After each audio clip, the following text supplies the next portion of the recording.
She dreamt of that night again, the memory as vivid as if it had happened just yesterday. She dreamed of this man countless times, the way his warm hands had enveloped hers, how his beautiful eyes seemed to hold secrets she could never quite grasp. The dream faded into the morning light, but her heart still raced with the echoes of that moment. "Mommy, you're going to be late," came the urgent voice of her son, his small hands tugging at her blanket. His voice was firm, filled with a sense of responsibility far beyond his years.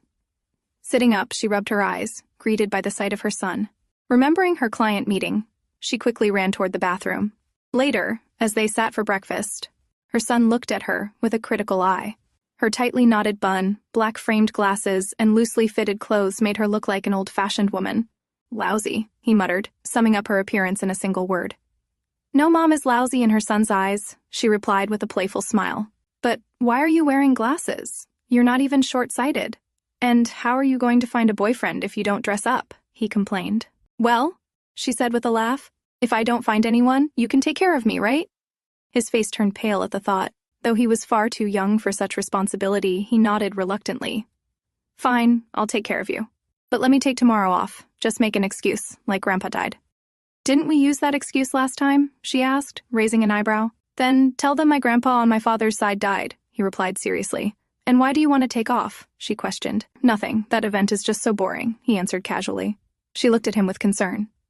She knew the real reason. He didn't want anyone to notice he didn't have a father. At just 5 years old, he was so independent, so much like that man. Later, she arrived at Dynasty Hotel where she worked and noticed how crowded it was. Model Nana was expected to visit, and the place was buzzing with activity. "Director Gan, what should we do? The situation is getting out of control," someone called out to her. "Open the emergency exit of the parking lot and have them enter from there," she ordered. As they worked to manage the chaos, another man approached. "Director, the cars are arriving." "It's too soon," she thought, frowning. Almost an hour ahead of schedule. When the car approached, bodyguards surrounded it in perfect formation. She bowed and greeted, "Welcome to our hotel, Miss Nana." But before she could finish, the car door opened, and a tall, handsome man stepped out, styled impeccably in a business suit. Her eyes widened in shock as she froze.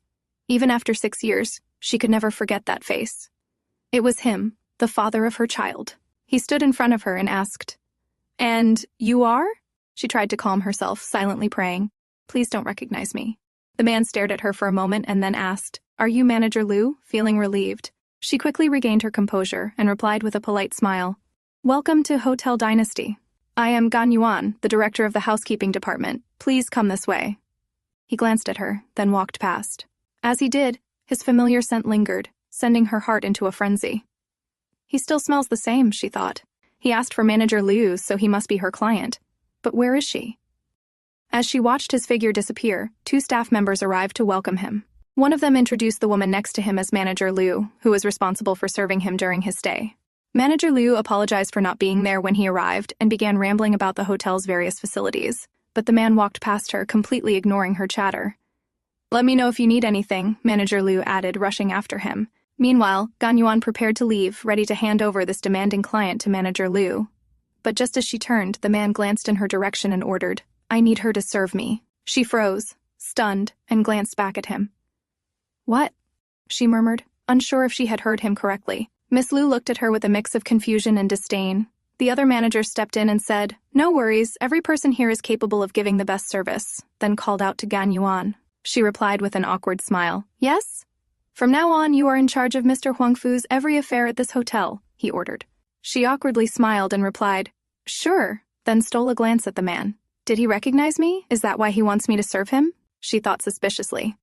The man was also staring at her, and when she noticed, she swiftly looked away. Turning to Miss Liu, she said, "Well, Manager Liu, in this case, you will now be responsible for receiving Miss Nana." She handed the room card to her and added politely, "Thank you for your efforts." Then, addressing the guest, she said, "This way, Mr. Huangfu," and led him away. As they stood in the elevator, an uncomfortable silence filled the air. She couldn't help but think, though it's been 6 years, he still looks the same, just as handsome as ever. But it seems like he didn't recognize me. How can I blame him? It was just a one-night stand. Why would he remember me? When they reached their destination, he stepped out. Standing behind him, she said, "Mr. Huangfu, if you don't need anything else then." Before she could finish, he turned around and said, "Yes, I do, but..." He paused, taking off his sunglasses. She kept her polite smile and asked, "Yes, please. I need you to be available any time for me," he ordered. She nodded with a smile. Okay, no problem, she replied and handed him a business card. You can reach me on this at any time, she added. As she left, she hurried back to the elevator. Letting out a sigh, she thought, thank God, at last, he really didn't recognize me. She ordered more security for him. As clearly as I remember, he's not a normal man. Huangfu Jue is the prince of the nation, a real bigwig, she thought to herself. Lost in her thoughts, her phone suddenly rang. She glanced at the time and realized it was almost time for classes to end. Quickly, she rushed out to pick up her son. At school, the young boy and his teacher stood outside. Seeing the teacher's serious expression, Yuan wondered if Tang had done something wrong. I heard that his grandpa passed away. I'm really sorry, the teacher said. Oh right, I forgot about that. Yuan thought quickly and replied, well, we didn't expect to suffer such an unfortunate incident, but thank you. Later, as they sat in the car, Yuan questioned, so, next time, are you going to say that your father died? But isn't he already dead? Tang replied with a serious face. Oh, right, Yuan said, remembering that she had lied to him about his father being dead to avoid unnecessary questions. Mom, a model company came to school today, and they said I was suitable for being their child model, Tang said excitedly. So my handsome son is going to share the burden with me now?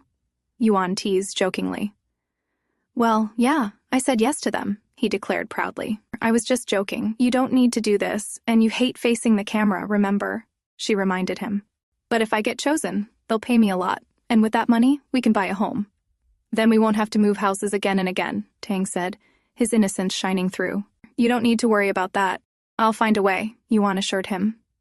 But I'm going to the audition tomorrow, he said with a smile. All right, tell me what you want to eat. I'll take you, she asked, changing the topic.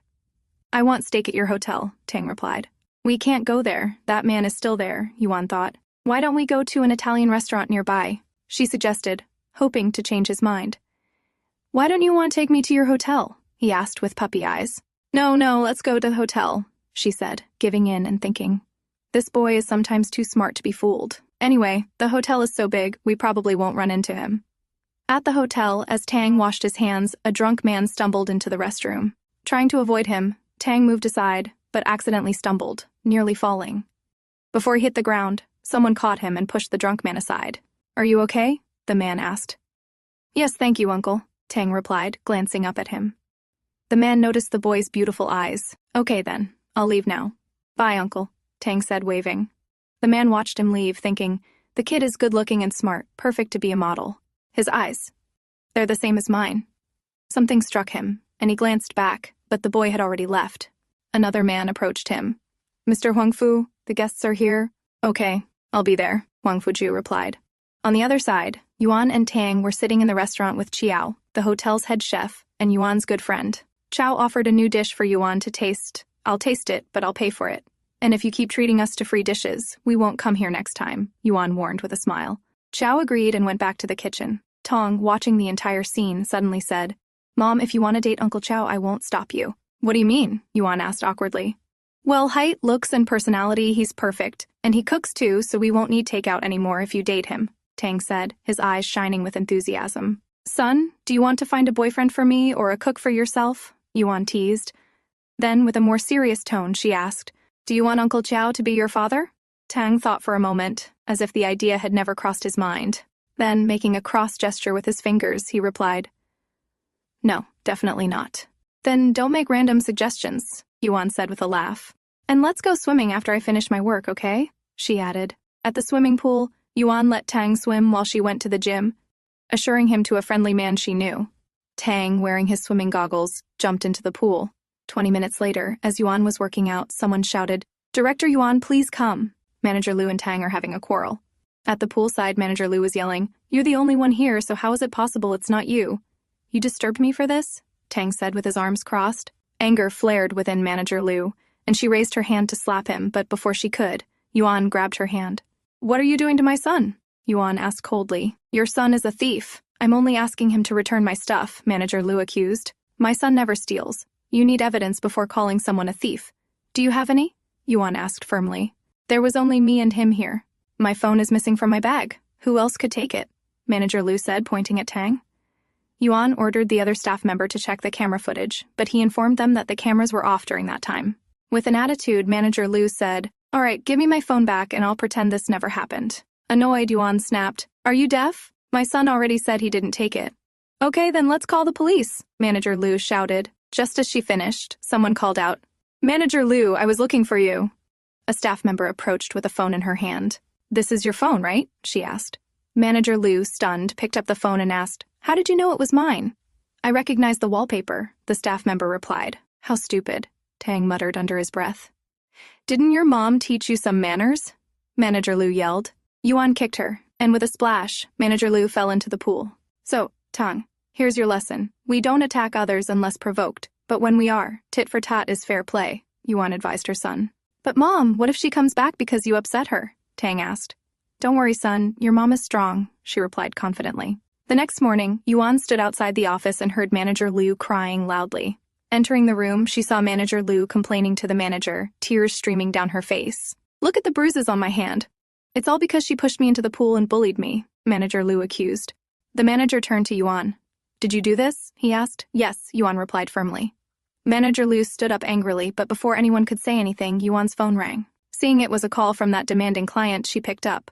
After ending the call, she addressed the manager. He's asking for me to come. Go ahead.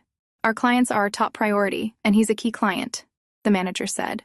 Before leaving, Yuan turned to Manager Liu and said, Next time, make sure not to fall by tripping over high heels. Then she left. Arriving at the client's floor, Yuan opened the door and froze. Those mesmerizing blue eyes that made her heart flutter were staring back at her. The man stood there, his sharp features as striking as she remembered. Collecting herself, she said politely, Mr. Huangfu, is there anything I can do for you? Huangfu Jue glanced at her before signaling to his secretary, who handed her a set of documents.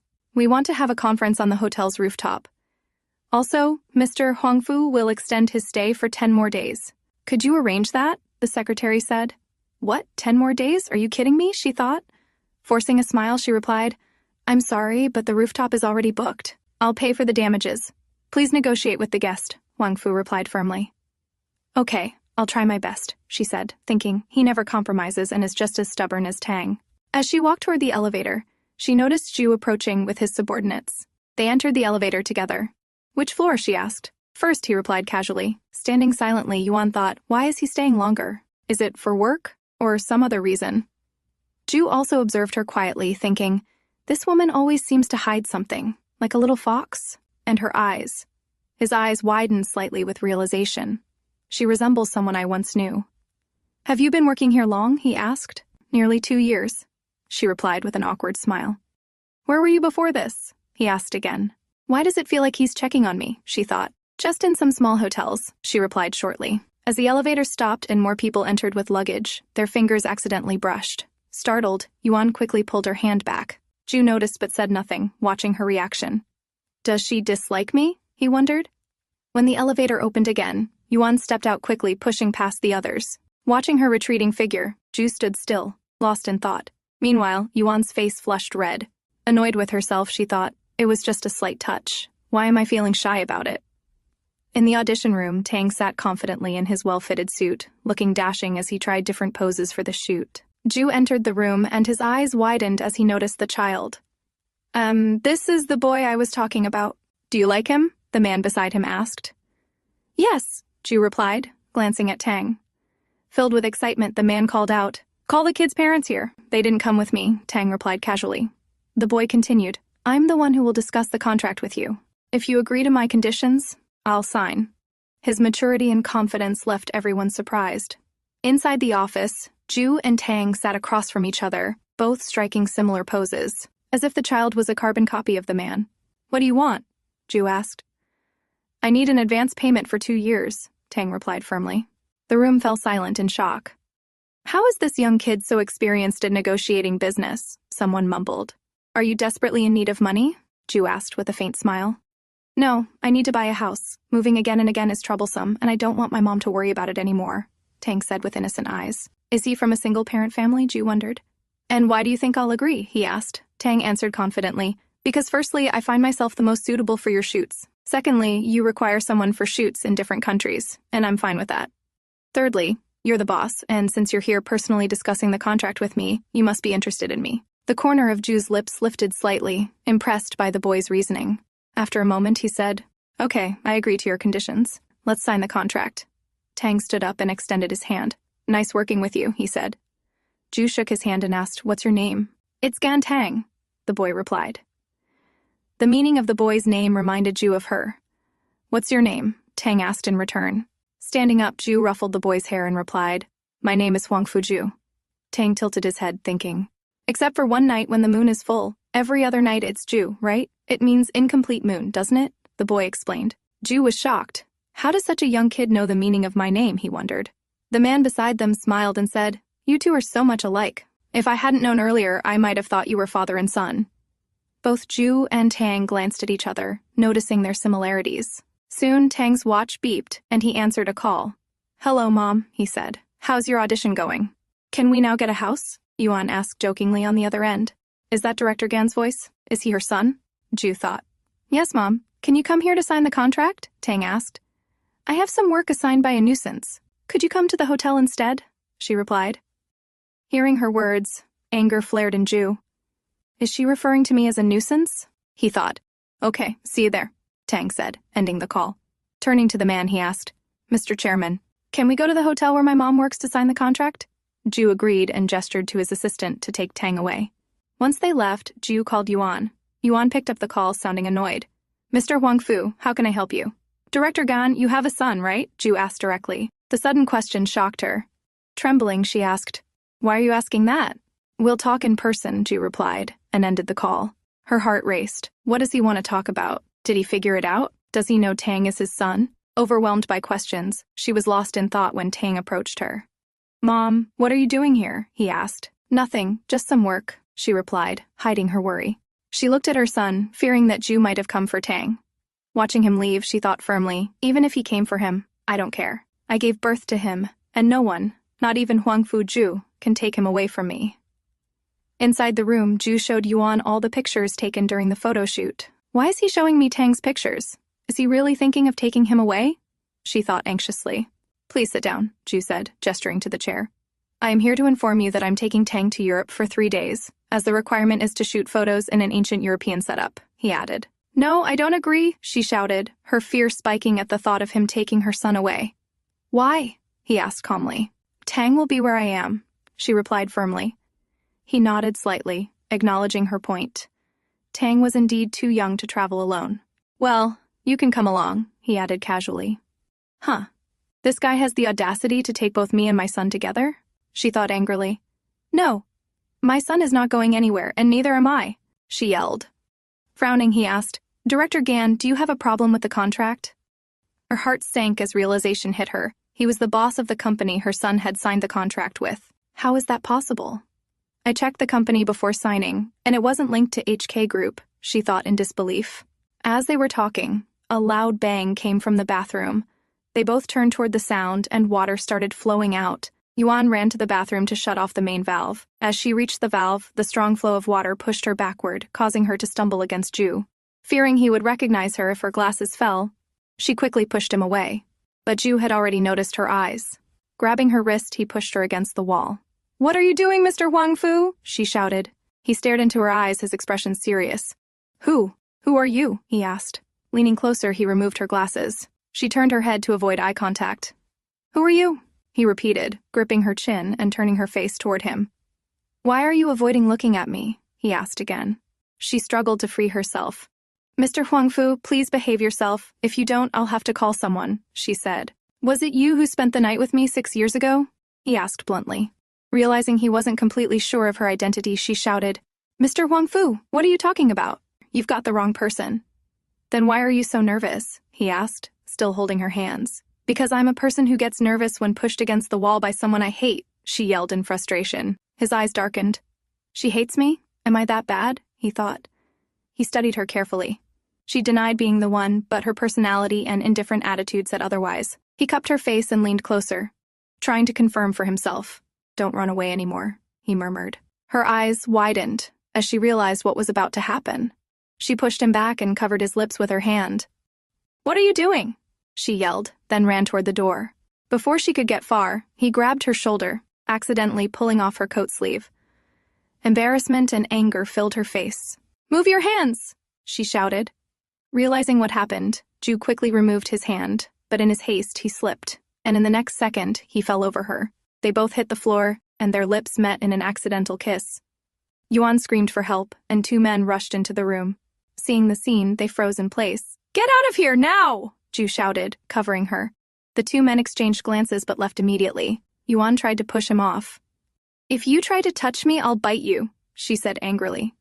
Jue stared at her for a moment before releasing her. "I'm sorry, I was wrong," he said and left. She stood there puzzled. What just happened? Why did he leave so suddenly? Then realization dawned on her. She looked at her back. "Oh, I see. It's because I removed the tattoo from my back. Well, good for me," she thought happily. Soon, his assistant arrived with new clothes and handed her some money as compensation. Her anger flared. "Am I so poor in his eyes?" she muttered, refusing the money. Without saying another word, she asked for her room and left. As Yuan entered Jue's room, she saw him shirtless. Embarrassed but gathering her courage, she asked him to cancel Tang's contract. But he firmly denied it. Angrily, she argued with him, but not getting her way, she finally left. Later, after changing into clean clothes, she approached the manager's office, only to find Jue's assistant already there. The assistant offered her dinner as an apology. "Sorry, I'm busy," Yuan declined immediately. But the manager insisted, promising to replace her work with someone else. As the assistant left with her positive reply, the manager begged Yuan to go, reminding her of how he had helped her in tough times. Reluctantly, she agreed.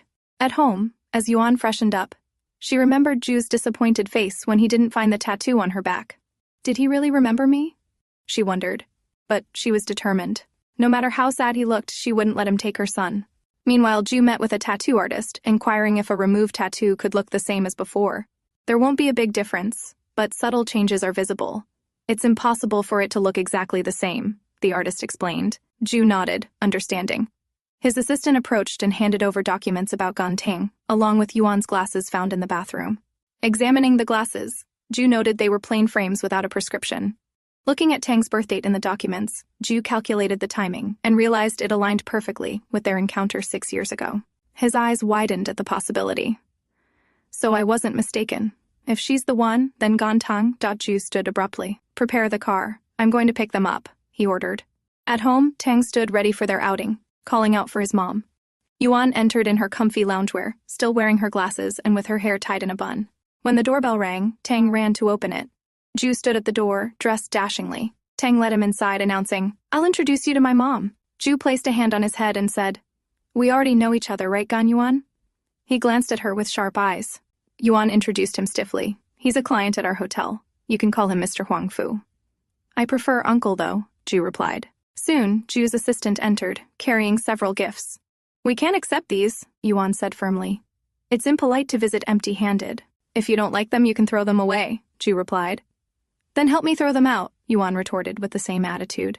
The air in the room turned chilly. "Uncle, don't take it seriously, Mom's just joking," Tang said, trying to ease the tension. Shall we go then?" the assistant asked. But Jue sat down and said, "No hurry. Formal dress code is required for the restaurant," glancing pointedly at Yuan. "Okay, then wait for me," Yuan said, running off to her bedroom. While she was gone, Jue asked Tang, "Tang, where is your father?" "He passed away," the boy replied straightforwardly. Yuan returned, dressed entirely in black. "I'm ready. Shall we go?" she declared. "Is she going to a funeral?" Jue thought. As she passed him, he noticed her hair was down, making her look gentler. She demanded a separate car for them, which annoyed Jue slightly. At the restaurant, Jue asked Tang, "Do you like it here?" Tang enthusiastically shared how much he enjoyed it. Yuan turned to him with a fork in hand and said, "Don't talk while eating, son. It's bad manners." In doing so, she accidentally spilled a few drops of sauce on Jue's clothes. "My bad." "Let me help," she said, attempting to clean the stain with a tissue, only to spread it further. Jue stood and walked toward the restroom to clean up. Glancing at her, he thought she did that on purpose. While he was away, Tang turned to Yuan. "Mom, why did you do that? You did it on purpose, didn't you?" he asked, startling her. But his next question made her choke on her water. "Mom, is he pursuing you?" he asked seriously. "Little one, you better remember he's our guest," she scolded. "So what?" Tang replied stubbornly. "Anyway, what do you think of him?" she asked seriously. "Well, he's quite nice, except for his bad temper," Tang said thoughtfully. Annoyed, Yuan asked, "But he's so arrogant, picky, and proud. What's good about him?" As they talked, Jue returned. "Don't mind me. Continue," he said, sitting down. Awkwardly, Yuan said, "Well, we should take our leave. Thank you, Mr. Huangfu, for dinner." As they were leaving, someone called out Yuan's name. They turned to see Chow waving at them. Tong ran to Chow with a smile. "If you're leaving, should we go together?" he asked. Ju stood watching the scene. "You don't need to bother," he said, walking closer. "They're my guests, so I'll take them home." He took Yuan and Tang by their hands and led them outside. Behind them, a woman shouted, "You're leaving because of that woman?" Chow turned back and said firmly, "I'll leave whenever I want." "And what about our engagement?" the woman asked hastily. "You have all my documents, so you can register by yourself," Chow replied coldly. "You're going too far," she shouted. "I've never cheated on you. Anyway, I have duties tomorrow morning, so I'm leaving now," he said, walking away. In the car, Yuan sat awkwardly while Ju turned to Tang. "Tang, I asked you to bring your passport. Did you bring it?" he asked. Tang handed it to him, but Yuan, scared that Ju might discover anything about her child, tried to snatch it away. Ju raised his hand, dodging her attempt. As he glanced at the passport, he noticed that Tang shared the same blood type as him. Yuan yelled, "Mr. Huangfu, I already told you I'm going to cancel the contract." "You can't just decide that on your own," he retorted. Tang, looking up innocently, asked, "Mommy, why do you want to cancel it?" Yuan forced a smile. "Because Mommy is busy and can't accompany you," she explained. "But I can go on my own, and besides, Uncle will be with me," Tang replied confidently. "This kid doesn't even know he's taking his father's side," Yuan thought, frustrated. "I can ask the manager to approve your vacation," Ju said to Yuan. "I don't need your help," she replied firmly. When they arrived, Yuan sent Tang ahead and stayed behind to deal with Ju. "Now give me my car key back," she demanded. Ju handed it back, but in the next second he grabbed her hand and pinned her against the car. Removing her glasses, he asked, "He's my son, isn't he?" "Even if you want a son, you can't just claim someone else's," she snapped. "His birth month is August, which means you got pregnant in November the previous year. And his blood type matches mine," Ju explained. "In this world, many children are born in August, and anyone can have the same blood type," she argued. "Why did you leave that morning?" he asked directly. Yuan tried to pull away. "Mr. Huangfu, please behave yourself. I've never met you before, and my son has nothing to do with you," she screamed. She pushed him away and ran, but before she got far, he grabbed her hand, startling her. Then he kissed her, making her eyes widen in shock. His grip tightened, and the kiss deepened. For a moment, she forgot everything and kissed him back. His kiss was eager and forceful, yet awkward, just like their first kiss. Realizing what she was doing, Yuan pushed him away. "You're shameless, now go away," she yelled. Ju frowned at her continued denial. He leaned in and bit her neck gently, leaving his mark. "Are you a dog or what?" she shouted angrily. Grinning, he turned to leave. "See you tomorrow then," he said. "What do you want from me?" she demanded. "To pursue you," he replied without hesitation. "But I have no interest in you," she shouted back. "It doesn't matter, because I do," he said firmly, and walked away, leaving her behind. Later, when Yuan returned home, she found Tang already asleep. Sitting beside him, she pulled out his drawing book. Opening it, she was shocked to see a drawing of a father and son. The son was clearly Tang, but the father's features were left undefined. She looked at him worriedly. She knew he was good at painting, and the only reason this picture was incomplete was that she had never told him what his father looked like. "It's better this way. The less he knows, the easier it will be for me to handle the situation," she thought. As Yuan returned to her room, she noticed bodyguards outside the building.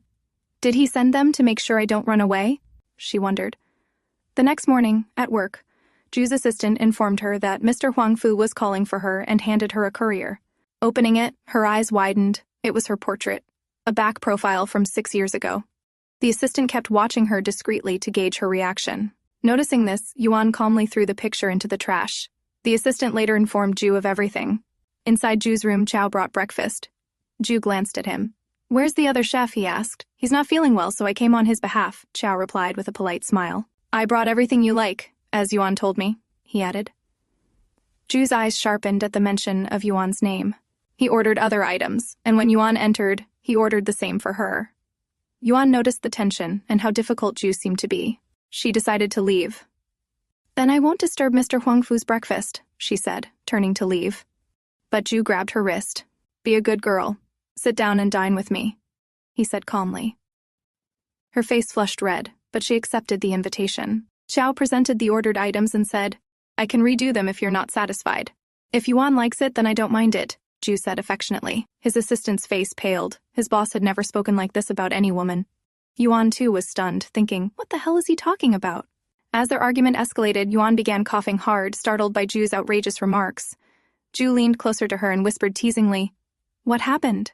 Does your tongue still hurt from my kiss last night? Her coughing intensified, her face turning red with embarrassment. Zhao quickly handed her a tissue, but Ju cupped her face, turning her to look at him. He leaned in, brushing her lips with his thumb, then licked his thumb and smirked. It seems you've changed your lipstick today, he said smoothly. It was clear he had no intention of backing down. Yuan's face flushed in frustration. What is this man even talking about?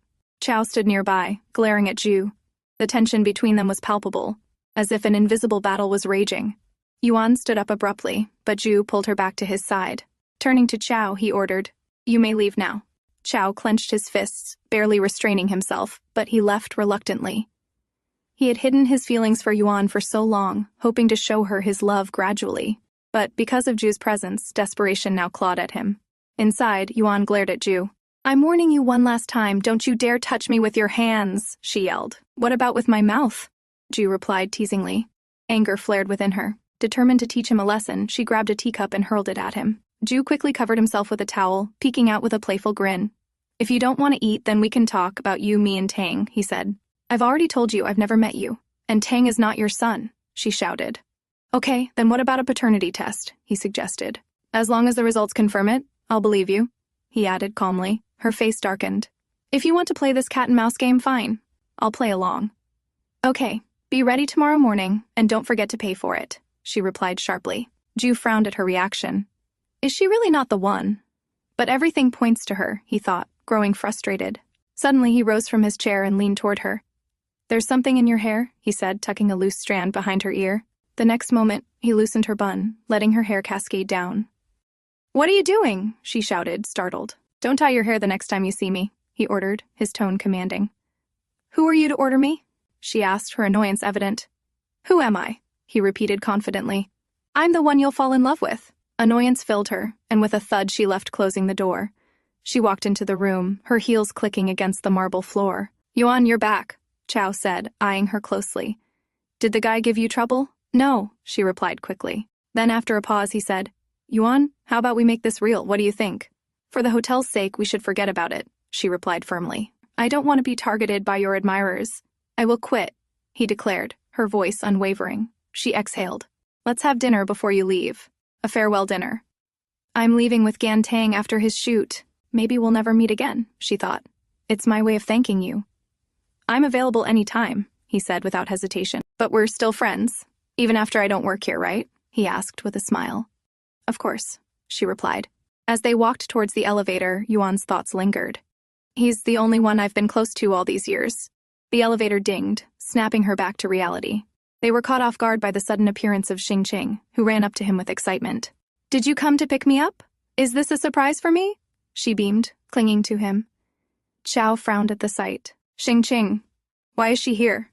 Yuan tried to leave discreetly, but he called after her. As Yuan hesitated, Xingqing introduced herself with a smug smile. "Hi, I'm Chu Xingqing, Zhao's fiancé." Yuan remained composed, replying, "I'm Gan Yuan." After Yuan excused herself, Xingqing turned her attention back to Zhao, who firmly told her to let go. "Or how did you find me?" he demanded. "It's a secret," she giggled mischievously. Xingqing, with a sly smile, teased, "Walk me to my room and I'll tell you." Frustrated, Zhao grabbed her. "Who told you where I was?" The realization hit him hard. "If my father finds out, Yuan and Tong might get dragged into this." "Didn't you tell me to come here?" Xingqing asked innocently, further confusing him. Checking his phone, Liang found a booking confirmation he didn't remember making. "Did I book this myself?" he muttered, eyes narrowing in suspicion. His suspicions were confirmed. "Damn it. Huangfu Jue, you bastard!" he cursed under his breath, storming off. Xingqing ran after him, confused. "Zhao, what do you mean?" Meanwhile, Ju sat in his room, hearing the news that Liang had quit his job. A smug smile spread across his face. "Fine," he muttered, satisfied with the turn of events. As Yuan drove to meet Ju, she thought as stubborn as he was, she knew she couldn't escape him easily. She sighed in frustration, racking her brain for a solution. "If I keep stressing like this, I'll go bald." Suddenly, an idea struck her. Hair. That's it. Ju wanted to see her untied hair so badly, she'd use it against him. Tang's curious voice broke her thoughts. "Mummy, where are we going?" "To have a meal with the photographer about the shoot," she replied casually. "Will Uncle Huangfu be there?" Tang asked, eyes filled with excitement. Yuan hesitated but gave in. "As you wish, he'll be there. This little traitor is siding with him," she thought bitterly. Could you two not quarrel tonight? Tang pleaded, his puppy eyes shining. Yuan sighed. Fine, I promise not to be mean, unless he provokes me. Tang grinned, feeling victorious, while Yuan shot him a look. My ungrateful son. You already changed sides. Tang confidently spoke about Ju. No, I am just trying to help you. Yuan was taken aback. Help me? She asked. I learned he's a big deal, a prince, so I think he can only make a good match with you, Tang added, smiling brightly. He's really his son. Analyzing people like this, she mused. Yuan felt a pang of realization. They were like black and white, and they really do belong in two different worlds. As they arrived, Ju stood there elegantly in his suit. Uncle Huangfu, Tang called out excitedly, running toward him. Yuan followed behind, wary of the inevitable confrontation. Ju's eyes locked onto Yuan's hair tied with a chopstick, his expression unreadable. A man approached. You're Ms. Gan, right? I'm Xu Anran, executive director of Prince Children's Wear. Yuan composed herself quickly, shaking hands. Man introduces the photographer who would be handling Tang's shoot. She nodded politely. Meanwhile, whispers filled the room. Our boss filled the chair for Ms. Gan in person? Who exactly are the mother and son? Dinner was served, and Ju's presence across the table made things tense. Yuan couldn't shake the feeling that they really resemble each other. I need to go to the restroom, she excused herself, stepping out for a breather. Inside the restroom, she grabbed a pair of scissors and cut her hair to match Tang's length. If Ju was determined to check the DNA, she had to act first, before he could take Tang away. Back at the table, Ju and Tang were deep in conversation. Ju subtly gestured to Tang, reminding him to keep their secret. Son, what did I teach you about eating? Yuan scolded him gently. I must focus on the meal and not get distracted, he replied with innocent eyes. If you are done, then we should leave now, she suggested. Ju stepped in. I'll drive you back, he offered, his tone leaving no room for argument. Tang cheerfully followed him, while Yuan hesitated for a moment before catching up. She quickly grabbed Tang, pulling him away from Ju. Mom, you're pulling my hair, Tang protested. Sorry, Tang, my mistake, she said with an apologetic smile. Can you wait in the car? I need to talk to Uncle about something important. Tang nodded. Okay then, goodbye. He waved before heading off. Once he was out of sight, Yuan turned to Ju, raising a small strand of hair. This is what you wanted. Now, let's not meet again, until the results are out. And, one more thing, stop treating Tang so nicely. Your kindness will only confuse him. Her voice was firm, leaving no room for argument. Ju studied her for a moment, then asked, Are you that sure he's not my son? Yes, Yuan replied confidently. A mother always knows who her child's father is. Without another word, Ju handed the hair sample to his assistant. How long will it take? He asked. The earliest we can get the results is the day after tomorrow, the assistant responded. Ju plucked a strand of his own hair and handed it over. Keep this confidential, he instructed. He knew better than anyone his identity wasn't ordinary. If this got out, it could put both Yuan and Tang in danger. The next day, Yuan was surprised by an unexpected call from Ju. I'll pick you up for the blood test tomorrow morning, he stated confidently. Yuan, annoyed by his persistence, responded, Don't bother. I'll meet you there directly. She stood there waiting for him to speak, but nothing came. If there isn't anything, I'm hanging up, she said. Don't hang up, he answered. Again, she waited, but 5 seconds passed, and still there was no sound. Hey, why are you not speaking? She asked. Because I am drinking, he replied. Frustrated, she snapped. Then enjoy your drink. Why did you even call me? Before she could hang up, Ju's voice softened. I want you. Yuan's face turned red with frustration. You think you're an emperor who can summon and dismiss people at will? No way, she yelled, slamming the phone down. But the phone rang again within seconds. What now? She answered angrily, only to hear Tang's cheerful voice. Mommy, Uncle Huangfu wants to talk to you, he said innocently. Yuan, trying to control her temper, responded, I'm not taking it. Tang, puzzled, asked, Mommy, why are you so childish? She snatched the phone from his hand and cut the wire. Now go to bed, she ordered firmly. As Yuan turned, Tang suddenly asked, Mom, do you like Uncle Huangfu? Caught off guard, she stammered, Son, why do you ask that? Tang innocently pointed out, So many men pursued you, but you never noticed them, like they didn't even exist. But with Uncle Ju, you always get mad. Yuan tapped his forehead lightly and replied, Little detective, I just don't want him to disturb me. She quickly changed the subject, asking, Well, do you want to sleep with me tonight? Tang grinned. Yes, if you insist. Yuan sighed. You're getting naughtier by the day, before tickling him, filling the room with laughter. Later that night, Yuan is startled by a sudden noise. Alarmed, she cautiously checks, only to find Ju standing outside. Where is Tang? He asked. He's sleeping, so please leave. She demanded, frustrated. He calmly asked, perfect timing. Where's the wine? Irritated, Yuan replied, I don't have any. He turned back to look at her silently, then stepped closer, leaning in as he whispered, liar. Yuan tensed, her voice steady but wary. What do you want? She feared he might have discovered the truth behind her trick. Lately, Jue had been working extra hours just to make time for the photo shoot with them. Whenever he was free, this woman occupied his thoughts, as if she had cast a spell on him. Overwhelmed, he instinctively wrapped his arms around her, accidentally pulling her sleeve. Startled, she pushed him away, but he grabbed her wrist, causing her to stumble. Don't be a freak, she snapped, struggling to break free. Jue held her tightly. What are you going to do? Let me go, Yuan demanded, but he remained silent. Instead, he pulled her even closer, and before she could protest, his lips met hers in a deep, lingering kiss. Despite her struggles, Yuan found herself momentarily caught in the moment. The familiarity of her touch, the taste of her lips, it felt the same as it did 6 years ago. Jue didn't want to lose her again. When he finally pulled away, his husky voice whispered, Gan Yuan, be my woman. Her eyes widened in shock, her heart pounding.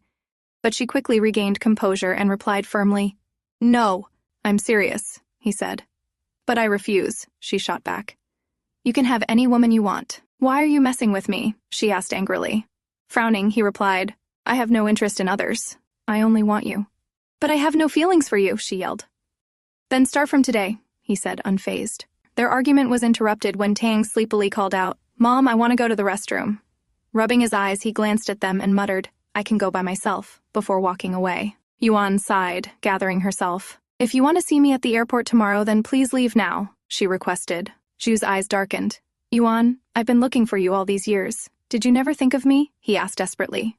Pushing him away, she said coldly, I already told you, you're mistaking me for someone else. Just then, his phone rang. He answered, his face tensing at the news. Yuan watched him carefully. The paternity test result, it's negative? Jue asked in disbelief. Yes, we've re-examined it, the voice confirmed. Jue stood still, absorbing the truth. Yuan met his gaze with unwavering eyes. I told you, I am not the person you are looking for, she said firmly. You changed the sample, didn't you? Jue asked suspiciously. You've got the wrong person. Why would a normal person like me have anything to do with someone like you? Yuan yelled in frustration. Jue leaned in closer. But I'm sure it was you. Tell me I'm wrong, he pressed. As his hand gently caressed her cheek, Yuan felt her lies piling up, making it harder to escape. Yet she forced herself to meet his gaze and deny it once more. No, I'm really not the woman you're looking for, she said, her voice firm but her heart wavering. Jue finally released her, turning away and leaving the room. Yuan sat silently, watching him go. This was the outcome she wanted, yet seeing him look so lonely and dejected, an ache settled deep in her heart. Why did it hurt so much to let him go? The next day, at the airport, Tang greeted Jue with a bright smile. Good morning, Uncle. Jue, looking exhausted and disheveled from a sleepless night, nodded at him briefly before averting his gaze. Tang observed him with curiosity.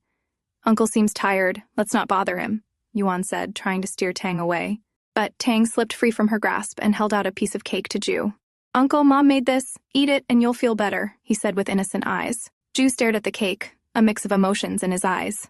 Did she really make this, he wondered? Yuan glared at Tang, thinking this little brat just had to offer him. Tang smiled mischievously. Oops, I wasn't supposed to tell you, but it's really good. Jue's assistant noticed that he hadn't responded to Tang yet, so he stepped in. Tang, Mr. Huangfu isn't very fond of sweets, he said. But before he could finish, Jue stood up and looked at Tang calmly. Even if he's not my son, I shouldn't dislike him for that, Jue thought. With that realization, he took the cake from Tang's hand and tasted it. How is it? Tang asked eagerly, offering another piece. Caught off guard, Jue hesitated. Mom made it for you, Tang whispered. Yuan, realizing the conversation, quickly called out, Tang, you need to go to the restroom. Let's go. But I don't want to, Tang protested. Yes, you do. Come on, Yuan insisted, dragging him away. As Tang walked off, he whispered to Jue, Women are so troublesome. A small smile appeared on Jue's face as he watched them leave. If you like the kid so much, how about being his godfather? Jue's assistant suggested cautiously. Jue shot him a glare. It was just a suggestion, the assistant quickly added, fearing his boss's reaction. Soon, it was time to board the plane. Jue leaned back in his seat, feeling a headache from the lack of sleep. Tang, full of energy, ran up to him. Uncle, can we play chess? He asked excitedly. Be quiet, you two. I'm trying to sleep, Yuan muttered. having been asleep since the flight began. Tang leaned in and whispered, "Uncle, Mom didn't sleep well last night. I think it's because of you." Then, with a grin, he added, "Now, let's play chess, okay?" Jue smirked and ruffled Tang's hair. "All right. After you," Jue said as they started the game. He observed Tang closely. Despite his young age, Tang played with impressive skill and focus. Jue realized he might have underestimated him. As the game ended, Jue announced, "I win." "One more round," Tang insisted eagerly, quickly resetting the pieces. A smile formed on Jue's face as he watched the child's competitiveness, feeling an unexpected warmth growing inside him. Soon, Yuan woke up from her deep sleep and sat up to look for Tang. She spotted him sitting comfortably on Jue's lap, enjoying the view while nibbling on some fruit. "Uncle, do you have a brother?" Tang asked curiously. Jue nodded. "Yes, I have a twin brother who always tries to win against me just to feel what it's like to be an elder brother," he replied. Tang, deep in thought, said, "That sounds interesting. I wish I had a brother too so I could play with him." He glanced at Yuan with hopeful eyes. Hearing his words, Yuan quickly turned her face away. "Silly boy, what's he talking about with him?" she thought to herself. Jue glanced at her and smirked. "Yes, having a sibling is indeed great," he said, amused. Finally, they arrived at their destination. Tang was thrilled by the breathtaking scenery of the foreign country. While the staff briefed Yuan about their stay, Tang tugged at Jue's hand. "Uncle, are there any horses here? Can we see them?" he asked eagerly. Jue nodded and instructed a staff member to take Tang to the stables. Then, turning to Yuan, he suggested, "You should get some rest." After he left with his assistant, Yuan took a moment to take in the surroundings. The place felt strangely familiar. She hadn't expected him to bring them here. The scenery was just as beautiful as she remembered. Pulling her luggage inside, she decided to freshen up before checking on Tang. Meanwhile, Jue stood on the balcony, conversing with his assistant. His gaze suddenly narrowed when he spotted Yuan below. Is she lost? He wondered. But soon, he noticed her confidently taking a secret path leading to the stables, one that even the new staff were unaware of. His eyes darkened. How does she know that? She's walking through it as if she's very familiar with this place. Interesting, he thought. 2 hours later, Tang wandered through the long hallways, searching for Jue's room. So many rooms, this could be trouble, he sighed. Eventually, he found the right one. "Uncle, you called me?" Tang asked as he entered. "Yes," Jue replied. "I wanted to ask you something. Has your mother ever been to France?" Tang thought for a moment. "As far as I remember, she hasn't. But of course, I don't know what happened before I was born. But I do know that she really likes France." "Is that so?" Jue asked, raising an eyebrow. "Yes, every time she sees this place somewhere, she gets lost in thought and always talks about wanting to visit," Tang answered innocently. Jue smirked slightly. "So, she gets lost in thought when she sees this place," he murmured. "Tang, tell your mother to meet me in the study. I have something to discuss with her," Jue instructed. "Okay, Uncle," Tang said, waving as he ran out. "Be careful, don't run," Jue called after him, watching with a hint of concern. Yuan soon reached the study room, her mind racing. What is he plotting now, she wondered. As she opened the door, she found Jue sitting leisurely, reading a book. "What is it?" she asked, irritation evident in her voice. "Be ready tomorrow at 8 in the morning. The driver will take you to the shooting location," he said plainly. "Oh, okay," she replied. "You can leave now," he added curtly. Fury washed over her. Did he really call me here just to say that? She thought, leaving the room in frustration. Shortly after, Jue's assistant entered. "Sir, did you call me?" "Yes. Prepare for the paternity test and wait for my order," Jue instructed with a smirk. The next morning, as Yuan sat on the bed, numerous doubts clouded her mind. His recent behavior felt off. He's definitely up to something. She glanced out the window, wondering if he was spying on them. As Tang approached, she carefully plucked a strand of his hair, neatly packing it into a small bag, just in case. As they left for the shoot, Jue instructed his assistant, "Go now." The assistant meticulously searched every corner of the room while Jue's eyes fell on a drawing left on the table. It was a picture drawn by Tang, depicting the three of them, Yuan, Jue, and Tang. His eyes lingered at the bottom corner where the word home was written. A soft smile crossed his lips. Tang had included him in his idea of home. "Sir, I found no hair," the assistant reported. "Did you check everywhere?" Jue asked. "Yes, sir. I even instructed them not to clean the room beforehand," he explained. Jue narrowed his eyes. "I underestimated this woman." "Why don't we use his toothbrush or any other personal item to obtain DNA?" the assistant suggested. "No, that will alert them," Jue replied firmly. "Tell them to mail me the test sample from before and arrange a feast after the shoot," he ordered. Meanwhile, the shooting was going smoothly. Tang posed confidently in various outfits. Once the shoot wrapped up, he approached the photographer eagerly. "Uncle, can you take a picture of me and my mom?" he asked. "Sure," the photographer smiled. Tang ran to Yuan, who was sitting idly. He removed her glasses and gently turned her face to set up the perfect pose. "We're ready now," he grinned, sitting comfortably in her lap and striking a serious pose. The photographer clicked a few shots and smiled. "Ma'am, you're really beautiful. Have you considered modeling?" Yuan put her glasses back on and offered a polite smile. "Thank you for the compliment, but modeling isn't for me." Back at the castle, Yuan noticed subtle changes in her bathroom. The placement of items seemed slightly off, as if someone had been there. Her suspicions grew. Ju arrived soon after. "Would you like to go horse riding with me?" he asked casually. "Can we take Mommy too?" Tang asked excitedly. Ju glanced at Yuan with a soft smile. "Of course, if she wants to." Tang ran to her, grabbing her hand. "Mom, come with us, please." Yuan hesitated, looking at Ju. "I can't let Tang go alone with him," she thought. "All right," she finally agreed. "But I need to change first," she added, before walking away. As she left, Tang's eyes sparkled with mischief. "Now that Mom is coming along, I can create opportunities for them," he thought with a grin. Meanwhile, a man handed a photograph to his boss. "Boss, a photographer uploaded this earlier." The man picked up the photo, his eyes narrowing as he examined it. It was a picture of Yuan with Tang. A smirk formed on his lips as he laughed. "So, I finally found you, and you are alive, my Gaia."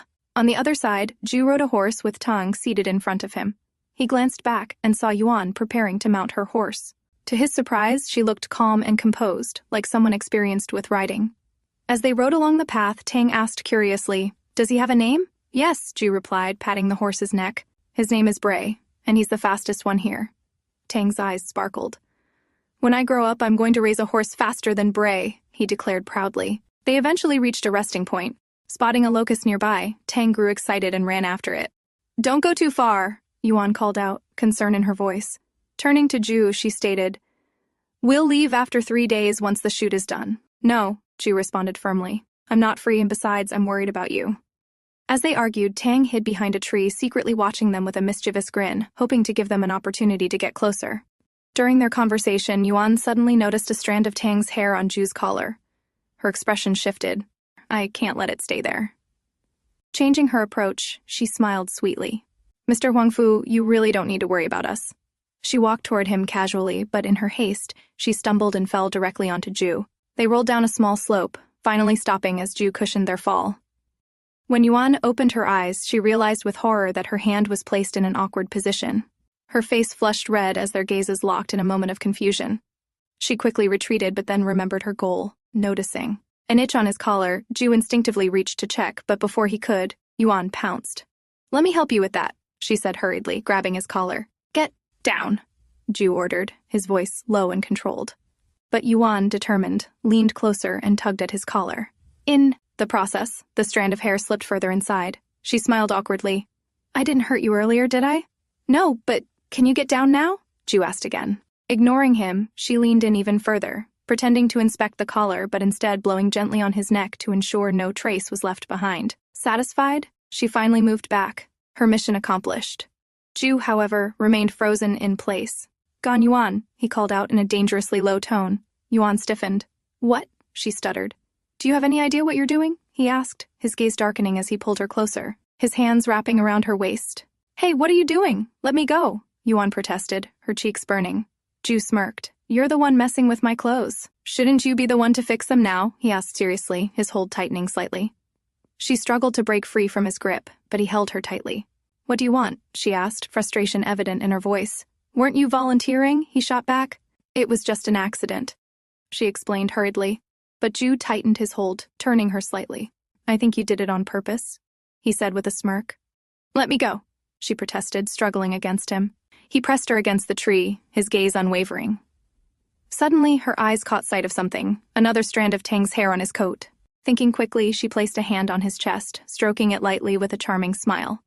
"Actually, I've always wanted to tell you something," she said sweetly. Ju raised an eyebrow, intrigued but cautious. "Oh? And what is that?" He leaned in closer. She continued to stroke his chest, her fingers subtly brushing away the hair. "I wanted to tell you that. I need to go to the restroom. I'll tell you later," she blurted out, pushing him aside and trying to escape. But before she could get far, Ju pulled her back and captured her lips in a deep, passionate kiss, his hand cradling the back of her head. After a moment, he pulled away, his voice husky. Gan Yuan, you were the one who lured me in first, so don't blame me now, he said, his eyes locked on hers. His hands roamed freely around her waist. Hey, don't go any further, she yelled, but he gently turned her to face him and kissed her again, not giving her a chance to resist. This man. He's still bad at kissing, just like 6 years ago. But why does he still manage to capture me so easily? Yuan thought, her heart racing. Jue's voice broke through her thoughts. Yuan, come to my room tonight, he murmured. Her eyes widened in disbelief. Mr. Huangfu, if you want something like that, go find someone else, she snapped. I don't have anyone else, he said casually. Besides, why reject me when you clearly enjoyed our kiss? It was just a physical response, nothing more, she argued firmly. Jue smirked. So, you're admitting that your body reacts to me? He asked, his tone serious. Her face flushed red in frustration. You're terrible at kissing. Who would react to you? She shouted. He chuckled. Then I'll just have to practice my kissing skills with you. Seizing the moment, Yuan finally pushed him away, sending him sprawling onto the ground. Jue lay there, looking up at her with a playful grin. You're really in a hurry to push me down, huh? He teased. Yuan huffed, catching her breath. Gantang! She called out, quickly grabbing her son and pulling him away. She mounted her horse with Tang, swiftly riding off while Jue stood watching them disappear into the distance. You can't run from your destiny, Yuan, he whispered to himself, a knowing smile tugging at his lips. Later, when Jue followed them, Yuan attacked with all her might, swiftly sliding Tang to the side. Jue dodged just in time, but his bodyguards immediately surrounded him, aiming their guns at Yuan. Back off, Jue ordered sharply. The bodyguards hesitated, confused by his command. I said, back off. Now, he repeated. Reluctantly, they lowered their weapons and stepped aside. Seizing the opportunity, Yuan quickly turned and ran. Jue sighed and looked down at Tang. Are you scared? He asked. Tang glanced in Yuan's direction. Mom really seemed angry. Are you going to chase after her? He asked, turning back to Jue. Jue debated for a moment. Should he chase her after making her so angry? Before he could decide, Tang tugged at his hand. You should chase after her and apologize. I've seen it in movies. If you don't, there'll be a big misunderstanding, Tang advised earnestly. Mom looks cold, but deep down, she's really soft. You just have to act cute around her. Like this. Tang demonstrated an exaggerated cute gesture. Jue stared at him. Me? Cute? He thought skeptically. But I have never apologized, Jue muttered under his breath. Meanwhile, Yuan hurried back to her room, her thoughts racing. Destiny? There's no such thing for us. She stared out the window, lost in thought.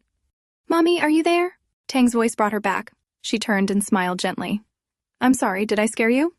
Tang shook his head. No, Mommy. If you want to cry, don't hold back. You can cry in front of me, he said softly, caressing her cheek.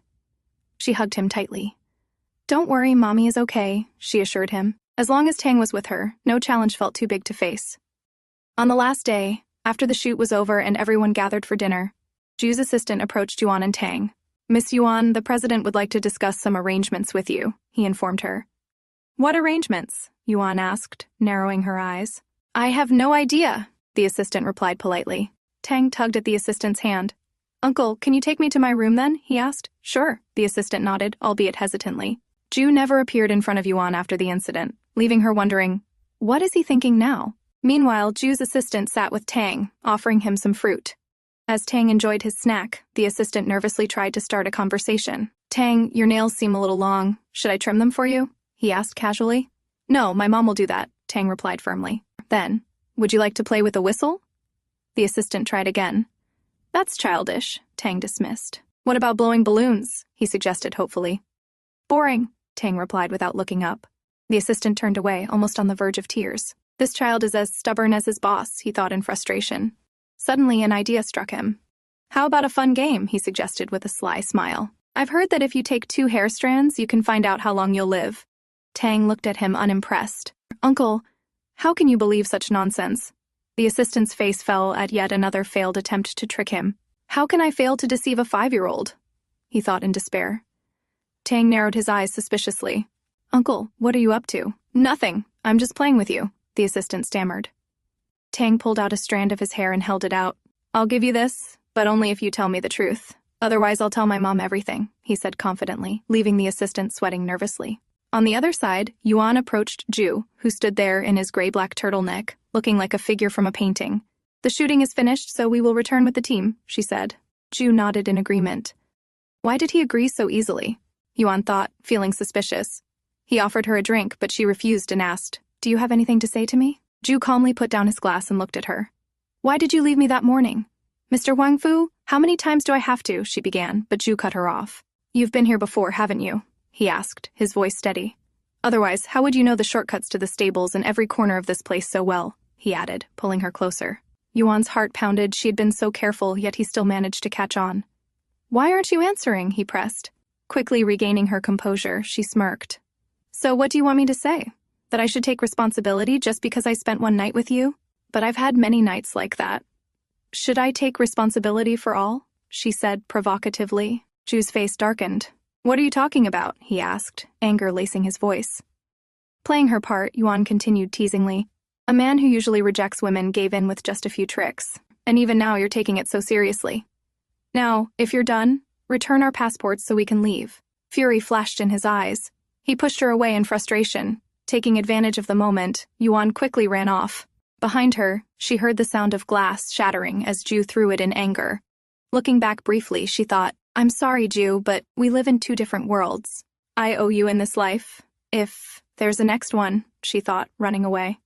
When Yuan returned, she found Jue's assistant Will, still playing with Tang. Seeing Yuan enter, Tang turned to Will and said, "Uncle, Mom is here, so you can leave now." "Okay, I'll go," Will replied, swiftly passing by Yuan. Something about him felt off. Yuan's eyes followed him, suspicion creeping into her mind. Turning to Tang, she asked, "Did Uncle Will ask you any weird questions or do anything unusual?" "No, Mom." "Why are you asking?" Tang replied innocently. "Nothing. Go to bed now," she said with a smile. As Tang left, Yuan's eyes drifted to the window.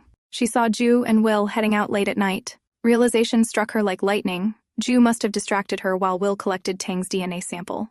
And now, they were heading out for a test. Panic surged through her. She rushed to Jue's room and entered the passcode. It's still the same as 6 years ago, she thought, a bittersweet feeling rising within her. Frantically searching through his drawers, she finally found their passports. Without wasting a second, she carried the sleeping Tang in her arms and ordered the driver to prepare the car. "Tang has a fever, we need to get to the hospital," she told him. When the driver offered to inform Jue, she stopped him. "I'll tell him myself once we get there," she said, hiding her urgency. Meanwhile, Jue stood outside the lab, waiting impatiently for the results. Tonight, he would finally uncover the truth. Back in the car, halfway to the airport, Yuan suddenly covered her mouth, her face turning pale. "I feel like I'm going to vomit. Can we stop for a moment?" she asked urgently. The driver stepped out to offer her water. In that instant, she struck him down with a swift move. "I'm sorry, but I need to go," she whispered, taking his phone and tossing it away before driving off. At the lab, Jue held the report in his hand, staring at the undeniable truth. He was Tong's father. "If you really didn't love me, then why did you give birth to my son?" Questions flooded his mind, overwhelming him. Wasting no time, he rushed back to the castle and called out, "Tang!" searching frantically, but their room was empty. Heading straight to his room, he found what he feared. Their passports were gone. Just then, Will came running. "Sir, we have a problem," he said breathlessly. "Miss Gan made an excuse to take Tang to the hospital but knocked out the driver on the way and ran. I'm afraid they've already boarded a plane." Later, Jue returned to the country with his team and went straight to Yuan's place. However, she was nowhere to be found. The landlord informed them that she had left hours ago, taking only a few belongings. Jue ordered, "Don't touch anything. Leave it as it is." As they left the building, Will approached him with an update. "Sir, we confirmed that she returned hours ago and has also resigned from her job at the hotel without even showing up." Track down her car," Jue ordered without hesitation. He knew she was still in the city, but the question remained, why was she hiding from him? Will hesitated before suggesting, "How about we distribute Tang's photo for the search?" "No, we can't do that," Jue replied firmly. He knew Yuan was running for a reason, and if he pushed too hard, he might lose them forever. That thought alone was enough to make him tread carefully. After a brief silence, Will spoke again. "President, there's something I haven't told you yet." Jue's sharp gaze met his. "What is it?" Will hesitated before confessing. "The hair sample. Tang gave it to me voluntarily. He saw through my tricks and questioned me about the truth. I had no choice but to tell him." Jue's expression stiffened. "So he knows who I am?" Will nodded. "Yes." Jue's heart clenched. "How did he react?" Will sighed. "He only asked me one thing. Did he really love my mom?" Jue froze at the words, murmuring to himself. Was he blaming me for not being there for her all these years? Will quickly tried to reassure him. "Don't take his words too seriously, sir. He's just a child. He doesn't know how much effort you put into finding her back then." Jue remained silent for a moment before he said, "But he's right. I was absent from his life for so many years. I haven't been a father to him. A newfound determination filled his eyes as he made a silent resolution. From now on, I won't leave him again. I'll be by his side as he grows up. Meanwhile, Yuan took Tang to a short-term rental service. Are we changing places again? Tang asked, his voice laced with disappointment. Yes, Yuan replied gently. How about somewhere near the sea? You can swim, collect shells, and even go fishing, she suggested with a hopeful smile. But Tang shook his head. Yuan tried naming a few more cities, but he rejected each one. She sighed, understanding how difficult it was for a child to keep moving from place to place. Tang grabbed her hand and looked up at her. Mom, can we not leave this place for now? He pleaded softly. Yuan's heart ached seeing the worry in his eyes. Without a word, she lifted him onto her back and carried him inside, deciding to stay in the city, for now. As long as she was careful, she wouldn't be caught by his father. Resting his head on her shoulder, Tang opened his eyes and silently thought, Huangfu Jue, I've kept Mom here for you. If you still can't find her, then you don't deserve to be my father or my mom's man. Inside the room, Yuan busied herself unpacking the few belongings she brought along. As she rummaged through her things, she found a photo that Will had given her earlier, an old picture of her. Staring at it, she felt a wave of emotions. She had never expected Ju to still have this picture after all these years. I thought he would have forgotten me by now. Determined to discard it, she threw it into the trash can. But just before it hit the bottom, she instinctively reached out and caught it. Holding it in her hands again, she murmured, Don't be too proud. I'm just keeping it as a memory for our son. Later that night, she decided to retrieve some important items from her office at the hotel, planning to go at midnight when no one would be around. Meanwhile, in his suite, Ju sat staring at a picture of Yuan and Tang, his fingers tracing their faces thoughtfully. Any updates? He asked Will. Will shook his head. No, sir. Ju's eyes remained fixed on the photo, his mind racing. Where would she go? What places would she return to? Suddenly it struck him.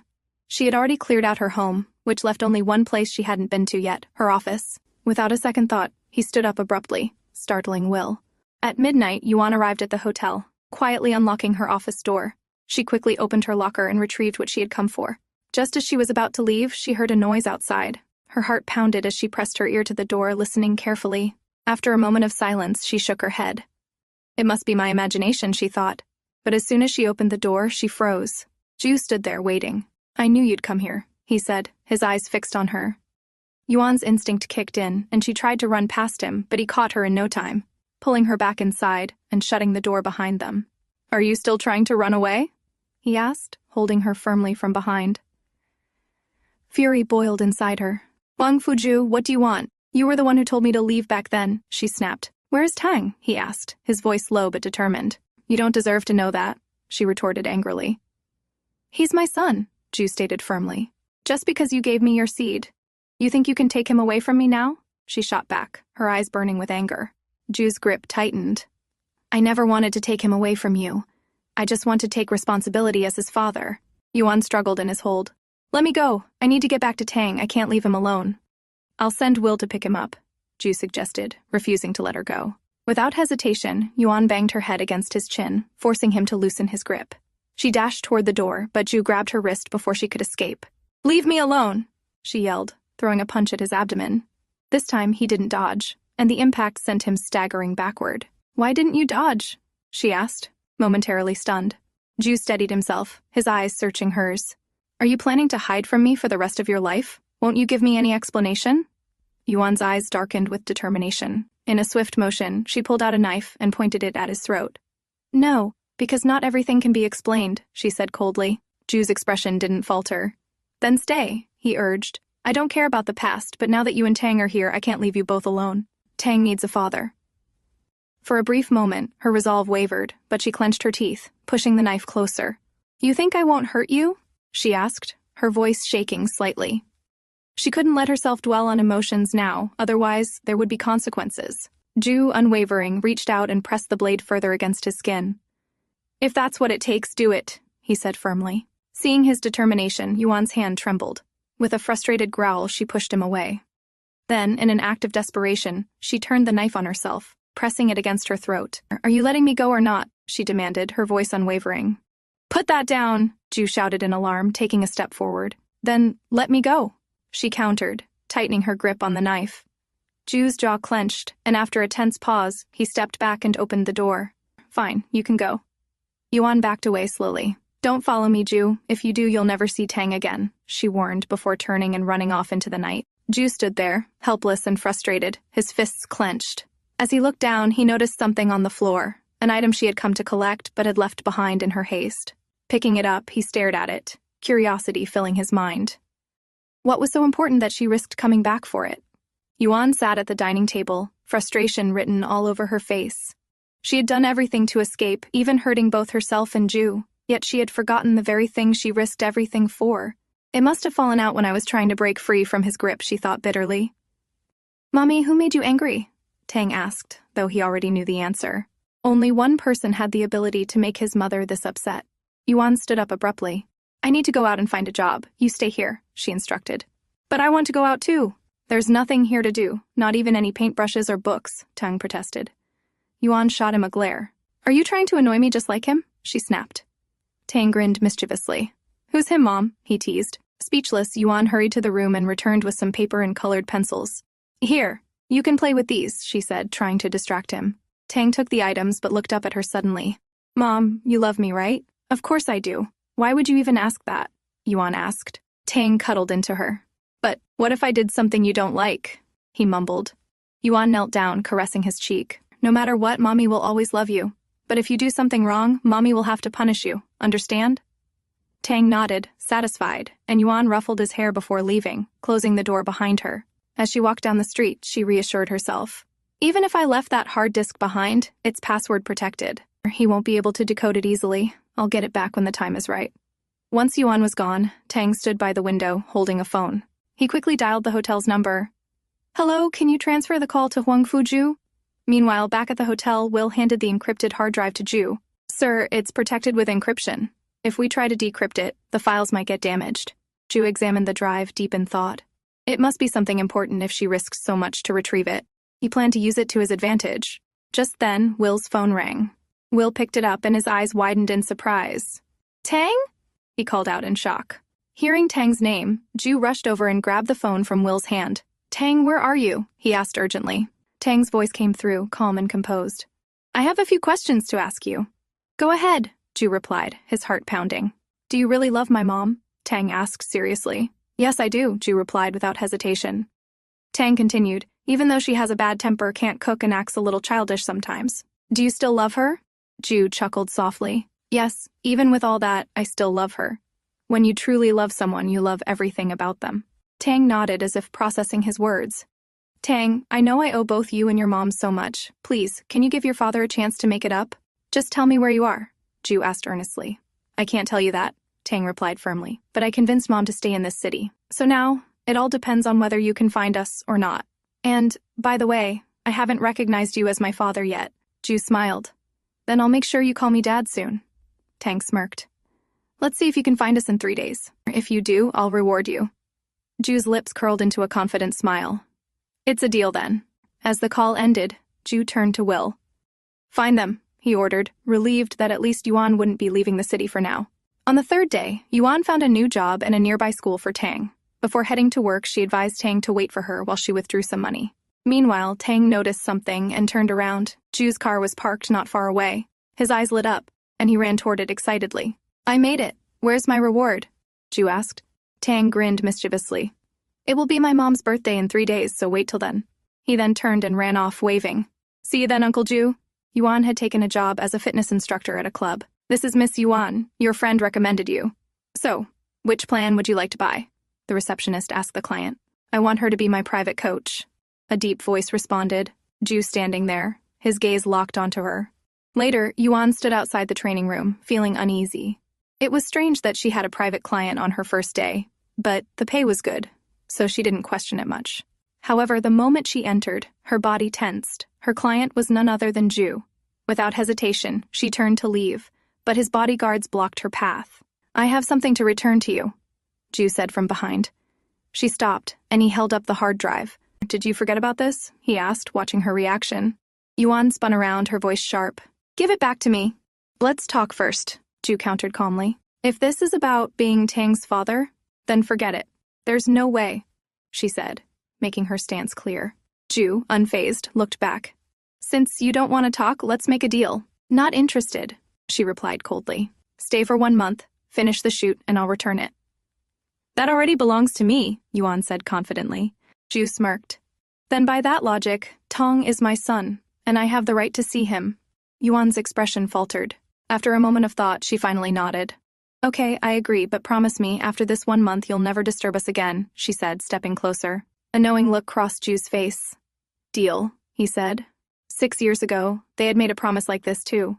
Without warning, Ju took her hand and placed a soft kiss on it. A shiver ran through her, and she quickly pulled her hand back, glaring at him. You're as sensitive as before, he remarked casually. And you're still as shameless, she snapped. Later, Yuan brought out the training plan she had prepared for him. As she was about to explain, Ju casually began unbuttoning his shirt. Hey, there's a fitting room over there, she yelled. Ju turned toward her, smirking as he leaned in. What? Are you embarrassed? Yuan folded her arms, shooting him a glare. Why should I be? You're the one who should be embarrassed. They had done things far more intimate than this, yet she still found herself blushing like a fool.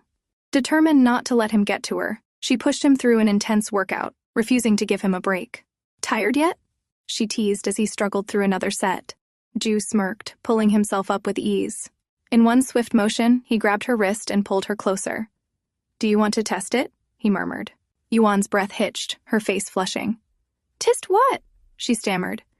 Ju's gaze softened, and without hesitation, he leaned in and pressed a gentle kiss to her forehead. Yuan remained still, feeling the warmth of his touch. But before she could react, a familiar voice called out, Mummy! It was Tang. Seeing Tang, Yuan quickly pushed Ju away. To cover her embarrassment, she ordered Ju to continue exercising. Tang, concerned, asked, Mom, why are you bullying Uncle Ju? Before Yuan could respond, Ju chuckled. Don't worry, Tang. I can even do it with you on my back. Want to try? Tang's eyes lit up with excitement. Mom, can I? Yuan nodded. Sure. She picked him up and carefully settled him on Ju's back. As Ju exercised, Tang clung to him, admiration gleaming in his eyes. Dad is really strong, he thought. Later, they chatted about Tang's first day at school while Yuan watched from nearby. It was his first time riding on his father's back, and she didn't want to interrupt this rare moment. As the day ended, Yuan and Tang waved goodbye before leaving. Once they were gone, Ju turned to Will. What's the progress? He asked. Will reported, according to my conversation with Tang, they've been in this city since he was 3. Miss Yuan doesn't seem to have many close friends. Ju nodded thoughtfully. Pick up Tang tomorrow. The next day, at Dynasty Hotel, Tang walked confidently through the walkway, his trendy outfit making him look like a miniature version of his father. Yuan stood nearby, watching him with amusement. Suddenly, the power went out, plunging the room into darkness. Startled, Yuan panicked and rushed to find Tang. Before she could move further, soft music began playing. She turned around and saw someone sitting at the piano. Then, from the side, Tang stepped forward, holding a beautifully decorated cake. Happy birthday, Mom. I wish you happiness forever, Tang said with a bright smile. Yuan froze in place, her heart swelling with emotion. Tang pointed toward Ju. Uncle Ju planned all this. Ju sat at the piano, his fingers gliding over the keys, his eyes flickering between her and the notes. When their gazes met, Yuan's heart pounded and warmth crept up her cheeks. Come on, Mom, blow out the candles and make a wish, Tang urged, holding up the cake. Yuan smiled, closing her eyes as she made her silent wish, for Tang's happiness and safety, always. Just as she finished, Ju leaned in close, his breath warm near her ear. The next second, both Ju and Tang kissed her cheek at the same time. Happy birthday, Ju murmured. Let's cut the cake, Ju said, gently pulling her toward the table. He held her hand, guiding it toward the knife. Hey, don't get too close, Yuan protested in a hushed voice. Ju didn't budge. Everyone's watching. Let's not make a scene, he whispered against her ear. That's exactly why you should step back, she mumbled, sneaking a glance at him.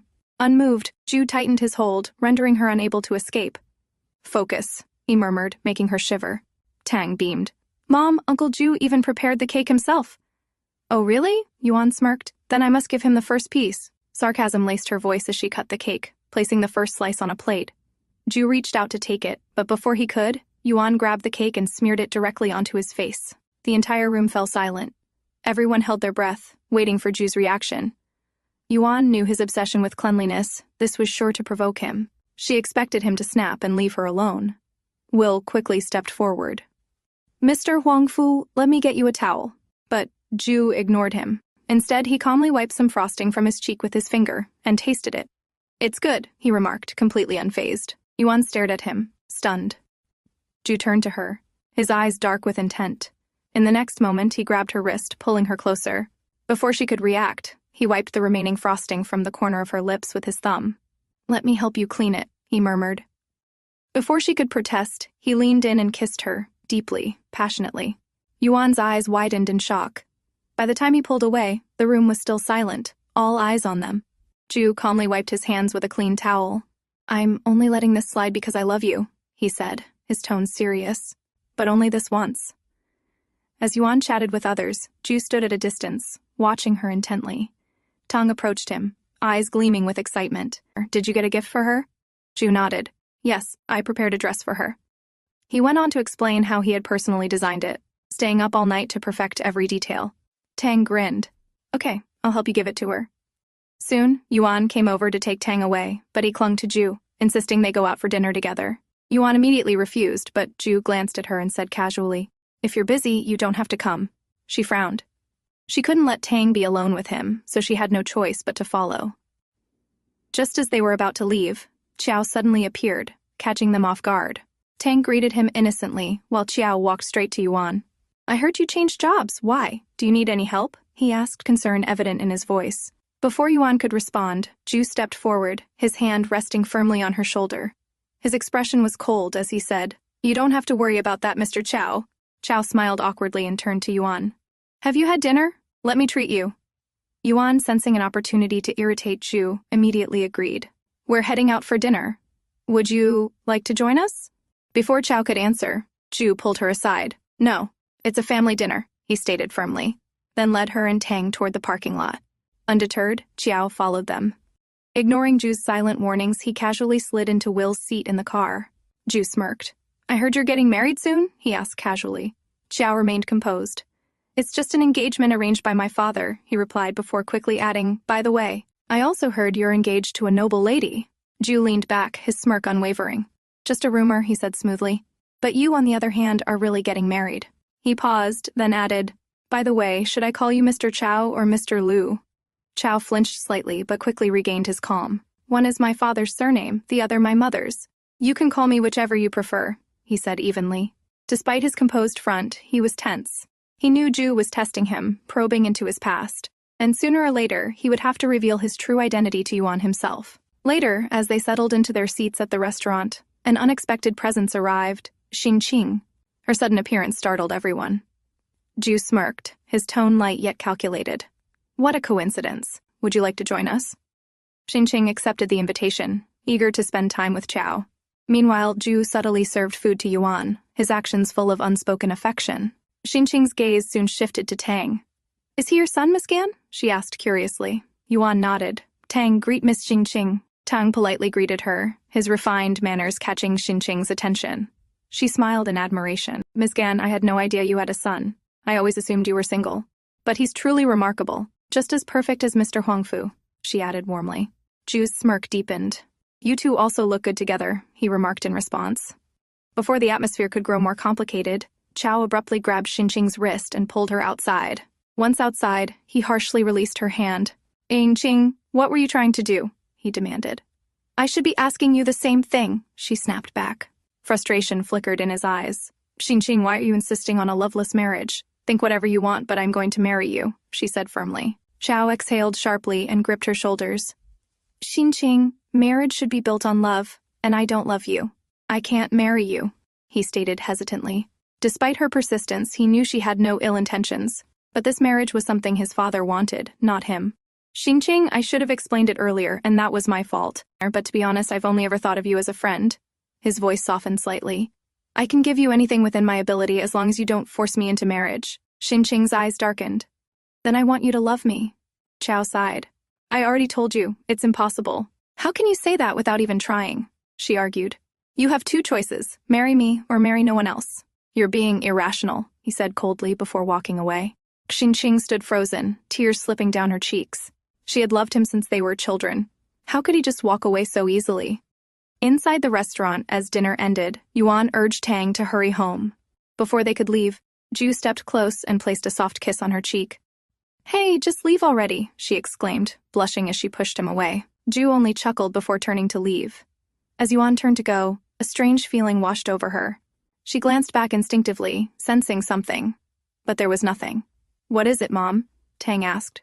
"Nothing," she quickly replied, shaking off the unease. Maybe it was just my imagination, she thought before leading Tang home. The next day, Tang and Yuan arrived at the set where the launch event was scheduled for the evening. Tang looked up at her expectantly. "Mom, you have to get ready in a new dress and support me on stage." Yuan shook her head immediately. "No way. I don't want any unnecessary attention from reporters." But Tang pouted, his eyes filled with innocence. She sighed, unable to resist his pleading expression, and finally relented. As she was about to head home to fetch a dress, Tang handed her a box. "I prepared this as your birthday gift," he said cheerfully. Yuan hesitated before opening it. Inside lay a breathtakingly beautiful dress. Later, she changed into it, the fabric hugging her perfectly, making her look stunning. Just as she finished, an announcement echoed across the venue. The show was about to begin. She hurried to catch Tang's performance. Outside, Ju arrived, dressed sharply in a tailored suit. Reporters immediately swarmed around him. "Mr. Huangfu, can you tell us the brand name of the children's clothing line?" one asked. Before he could answer, his gaze shifted beyond the crowd, catching a glimpse of someone familiar. His eyes trailed behind the reporters, locking onto Yuan as she walked past. Without hesitation, he turned to follow her, leaving Will to manage the reporters. "Mr. Huangfu will answer questions after the show," Will quickly assured them, diverting their attention. Backstage, Yuan rushed to find Tang before the show. Before she could reach him, Ju suddenly grabbed her arm and pulled her into a secluded corner, pinning her between his firm chest and the wall. "What are you doing? Let me go!" she snapped, attempting to slap him away. But her movement froze midair as her eyes caught something, the brooch pinned to his coat. Her breath hitched. It was the same one he had worn that night, 6 years ago. Ju lowered his gaze, his expression darkening. The dress suited her perfectly, but there was one problem. His brows furrowed. "The neckline is too low." His voice was firm. "The neckline is too revealing." Yuan scoffed. "And why do you care?" He leaned in, his strong arms caging her in. His voice was deep and commanding. "Don't move, or I'll kiss you." She stiffened. Panic flickered in her eyes, and in desperation she grabbed the brooch from his coat, intending to poke him with it. But before she could act, he swiftly caught her wrist, pulling her even closer by the waist. In one smooth motion, he took the brooch from her hand and clipped it to her dress, adjusting the neckline to cover her more modestly. His lips curled in satisfaction. "Much better." Yuan glanced down. She had to admit, it was a perfect fix. Still, she glared at him. "You ruined my dress. Now pay for it." Ju chuckled, cupping her face gently. His voice dropped to a whisper. "Don't worry, I'll buy you plenty more," he murmured before pressing a soft kiss against her lips. Ju pulled out a matching ribbon and gently tied it around Yuan's wrist. Leaning in close, he whispered, "Don't take it off tonight, or I'll tell Tang that I'm his father." With that, he turned and walked away. Yuan clenched her fists, glaring at his disappearing figure. "How dare he threaten me using my son?" The show began, and Tang stepped onto the stage, looking like a little prince in his elegant attire. Yuan stood at the front, her eyes filled with admiration for her son's charm and confidence. Ju appeared beside her, his voice low. "Isn't he outstanding?" "Yeah," Yuan muttered absent-mindedly, still mesmerized by Tang's presence. Ju's gaze drifted toward her neck. Unable to resist, he leaned in and lightly bit her from behind. Yuan flinched, stiffening on the spot. "Huangfu Jue, what are you doing?" she hissed, spinning around and pushing him away. Ju caught her wrist, lifting it to his lips and pressing a soft kiss against her hand. "Wait for me here," he murmured before walking away. Yuan stood frozen, her hand flying to her neck, trying to process what had just happened. "This man is insane," she muttered under her breath. As the show continued, Tang reappeared on stage in a sleek new suit, looking even more refined. But soon, the audience's attention shifted behind him. Ju stepped onto the stage, dressed in the exact same attire as Tang. A hushed murmur ran through the crowd as Ju reached Tang's side, casually taking his hand. The resemblance between them was undeniable, drawing gasps of admiration from the audience. Yuan clenched her fists, unease bubbling inside her. She could already picture the headlines once the reporters captured this moment. Ju took the microphone, his voice steady. "Everyone, thank you for attending today's show. With this, I'd like to officially announce the brand's name," he continued. "From today, it will be called Gan Tang." Tang's eyes widened in surprise. "That's my name," he whispered. Yuan's breath hitched. Panic coursed through her as she feared what he might say next. Ju, noticing her unease, smirked slightly before turning back to the audience. "I named it after a famous poem, Gan Tang," he added smoothly. "I believe our brand should carry the same values, growing into something as timeless and renowned as the poem itself." Yuan exhaled slowly, relieved that he hadn't exposed Tang's true identity. But her relief was short-lived. Leaving Tang around Zhu was still a dangerous gamble. As the event wrapped up, Yuan called for Tang. "Mom, you look gorgeous," Tang said, running up to her with a bright smile. "Thank you, my child. Now, let's change quickly and head home," she said, leading him to the changing room. As Tang stepped inside, Yuan waited outside. But within moments, Zhu appeared, stopping right behind her. "Where are you going? And where is Tang?" he asked. "He's changing and we're leaving," she replied firmly. Zhu grabbed her hand. "The event isn't over yet. I'll drive you home later," he said. She immediately yanked her hand away. "Huangfu Jue, I only agreed to the show. There was never any arrangement for after the event. You're violating our agreement, so keep your word and stop bothering us." Zhu's sharp gaze held hers before he swiftly grabbed her wrist again. "Let me go," she snapped, struggling against his hold. Before their argument could escalate, a child's voice rang through the hallway. "Auntie Tang is fighting with someone." Inside the room, a boy shoved Tang to the ground. In defense, Tang kicked him, making the other boy stumble and fall backward. Yuan rushed in just as the scuffle ended. She crouched down, pulling Tang up and checking for any injuries. Behind her, the other boy's mother stormed in, lifting her son and glaring at them. "How dare you bully my son?" she snapped. Yuan and Tang remained silent as the woman stormed toward them, but Yuan quickly stepped in front of Tang, shielding him. "What are you doing?" she demanded. Behind her, Zhu stood with a dark expression. The woman hesitated upon noticing him, fear creeping into her features. "Your son bullied mine," she accused hesitantly. "I didn't. He pushed me first," Tang defended himself quickly. The other boy sneered and pointed at Tang. "You don't deserve to be a star model. You don't even have a father. You're not qualified," he mocked arrogantly. Zhu's gaze turned colder. At that moment, the boy's father arrived. Seeing Zhu's expression, he immediately ordered his son to apologize. He knew better than to offend someone like Zhu Huangfu, but the arrogant boy remained stubborn. Instead of apologizing, he rushed toward Tang again in anger. Yuan was stunned by his behavior but immediately moved to protect Tang. Before the boy could reach him, Zhu stepped forward and effortlessly lifted him off the ground. The child, realizing he was now defenseless, burst into frightened sobs. "Mr. Huangfu, please let him go. He's just a kid," the boy's mother pleaded, her voice shaking. Zhu's grip remained firm, his expression unreadable. He had never tolerated anyone disrespecting Tang. The child cried louder, calling for his mother. "Please have mercy, Mr. Huangfu," the woman begged again, desperation in her tone. Yuan placed a gentle hand on Zhu's arm. "Let it go," she urged softly. "No," Zhu said, his voice unwavering. She leaned in and whispered, "You're scaring Tang, and there are reporters here. This could create negative publicity." Zhu's jaw clenched, but he didn't release the boy just yet. Instead, his sharp gaze locked onto him. "Apologize," he commanded. The boy, now terrified, sniffled and stammered, I'm sorry." Only then did Zhu set him down. Turning to the boy's parents, he ordered, "Take him away." They wasted no time, quickly ushering their son out. Yuan knelt beside Tang, concern evident on her face. "Are you okay?" "I'm fine, Mom," Tang reassured her, then grinned. "But did you see how cool Uncle Zhu was?" Yuan sighed, shaking her head. I know. Now let's go home," she said, pulling him onto her back as they left. Zhu quickly joined them, lifting Tang from Yuan's arms. "Uncle, were they afraid of you?" Tang asked curiously. Zhu nodded.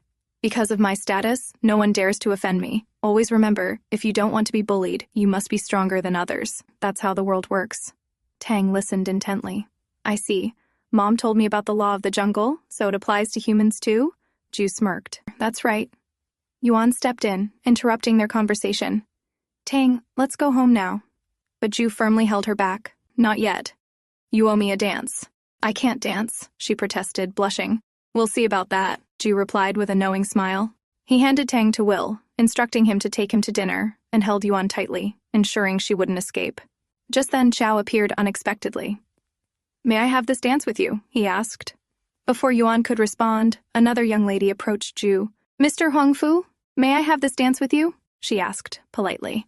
The atmosphere shifted as all eyes turned toward the sudden intrusion. "I see Mr. Huangfu is busy," Chao said with a sly smile. "In that case, I'll take care of Yuan."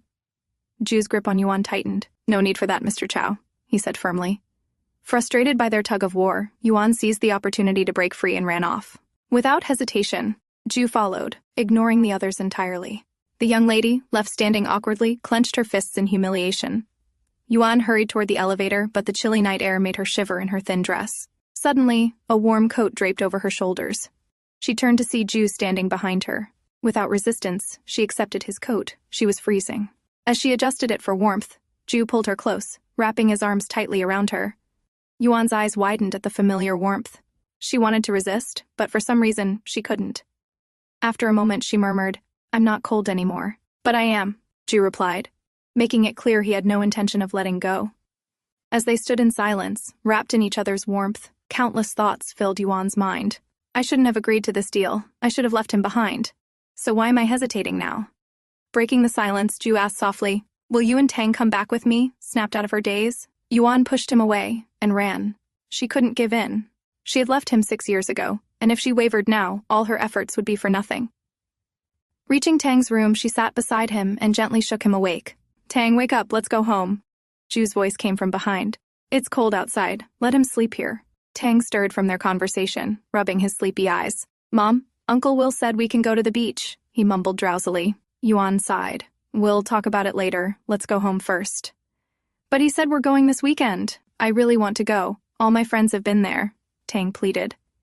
Ju tucked the sheets around him. "I'll take you home now and pick you up later. Don't worry, your mom already agreed. She won't go back on her word," he added, glancing at Yuan knowingly. Tang's face lit up. He kissed Yuan's cheek, thanking her, then happily waved at Ju as they left. Ju smirked, satisfied. The next day, Tang and Yuan arrived at the destination in the car Ju had prepared for them. Ju carried Tang in his arms as they excitedly discussed various activities. Yuan watched them, deciding to let Tang enjoy his time with his father. Tang ran around the beach excitedly, his laughter echoing through the air. Yuan followed closely behind, worried he might get lost or hurt himself. Suddenly, Ju came up from behind and gently grabbed her wrist. "Don't be so nervous. Will is watching over him," he whispered near her ear. Feeling his warmth so close, Yuan's face flushed. "I see," she replied in a low voice, avoiding his gaze. "There's a bonfire tonight and the night view here is breathtaking," Ju informed her casually. "No, we're not staying overnight. I only promised to be here for the day," she answered firmly, keeping her distance. Ju's eyes lingered on her face, noticing the faint blush creeping up to her ears. A knowing smile played on his lips, but he didn't push further, deciding not to ruin the mood. "All right, no problem. We'll head back before nightfall," he agreed easily. Later, Tang spent the day playing with Ju, swimming, playing volleyball, and running along the shore. Meanwhile, Yuan sat back in her sunglasses, sipping a cold drink as she watched them from a distance. "Maybe I was overthinking everything. He really doesn't seem interested in finding us anymore," she thought, exhaling in relief. Her gaze drifted toward Ju when a group of young women approached him, pestering him about joining their bonfire party. Her expression hardened as she observed the scene closely. Ju, unfazed, simply glanced back and replied, "Thank you for the invitation, but I have other matters to attend to." Leaving the disappointed women behind, he walked toward Tang, who was happily making a sandcastle with other children. Yuan smiled slightly at the sight, but suddenly noticed a ball rolling swiftly toward Tang. Her heart clenched, and she stood up abruptly, rushing toward him. Before she could reach, Ju had already reacted. He shielded Tang with his body, securing him in his embrace just as the ball stopped near them. A young woman ran over, breathless. "I'm so sorry, it rolled away too fast," she apologized. Ju crouched down and checked Tang. "Are you okay?" Tang grinned. "Don't worry, Uncle Ju. I'm fine." He turned to the girl. "It's okay, no need to apologize." The girl smiled, ruffling his hair. "You're so cute." Just then, she pulled something from behind her back. In a flash, her demeanor shifted. She lunged at Tang with a knife. Ju reacted instantly, shielding Tang, but the blade slashed across his arm. Blood seeped through the cut. Yuan arrived just in time, eyes blazing with fury. "Who are you? Who sent you?" she demanded, fear gripping her. Had the very person she was avoiding finally found them? Ju's bodyguards rushed in, surrounding the area. The girl, along with a man who had been waiting nearby, took off running. "Catch them!" Ju commanded coldly. Terror flickered in the air as his men immediately gave chase. Yuan hugged Tang tightly while he patted her hand, trying to assure her he was fine. Will hurried over. "Sir, we should return to the hotel and treat your wound." Ju, unfazed, waved him off. "It's nothing." Yuan, still shaken, glanced at his bleeding arm. Despite everything, he had protected Tang without hesitation. Swallowing her pride, she murmured, "Thank you." Ju's gaze softened for a brief moment before he composed himself. "It's best if we leave now. Things are getting too chaotic here." Yuan nodded, knowing he was right. They soon reached the hotel. Tang was fast asleep while Ju suggested, "Stay here tonight. It won't be safe at home until we find out who is behind the attack." Yuan sat in silence, her mind racing. Was the attack meant for Jue, or was Tang the real target? The attacker had spoken in a foreign language, which pointed to the only man in her mind. "Hey, what are you thinking?" Jue's voice cut through her thoughts, startling her. "Tang must be frightened. We should go home," she replied. "To where? Your short-term rental apartment? Or are you planning to grab your passport, pack your things, and disappear again, just like last time?" Jue's voice was laced with anger as he pinned her against the wall. She struggled against him, but in the process, her hand brushed against his wounded arm, making him hiss in pain. Guilt flashed across her face. "I told you to stay away from me," she said tiredly. Jue's expression darkened. "Am I not worthy of your trust?" he asked seriously. "It's not that," she answered hurriedly. Seeing her unease, Jue softened. He pulled her into a tight embrace, his voice low and firm. "Then what are you so afraid of? Why do you keep running away?" For a moment, Yuan melted into his embrace. She was terrified that if she stayed, Jue or Tang might get hurt. A small, familiar voice broke the silence. "Mommy." She quickly pulled away and rushed to Tang, hugging him tightly. "Mom, I'm scared. Let's go home," he pleaded, his voice trembling. Jue sighed. He had no choice but to let them leave. But he wasn't letting them go alone. Until he knew who the attackers were, he wasn't taking any chances. They left the hotel, with Yuan carrying Tang, but she stumbled due to her injured arm from earlier. Before she could protest, Jue scooped Tang up effortlessly. She was too exhausted to argue and let him. Jue and Tang walked ahead while Yuan's eyes darted around uneasily. Something felt off. There was an unsettling sense that danger still lurked nearby. Just as Jue reached the car with Tang, gunshots rang out. In an instant, a man threw himself over Yuan, shielding her. Chaos erupted. People screamed. Some fell to the ground, either injured or worse. Her vision blurred as she took in the horrifying scene. Heart pounding, she shot up and ran towards Jue and Tang. Reaching them, her breath caught in her throat. Tang lay there, his face pale but still conscious. But then her gaze fell on the blood on his forehead. "Tang," her voice broke. "I'm fine, Mommy," Tang said weakly. Her panic only grew as she realized the blood wasn't his. Slowly, her trembling eyes moved to the man beside Tang. Jue, unconscious. Her entire world stopped. Tears welled up as she dropped to her knees beside him. She had done everything to keep them safe, yet here he was, lying wounded because of her. His men arrived, quickly lifting Jue while Tang clung tightly to Yuan, his little body shaking. She hugged him back, trying to steady herself, when she heard Tang's small, trembling voice. "Mom, Dad saved me." Her entire body froze. He knew. Tang knew who his father was. At the hospital, Yuan and Tang sat beside Jue's bed as Will updated them on his condition. "How long will it take for him to recover?" Yuan asked anxiously. "At least a month," Will replied. Once everyone left, Yuan remained by Jue's bedside, guilt weighing heavily on her. Tang reached out, grabbing Jue's hand. "Mom, I'll stay here until he wakes up," he said innocently. Yuan watched them, recalling how Tang had called Jue father earlier. Her heart clenched. Tang then pulled her hand, placing it between his and Jue's. "Do you like him that much?" she asked, smiling lightly. "Yes, don't you, Mom?" Tang asked back, startling her. She hesitated. Jue had protected Tang earlier. He had kept his promise to keep them safe. Holding Tang close, she finally admitted, "Yes, I like him just like you do." Tang's face brightened. "Then can I visit him regularly?" he asked eagerly. Yuan's heart sank. That wasn't possible. That man had found them.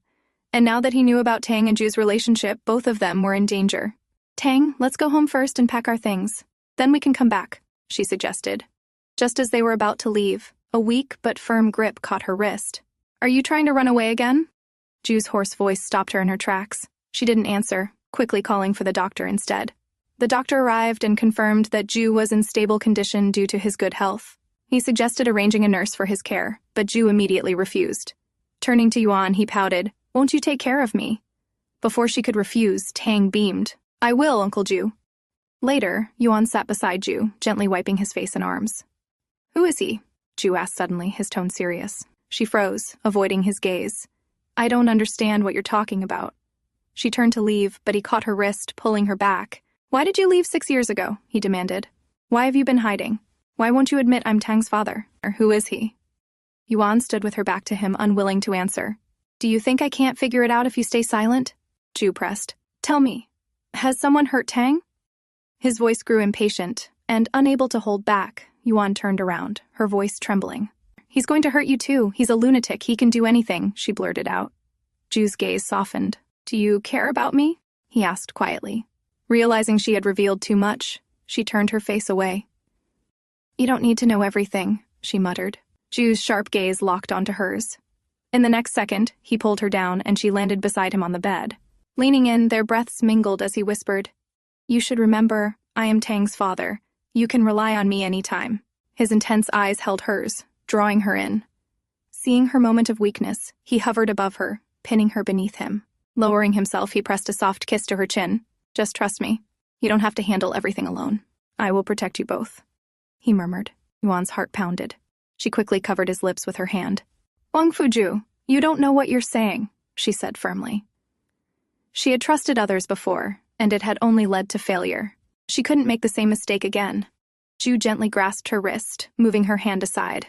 "I know exactly what I'm saying," he stated, "and I meant it when I said, I'll never let anyone hurt you or Tang." Leaning closer, he reduced the distance between them, his lips brushing against hers in a soft yet firm kiss.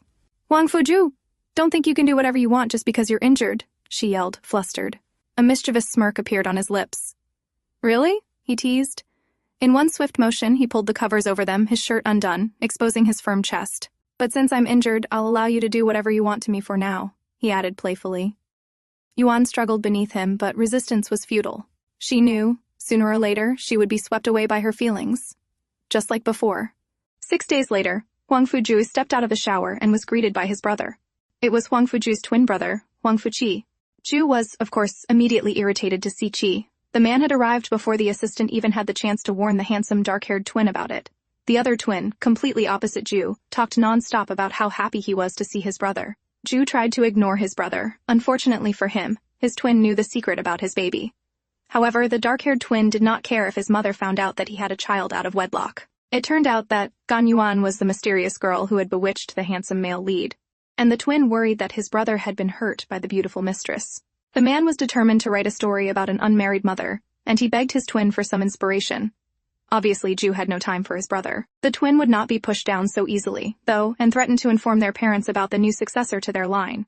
Naturally, Jue could no longer continue ignoring his twin. The brother just wanted to know how the couple had come to be. But the handsome prince just admitted that women were unpredictable, and even he was not so sure how he'd bagged the beautiful woman. It had been 6 years since the lady had disappeared, and she knew that his brother had never forgotten that beautiful lady. Now, the man realized that his brother must be so grumpy because he had not won the heart of the woman that he loved. So, the twin happily hugged his brother and asked if he was interested in learning how to hit on girls. Men were bound to suffer if they did not get with girls soon enough. That was Jue's last straw, and he yelled for his brother to get out immediately. Later, when Jue was busy working, when he suddenly got a visitor. It was Yuan who brought lunch for him. Yuan asked the man why he was working so hard and reminded him to take it easy, as he had not yet recovered. However, the man just wanted to see his adorable son. Likely the sight of the little boy would instantly make him feel better, despite the fact that he was very unsteady on his feet. He ended up falling on Yuan, who pushed him to the bed and urged him to take a nap. She had even been kind enough to bring him some soup that he could eat. Jue was grateful, and he reminded her that she would move to his house and live with him as soon as he was discharged from the hospital. Yuan Gan could barely stop her blush at his words, and insisted that she would not. Then she went ahead and accidentally spilt soup on him because he was busy grabbing her like a snapping crab. Naturally, she told him to be a good patient and immediately had the man take off his clothes. She knew that Jue was acting up again, and he only did that nonsense when he was with her. The man that she'd enjoyed a one-night stand with had gotten so many injuries because he had been protecting his son. She could not be mad at him for that. Barely containing her blush, she stalked away with his dirty clothes. However, as she was washing them, he hit her with a sneak attack and hugged her from the back. She tried to protest, but he was very close, and they were almost kissing. The tension between them was strong, and it only strengthened when she tried to wiggle away because he suddenly grabbed her and pulled her into a kiss. Old habits die hard, and she scolded the man for still doing whatever he wanted. He was injured, but he was not acting like an injured man at all and was busy trying to coddle up to her in his state. However, she would not let him go without mercy and started flirting back, making the poor injured man rather flustered. He had gotten dirty because of the soup, and she planned on cleaning him up bit by bit. Jue was flustered by Gan Yuan's move, warning her that she was playing with fire, but Yuan was not scared of getting burned. She wrapped her arms around his neck and pulled him into a very deep and passionate kiss. Jue responded without hesitation, cupping the back of her head and drawing her even closer. The couple sighed as they fell into each other's arms, and they had a very passionate moment as they held each other, their eyes locked in adoration and love. Unfortunately, the man's back pain chose that moment to kick in, and his injuries reminded him why he needed bed rest in the first place. Still, The handsome prince refused to back down, and his lady laughed at how adorable he was when he was trying that hard. Gan laughed, saying that the doctor had already told her about the man's very delicate condition, and that he was not supposed to get too excited before full recovery. It was such a pity that the duke would have to put his desire aside. Naturally, he was not very pleased about it.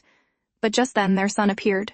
Yuan rushed out to attend to her son, and Uncle Huangfu popped out, covered in bruises, like they just so happened to be hanging out in a really private place doing nothing irregular. Anyway, the man took the opportunity to tell the boy that he would be moving in with him before the mother could protest. She had a lot of protests that she had to swallow because her son was exceedingly excited about this proposal. So, Huangfu Jue won this round, much to Director Gan's annoyance.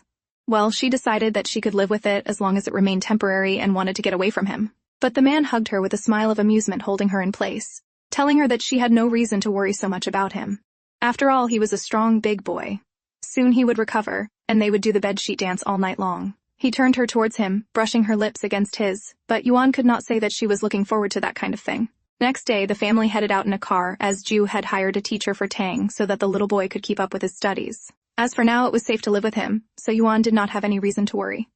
However, she did worry that someone would find them, or maybe he had already found them. Qi, Ju's twin brother, was waiting for them at the house, and it was the first time that he had seen the little Tang.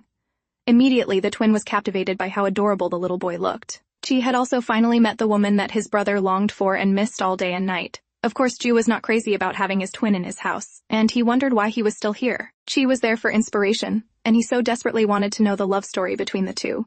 Their little boy was a carbon copy of his brother. They could tell that the boy was his son even without any DNA. The world was big, but fate had brought them all together. It would make for a wonderful story, and he wanted to know every detail. Ju just stewed in anger, and wished his brother would leave him alone. It would make things so much easier for Ju if his twin just went back home to take care of Mom and Dad. Suddenly, the twin had a wonderful idea and he raced out the door. Ju was a little anxious about whatever idea his twin had, but he did not think too hard about it. Suddenly, the phone rang and the handsome man asked how things were going. Meanwhile, the brunette twin approached the young boy, and Tang was delighted to see him as Ju had told him a lot about him. Qi noted that the little boy still called his father an uncle, so he clearly was not yet aware of his parentage. Anyway, he decided to share his pudding with the little boy, and they got chatting about the boy's interests and hobbies. The man asked what the little boy was reading, and the little boy explained that his mom encouraged reading in their house. The little boy did not have much information about his father, as his mother very rarely talked about his father, and the little boy did not even think that he had a dad. This made the twin feel very sorry for his brother all of a sudden. Meanwhile, the boy also had some questions for his Uncle Qi. The little boy wanted to know all about the country that they came from, and the young boy was excited to hear that he would get a tour from Uncle Qi, and Tang also praised him, calling him a cool person. Qi smiled, suddenly spilling the beans that Tang's dad was way cooler since he was the heir, and the young boy would be his successor someday. The little boy was not sure what a successor meant, so Uncle Qi stuttered as he was unsure how to explain that one. Qi immediately tried to redirect the conversation to a lot safer topics, but just then, the boy's mother showed up. The little boy ran to happily hug his mother, and she was not so pleased to see Uncle Qi sneaking around for information. The man tried to explain to her sister-in-law that he was just chatting with the young boy, and she immediately rejected the title of sister-in-law. She really could not resist such an amazing story potential that his brother had blessed him with. Meanwhile, Huangfu Jue was busy handling a lot of business when Yuan came to visit. Without her saying anything, he immediately said that he had no intention of interfering too much in Tang's affairs, especially since he knew how protective she was of the boy. The man knew that his brother was digging around the little boy, and he was determined not to let his brother get what he wanted. He would wait for the little boy to accept him and choose to call him dad, so he would not force himself on the child. Yuan was shocked, and also greatly moved that Ju understood her worries and would not cause a fuss in order to keep her safe. However, the man did ask for a dance when he fully recovered, and this time, Yuan was only happy to grant that request. Later that night, Yuan read her little boy an adorable bedtime story, and the little boy asked if they would stay with their Uncle Huangfu in the future. Yuan asked back if he wanted to stay here, and Tang happily answered that he liked living with Uncle Ju. For now, the boy could not go to the kindergarten, but they would hire a teacher so that Tang would not fall behind on his studies, so she agreed. The little boy then happily went to sleep, and Yuan smiled, happy that he was happy and determined that she would never let her son get hurt. Suddenly, she saw one of the pictures that he had drawn of their entire family together, including Huangfu Jue riding beside his mother. The painting was so soft and adorable, and she recalled when the young boy had said that his father Huangfu Jue had protected him. The boy, like his father, did not show his feelings directly. Even now, he still did not show that he was not willing to leave Huangfu Jue. But the picture was proof that the little boy truly wanted to spend his life with his father. However, the man that the young boy was getting along with would only put them and himself in danger. Once again, Gan Yuan was finding it more and more confusing whether to stay by his side or leave him. That evening, Ju's assistant showed up with a gift dress for her and informed her that Ju was waiting for her on the rooftop. The silk was gorgeous, clinging to sleek curves and the soft pink bringing out the beauty of her skin. Yuan Gan was gorgeous when she stepped out to join Huangfu Jue for dinner. It had been such a long time since that one night, and she had not expected the man she loved to keep the dress. Ju, pulling her in his warm embrace, said that he had many surprises, and he would show them to her one by one. He had even gotten better at speaking honeyed words, Yuan thought, but she liked it anyway in her heart. Suddenly, a song began to play, and it was the exact tune that they had danced to right before Gan had beaten it and disappeared for 6 years. Ju hugged her from back, complaining about her run away from that night, and declared that now he will punish her by keeping her all night with him. The two embraced closely, their touches growing more intimate. Ju wrapped his arms around her, pulling her into a deep, passionate kiss. Yuan, still flustered and breathless, struggled to keep up with the intensity of his desire, and the man confessed that he had been looking for her for 6 years, and she had promised that night that she would tell him her name by dawn. The poor prince had waited for the man till the next morning, but so much time passed, leaving the poor man in agony. The more he spoke, the more heated the man became. Her unexplained departure that night had left him tormented for years, endlessly questioning why she vanished without even a proper goodbye. Yuan now was trying to wiggle away from his passion, asking him to calm down. However, the man just wanted to know why she had abandoned him. She wanted to tell him, but couldn't bring herself to reveal those facts yet. As if knowing what was on her mind, Ju promised that such a thing would not happen again, as he would do everything that he could to protect her and Tang. Their dance slipped from the ballroom to the bedroom, where he gently pushed her onto the large bed. Hovering above her, he took her hand and placed it against his wildly beating heart. "Can you feel it?" he asked, his voice low and trembling. Yuan wanted to resist, but how could she, knowing this man was crazy for her? His lips crashed against hers in a passionate, almost desperate kiss, as if he were starving for her. "Only you can calm me," he whispered between kisses. "Haven't you yearned for me all these years too?" 6 years ago, the man had brought the beautiful lady to his study in Paris, and he had shown off a painting that he had bought at an auction the other day. He also showed off all of his really nice trophies that he had won, and he'd taken her around and showed her almost everything he owned, like a boy bringing home his first school crush. Yuan had insisted that she needed to go, but the prince was not ready to let go. He used the secret path to take her to the stable, the one she had taken when they were on Tang's photoshoot trip. So this was the time that made Gan Yuan the only one to know of the secret path outside of His Royal Highness. The man then, of course, showed off his prize horse, and the lady asked if she could ride a different horse. Immediately her request was granted, and the man asked her name. However, Gan was more of a dance and run kind of partner, and she did not plan on sticking around that long. But the man had fallen deeply in love with her. He wanted her to stay with him. But she had no reason to stay here, as she had no family here, so he even asked her to let him be her family. The moment was peaceful, serene, and beautiful, and it looked like a romance fantasy. Until a gun was raised, and it shot down the man that she loved. Suddenly, Gan Yuan's eyes snapped open, and she jerked awake from her nightmare, turning to find the man busy kissing love marks into her beautiful skin. The lady leapt up in horror as she recalled what she'd done last night, and she raced out in horror. The beautiful lady had once again let herself lose control just because the man had tempted her with his sculpture-like body. She called him a jerk, and now he wondered if she was angry because his back injury hampered his performance last night. Later, the man greeted his assistant that morning, but the assistant had some bad news. Apparently, there were some rumors starting to circulate about the Duke, and he could not let the media get away with that. Immediately, the man tried to shut things down. The man demanded that the photos be received and added to his own personal collection. Obviously, he would not let those beautiful photos of his family go to waste. Meanwhile, the same information was given to a blonde man who stared at the pictures like he had found what he was looking for a long time. He noticed that the amazing prince seemed to share some similarities with the young Gan Tang, like their eyes were perfectly similar violet eyes. Back in the villa, Uncle Chi greeted Tang to ask if he'd spent the night with his mother. He had woken early to stir the pot of gossip, and the little boy shot down that invasive question, saying that he was way too old to need his mother to sleep by his side. The boy was just 5 years old and already quite good at talking smack. He knew that his uncle Huangfu had been his mom last night, even if he had no idea what they'd been doing. Chi was baffled by how similar both father and son were, and he wondered if Gan Yuan would have a second child. The author let himself get carried away with the idea, and now imagined the Yuan somehow returning with triplets. Speaking of which, Yuan took that moment to appear, and she could barely look Ju in the eye, considering what had happened that night. She got even more nervous when she realized that all the focus of the room was on her. After a short, awkward greeting, they settled down for breakfast. The two looked like a perfect match, and Yuan casually pulled out her phone to see something that shocked her to silence. The rumors of their affair was all over the news. It turned out that 3 days before the incident that sent Huangfu Jue to the hospital, the worker responsible for maintaining the fountain had gone missing. They'd found the man in a certain place before he'd disappeared. The Duke suspected that this man was a professional killer. And then Yuan entered with a knock. She needed to talk to Ju about the rumors that were spreading around. She was worried about their private life becoming dangerous, but the man was also aware of all the things that she worried about. Gan Tang was his son, and the incident in the hotel proved that hiding would not solve the problem that they faced. The man did not want his beautiful woman to escape after having a good time with him. She had the decency to be embarrassed about getting caught in yet another escape plot. Yuan just wanted her sweet boy to have a normal childhood, but now he could not even leave the villa. Huangfu Jue was too special, and she worried that something bad would happen again. Ju said that giving the boy a normal life would involve telling him the truth about his mother and father. She wanted it too, but she was worried about doing that because the boy's father was just way too important. He was the heir of a nation, and all this should not have started. And instead of her desire, she needed to choose to save him and their son. She left his embrace asking Ju to deal with the news, as she was going to go take care of her boy. The man worried as he watched her go, knowing that he had to find out who targeted Tang, and what it was that made his beautiful woman hide for so many years. Suddenly, they got a call from the princess, and the man picked up the call to get a compliment from his sister.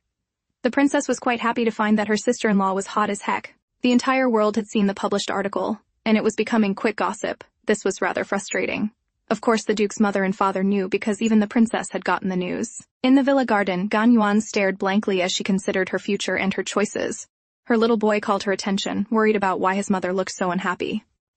The woman laughed, reassuring her son that she was fine. The two got busy playing in the gardens when the woman suddenly heard some rustling in the bushes.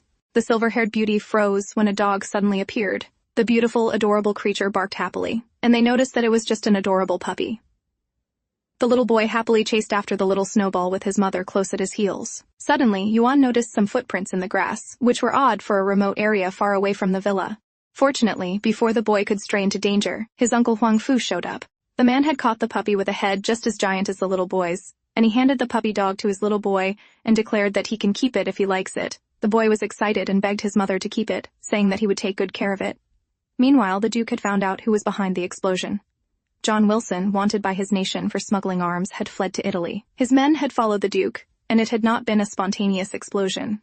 In recent years, he had changed several identities, and his travel records were fake. Now the man was in France. Anyway, they had located the man, and once they caught him, his woman and his kid would finally be safe. Yuan pondered this information, most importantly noting that the target was Huangfu and not Tang. However, the lady was sure that the female killer had come straight to the little boy at the beach. There was no way that situation had been a coincidence and had nothing to do with that man. Yuan suspected that perhaps she was just reading too much into the situation, and she asked Ju to share some of the information that he had found. They arranged to meet at his study at 6, but she could not find him at the time. While he was out, she got busy and started snooping for the box which he had taken from her. Looking through the room, she found a strange folder. Suspiciously, she opened the folder and her eyes widened. It was the design of the dress that Tang had given her. She was shocked to find that the design had come from her baby daddy and that it had been designed at 9 in the evening of the day before her birthday. In one day, the man had designed the dress, and this knowledge brought complex emotions. She also noticed the blood, which indicated that the man had hurt himself while sewing the dress. With love, he had personally made the outfit just for her, and she hid when he suddenly appeared, accidentally cutting her hand. Ju strolled up to her in all his handsome glory, and he handed her the file of all the people involved in the explosion incident. They were all killers from Italy. The file also had the details of the incident and how the bandits had carried out their task. After looking through it, it seemed clear that the handsome Duke was the target, but the lady could not understand why her son had gotten involved. The man explained that the men must have assumed that Yuan was his lover. However, that still did not make sense to the intelligent director Gan. She knew that the assassins could have targeted the Duke alone. There was no need to go after the boy as well. The man watched her and suddenly realized that she seemed to know a lot about the people who had come to kill him. Now put her in a real tight spot, and she just said she was good at analyzing the situation. It did not make sense to hurt Tang before attempting to kill the Duke. The man then asked what Yuan would do if their desire was to kill him. Yuan was horrified that he would even ask such a question. Suddenly, the woman found herself pinned once again as she kept continuously falling into this man's traps. It turned out that the Duke actually had pure intentions this time, as he had noticed the cut on her finger and scolded her for being so careless. The man grabbed her and carried her bridal style, setting her on the table before fetching the evidence that she desired. There were photos that they'd secretly taken over a month. They were trying to track John Wilson, and the Duke feared that if the madman could not get to him, then he would kill his relatives instead, just to make him suffer. The silver-haired beauty knew that the kind man had a soft spot for her. The man wanted to do all in his power to protect her. That's why he wanted Yuan to tell him who she was desperately running from. Hating emotional topics, Yuan tried to push him away and redirect the focus to arresting the culprit behind the incident. She would only reveal who she ran from when the assassin mastermind had been caught. In the bedroom, the little boy asked his mother to sleep by his side that night. The lady was happy to oblige, and she held her baby close, hoping that he would grow up happy and healthy. However, that night there was a scream of alarm, warning that some killers had come. The woman panicked, crying and telling the man that she could not leave him, but he needed her to go since the killers were coming for him alone. The man assured her that he would not be hurt, but suddenly she stabbed him with a weapon herself. The man was shocked and speechless, and there was a clap of joy behind them as someone sinister congratulated Gaia. The blonde woman told the silver-haired beauty that she had done a great job as the best assassin from their organization. Fortunately, that whole fiasco had just been a terrible nightmare, and the lady snapped her eyes open in horror and panic. She looked around in relief, but then leapt to her feet, wondering where Tang had run off to. Fortunately, she found her son having the time of his life playing with his puppy. His father was with him, and they both greeted her when they realized that she was awake. She came down to join them, taking a moment to appreciate the beauty of her baby's daddy and her own high-quality taste. She was still hesitant, shaken by the nightmare that she had had the other night. The poor former killer scolds herself for letting her head become dizzy with happiness when she'd never be able to live a normal life like a normal family, cooking with him. A normal life, having family trips, was all that the woman desired. But they were not ordinary people. And she had not forgotten why she had gotten closer to him back then. On the other hand, John Wilson is an international gun runner, and he was arrested in Paris a few days ago when he was about to flee Italy. In a shopping mall, two twin brothers attracted the praise and adoration of the women gathered. However, they were immediately discouraged when they identified a woman with a baby walking in front of the two handsome men. Clearly, one of them was taken, but that meant that the other one was up for grabs. Yuan was not sure how she felt about other ladies ogling them like they were slabs of meat on display. Those ladies had no shame. Meanwhile, there were lots of things that little Tang wanted, and his mother was only happy to rush around to fulfill his every desire. Chi had to admit that it was the first time that he had been surrounded by so many people on such an informal occasion, and the secret bodyguards spread around the mall were making him nervous. Ju was quite annoyed, and said that his brother should have just stayed at home. The women were having a field day with the twins, and some even hurried to take pictures of them clinging to each other. Suddenly, little Tang ran right up to them and asked them to come join in the fun that he was having. Without hesitation, the dark-haired handsome prince joined his son in play at once. She then admitted to the beautiful lilac-haired lady that he had not expected his brother to enjoy family life so much. Just like his brother, the woman wondered why Chi did not have anything better to do than to follow them around. The man easily noticed the not-so-subtle attempt to get rid of him, but he planned on sticking around a little longer. The woman insisted that they were not family. But the man just smirked, as he thought that with the rate his twin and the lady were going at it, they would soon be expecting yet another baby. At any rate, the man was just wondering if the beautiful woman had somehow cast a spell on his brother. Whenever the prince was around his son, he would act completely different and smile like he never had before. Plus, the man had searched for the lady for 6 years like an obsessed maniac. The man had not even dated anyone during that time either. See, the other twin really desperately wanted to know everything about how the two had met, and she was just thinking that both brothers were very different from each other. Fortunately, her family showed up to save her, so she hurried away happily to go get some steak. Meanwhile, at a Western restaurant, the little boy ordered some ice cream, although he was only allowed to have one. The little boy also wanted to know when he'd be going back to kindergarten, and his father revealed that he would be going back to school soon. It was reported after all that John Wilson was arrested in France, and Ju had used his power influence to bring an end to the case in such a short time. So, Tang could graduate and return to his normal life. As much as the woman tried to resist this man, she had to admit the positive effect that the man had on her son. Now her son was able to take it easy and act much like a child. Their life had changed, and his actions showed that he could protect her and her baby. However, she somehow felt that the enemy would not let them go easily. She even bet that the enemy was spying on them somewhere. Speaking of the devil, there was a mysterious blonde man seated in the background of the exact same restaurant. The man was as beautiful as he was audacious, and he even had the gall to argue with the waiter about the cleanliness of the water that he'd been brought. The poor waiter could not understand why he was so terrified of this gentle-looking man. Time passed, and it was finally time for the adorable little boy to return to kindergarten. The boy was happy to see his friend again, and he chatted with them about where he had gone. Suddenly, they wanted to know the identity of the handsome man who had brought him to school. Of course, the handsome man was Huangfu Jue, who stood there with Yuan, and the boy just said that the man was his mom's admirer. Most of the kids were not sure what that meant, and took guesses from their own imagination. However, one kid asked if the man was going to be his dad, and the little boy admitted that he just might have a dad soon, because he was rooting for his uncle Huangfu to win his mom's heart. The children were called into class, and they were excited to have some cake for a celebration. Yuan was happy to see her son with his peers, and her man offered to take her to her apartment so that she could go get her things. The lady kept trying to weasel out of going anywhere with him, but he was rather insistent, and found a solution to all the problems she brought up in an attempt to dissuade him. She could not stand his tenacity, and asked how he could follow her everywhere, like he did not have anything else to do. However, the man had no shame and did not care. He would happily follow the beautiful woman everywhere, and he stuck to her like glue. When they returned to the apartment, Chao Liang suddenly showed up. Of course, Ju was not happy about seeing the nosy chef again. The chef basically tossed the other man out of the way as he got to chatting with the beautiful lady, asking where she was and why he could not find her anymore. The man worried that Huangfu Jue had stolen the beautiful Yuan, and that something had happened between them. At any rate, he was glad to see that she was doing all right. Ju was not crazy about being ignored, and he suddenly invited the other man to dinner. However, the chef tried to weasel out of the date idea, but the rich prince was insistent, and he told the chef that he would see him that evening. Then, he grabbed his girl by the arm and said that they had to leave at that moment. Though they had hurried inside the apartment, the handsome Huangfu Jue noted that the chef was still hovering around like an annoying menace. Honestly, the man was not fond of that guy at all. To distract himself, he turned his attention to helping his girl, and the beautiful lady thought about how she had never expected that he would be involved in ordinary physical tasks. It was almost like they were an ordinary couple. It was very cute. The man then asked if she needed anything else, and she was fine. Then, he tried to get his assistants to do the rest of the work for her and to terminate the lease. The woman had no intention of doing that, as moving to his house was supposed to be temporary only. As idea did not sit well with the worried handsome man, as he did not like the idea that she still wanted to leave him and take her son with her. She insisted that she did not want to freeload and can pay the rent if he didn't mind. Ju pulled her into a passionate kiss, reminding her that their relationship was not like some landlord and the tenant. But for Yuan, they were both adults who took what they needed.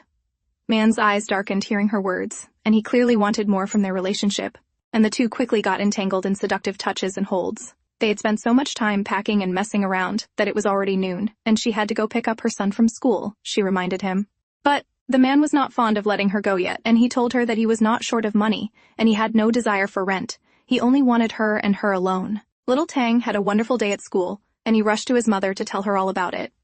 Apparently, there was already a school activity for the next day that involved going to the farming suburbs. Tang then noted that she was blushing, and her man helped cover up all of their messing around, saying that the woman had run so fast to come pick up him that her cheeks were now flushed red.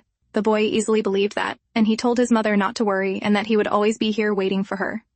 The man then told the little boy that they had retrieved all the stuff from the apartment, so they would now be living together. This made the little boy very happy. While the two happily chatted, the lady contemplated her life and all the things that had led to this moment 6 years ago. She did hope, deep in her heart, that the happiness that they currently shared would last longer and would not disappear so quickly. Later, at the Lodi Hotel, the little boy happily waved to his Uncle Chow as they all met up with the chef for dinner, just as promised. The little boy was surprised to see his Uncle Chef by himself this time, and not with her fiancé, and Ju even offered to contact the chef's family. It was all a series of very annoying threats, and the chef was not fond of that at all. The chef insisted that the important prince had no reason to worry about him, but the man responded that it was important to help someone who used to be his wife's colleague. The man's words were honeyed and sweet, but his intentions were actually very bad. The chef first started keeping a lookout for any member of his family, especially his fiancé, who could suddenly show up. Suddenly, the little boy noticed some fireworks outside, and he was so excited to see them. Ju accompanied them, and they all went out to watch the fireworks together. As the chef watched, he realized that the three standing together made for a rather cute and harmonious family picture, one that he did not want to destroy. The little boy saw a man selling cotton candy, and he craved some. Ju insisted to take the boy to eat some candy, especially since it seemed that Mr. Chow had something that he had to say to Yuan, so he gave them some privacy. This left the chef and Yuan alone. She tried to apologize for making the man worry, but he admitted that she did not need to apologize over and over again. It was inconvenient for the woman to explain why she had disappeared, so he would not force her to explain. However, Yuan admitted that she had always thought of Chow as a good friend of hers. The man then could not help but ask if things were truly impossible between them. The woman had to admit that this was rather the truth. It was not that the chef was not good enough, but it was that she would not fall in love with anyone else but with him only. That's how it is. The woman had tied the rich prince down because she was selfish back then. She could not get any more people involved in that. The one that she loved, the chef asked if it was Hongfu or Tang's father. The situation was rather ironic, and the woman confessed that the one she loved was Tang's father. So, the man had to give up. The chef believed that he stood no chance against Tang's father since the woman had known the man for a really long time. He had no idea that Huangfu Jue and Tang's father were the exact same person. The chef had tried to get her heart, because he had never seen the woman wear a wedding ring. The reason why this beautiful lady was willing to give birth to a child for a man and raise the child all by herself must be for a love stronger than what she felt for him. So, the chef accepted that he had no right to interfere in such matters, and he had no reason to stay anymore. Yuan was surprised to see the man leave, and he admitted that his fiancée would never give up on chasing him around, and he did not know when she would give up, so he had to keep running. Speaking of the lady, she did appear and called his name with joy. Chu Xinging had shown up, as expected of Huangfu Jue, to the bad guy to give out the poor chef's location to the obsessive woman. The man dropped his business card with his beautiful crush, telling her to contact him if she needed any help. He was born in a good family, and he was rather competent. Waving his hand, he even asked her not to consider him an outsider, and just take it as compensation for not being his girlfriend. Then the man raced away with his fiancée on his heels. It was a rather perplexing sight, to be honest. The little boy asked his Uncle Ju if he had called Aunt Chu, and sure enough, the handsome rich prince had been the culprit. The chef had taken good care of the people he loved after all, so the man had called the woman over as a show of thanks. The man was out here acting like he had done a good deed, and the boy laughed because it explained why his handsome daddy was not worried about his mummy being alone with Uncle Chow. They made a pinky promise secret between the two of them, and someone suddenly took a picture of the two while they were having a moment together. Later that night, Yuan read a bedtime story to her son once more. The little boy asked his mother if they would move again, since she did like to move rather frequently. The little boy had no desire to move around this time, though. The woman explained that eventually in the future, her little boy would grow up and pursue his studies and fall in love with a girl to live the life that he wanted. No one could predict what could happen in the future, so it was best not to worry about any of that. Now the boy had to sleep so that he could wake up early to go to the farm the next day. Now that Tang was asleep, the woman snuck off to organize all the stuff they had packed into their new house. Yuan ended up distracted as she admired the little photos of her baby from when he was still 1 year old, and suddenly Ju showed up at some point asking how old Tang was at that time. He even brought her a glass of milk since she had not eaten a lot of dinner. At any rate, they started looking at the photographs together, and the little Tang had always had a big head, even when he was just 8 months old. They looked at the pictures together, admiring the little boy's progress and growth over the years. The man was amazed as he saw each photo, and he thanked the woman for all of her hard work over the past years. Yuan was surprised. Leaning on his shoulder, she admitted that she thought he would be upset since he had not gotten the chance to participate in raising the kid. However, he acknowledged that it was not easy to raise a child, especially raising a child alone. Instead, the man wanted to thank her for giving birth to his baby, and for teaching the little boy to behave well. Yuan smiled, admitting that he was a pretty nice kid, young and sensible. She did not regret giving birth to him, so then Ju asked if she regretted meeting him. Did she regretted knowing him? This question took Yuan back to when they were skiing down a very snowy mountain. Back then, Ju had taken note of her nice skills, and he was very impressed. Suddenly, an avalanche started coming down, and everyone was told to run. Quickly, he told the Yuan to follow him to get out of the snow. Together, they zoomed off, drawing suspiciously close to one another as they skated by. But Yuan lagged behind, until the ominous rumble of a massive snowball closing in sent panic through her. Just as it was about to hit, a strong hand yanked her aside, pulling her into the safety of a solid embrace behind a snow-covered rock. Her face lifted, breathless, and met the eyes of the man who had just saved her. That was the first time they met. And even now, after all this time, she never once regretted it. She never regretted meeting Huangfu Jue. Yuan held him tighter, her heart stirred by the memory of that day. She whispered softly, confessing she could never regret meeting him, because if it weren't for him, she would have been buried beneath that avalanche. Ju pressed a gentle kiss to her forehead, his voice just as tender. He too had never once regretted meeting her. But in the very next moment, Yuan shyly pushed him away, mumbling that he should go to sleep, maybe out of embarrassment. Before she could escape, he caught her wrist and pulled her back into his arms. Their faces hovered just inches apart. In a low, husky voice, he murmured, "Aren't you forgetting something? Don't I deserve a little gratitude for saving your life?" Yuan's body tensed as his touch deepened, growing more intimate with each passing second.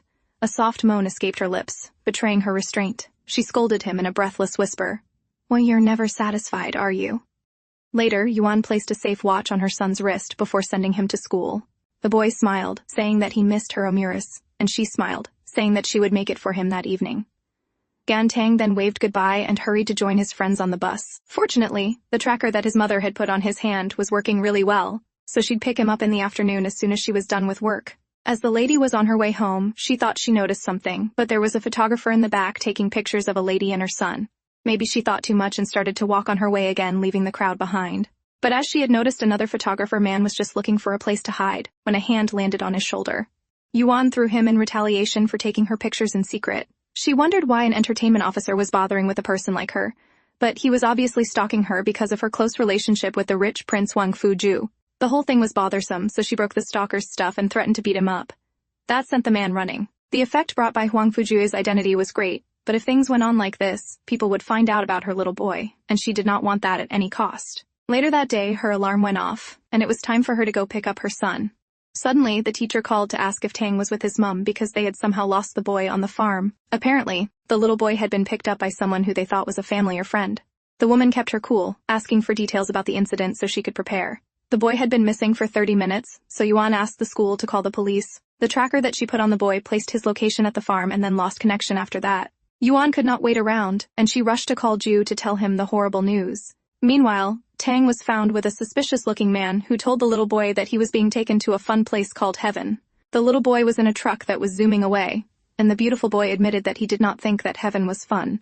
The wicked man laughed at how easy it had been to pick up the child, and he was sure that the little boy was from a rich home, which meant lots of ransom money. A few hours before his kidnapping, the little boy had been playing on the farm when a man suddenly grabbed him, saying that his mom sent the man to pick up the child. The boy had instantly seen the knife in the man's sleeve, and cooperated to stay safe. So, the little boy was obedient to make sure that the man would not hurt him. The watch had been broken too, so likely his mother could not find him. Meanwhile, the wicked kidnapper was gleefully planning how much money he could extort from the rich family. The wicked man even planned on killing the boy right after to exchange his clothes for money. Back in the truck, Tang took off a sock and slipped it out of the truck because his mother had always said to drop his clothes on the road to help her find him. The boy was going to leave a mark for his mother to find, and he hoped that she would find him soon. Outside Chengqing Farm, Yuan had arrived, and she approached the crying teacher. Just as they'd feared, there was no sign of the boy on the farm. Yuan rushed toward the farm, desperately searching for any clue. Ju followed close behind, calling out to her, "Slow down!" But she didn't listen. In her haste, her foot caught on a rock. Just as she stumbled, Ju reached out and pulled her back in time. Still, they both lost balance and tumbled down the slope of the hill. Ju landed hard, his back slamming against a tree trunk. Realizing her mistake, Yuan scrambled to his side, worry flooding her voice. "Are you okay?" He winced but gave her a reassuring nod. "I'm fine. I've already assigned my men to search for Tang." Just then, Yuan's eyes caught something behind the tree. She stepped closer and picked up a small boy's handkerchief. Her heart raced. He had been here recently. Ju, already on alert, noticed tire tracks leading off toward the northwest. He turned to his assistant. "Will send a team to search that direction. Now." On the other side, the road got bumpier the longer Tang remained in the truck. It was such a bleak place, and the little boy was getting scared. Suddenly, the truck jolted to a stop, stuck in a rough patch of the road. The back door swung open, its buckle shaken loose from all the bumping. The little boy didn't hesitate. He seized the moment and bolted. The man noticed the child escaping. Of course, an adult was faster than a child, but Tang ran with everything he had, his small legs fueled by pure fear. The man grew frustrated, furious that he couldn't catch a single kid. But Tang didn't spare a glance back. He just kept running, breath ragged, heart pounding. Then suddenly, his foot slipped near the edge of a cliff. He skidded to a halt, frozen in place. There was no way forward, just a sheer drop below. The man finally caught up, a cruel smirk spreading across his face. "Run all you want," he mocked. "But now what, little brat?" Tang begged the man to let him go, promising that his parents would give him a large sum of money in exchange. But the kidnapper had something else in mind. With a chilling grin, the man pulled out a large knife and demanded Tang's clean clothes. Tang froze. He knew exactly what would happen if he obeyed. The man had no intention of letting him live. The man stepped closer, trying to reassure him in a low, coaxing tone. "You'll be fine, kid, just do what I say." Tang slowly took off his jacket, appearing to comply. But in the next second, he hurled it at the man's face, along with a handful of dry sand he had scooped from the ground. The sand stung the man's eyes, clouding his vision. Without wasting a second, Tang turned and bolted into the woods. Panicked and barefoot, the child ran as fast as he could, heart pounding. Behind him, the furious kidnapper gave chase. But Tang, in his fear, stumbled and crashed to the ground, twisting his ankle. The man closed in fast, but just as he reached out, a heavy kick landed on him, sending him flying backward. A silver-haired man had appeared out of nowhere. He stood tall, cold, and unreadable. "Close your eyes," he told Tang. Terrified but trusting, Tang obeyed, pressing his little hands over his wide eyes. Behind him, the stranger made quick work of the attacker, beating him into submission. When the fight ended, the man approached Tang. "You all right?" he asked. Tang nodded gratefully and tried to stand, but a sharp pain shot through his leg. "My ankle," he whispered. The man crouched down. "Climb on. I'll carry you to the roadside. We can call your parents once we get a signal." Tang clung to his back. The man carried him gently through the forest. But before they could find a road, they came across a rundown house. Weathered, empty, barely standing. "It's not much, but it's shelter," the man said, setting Tang down on the dusty floor.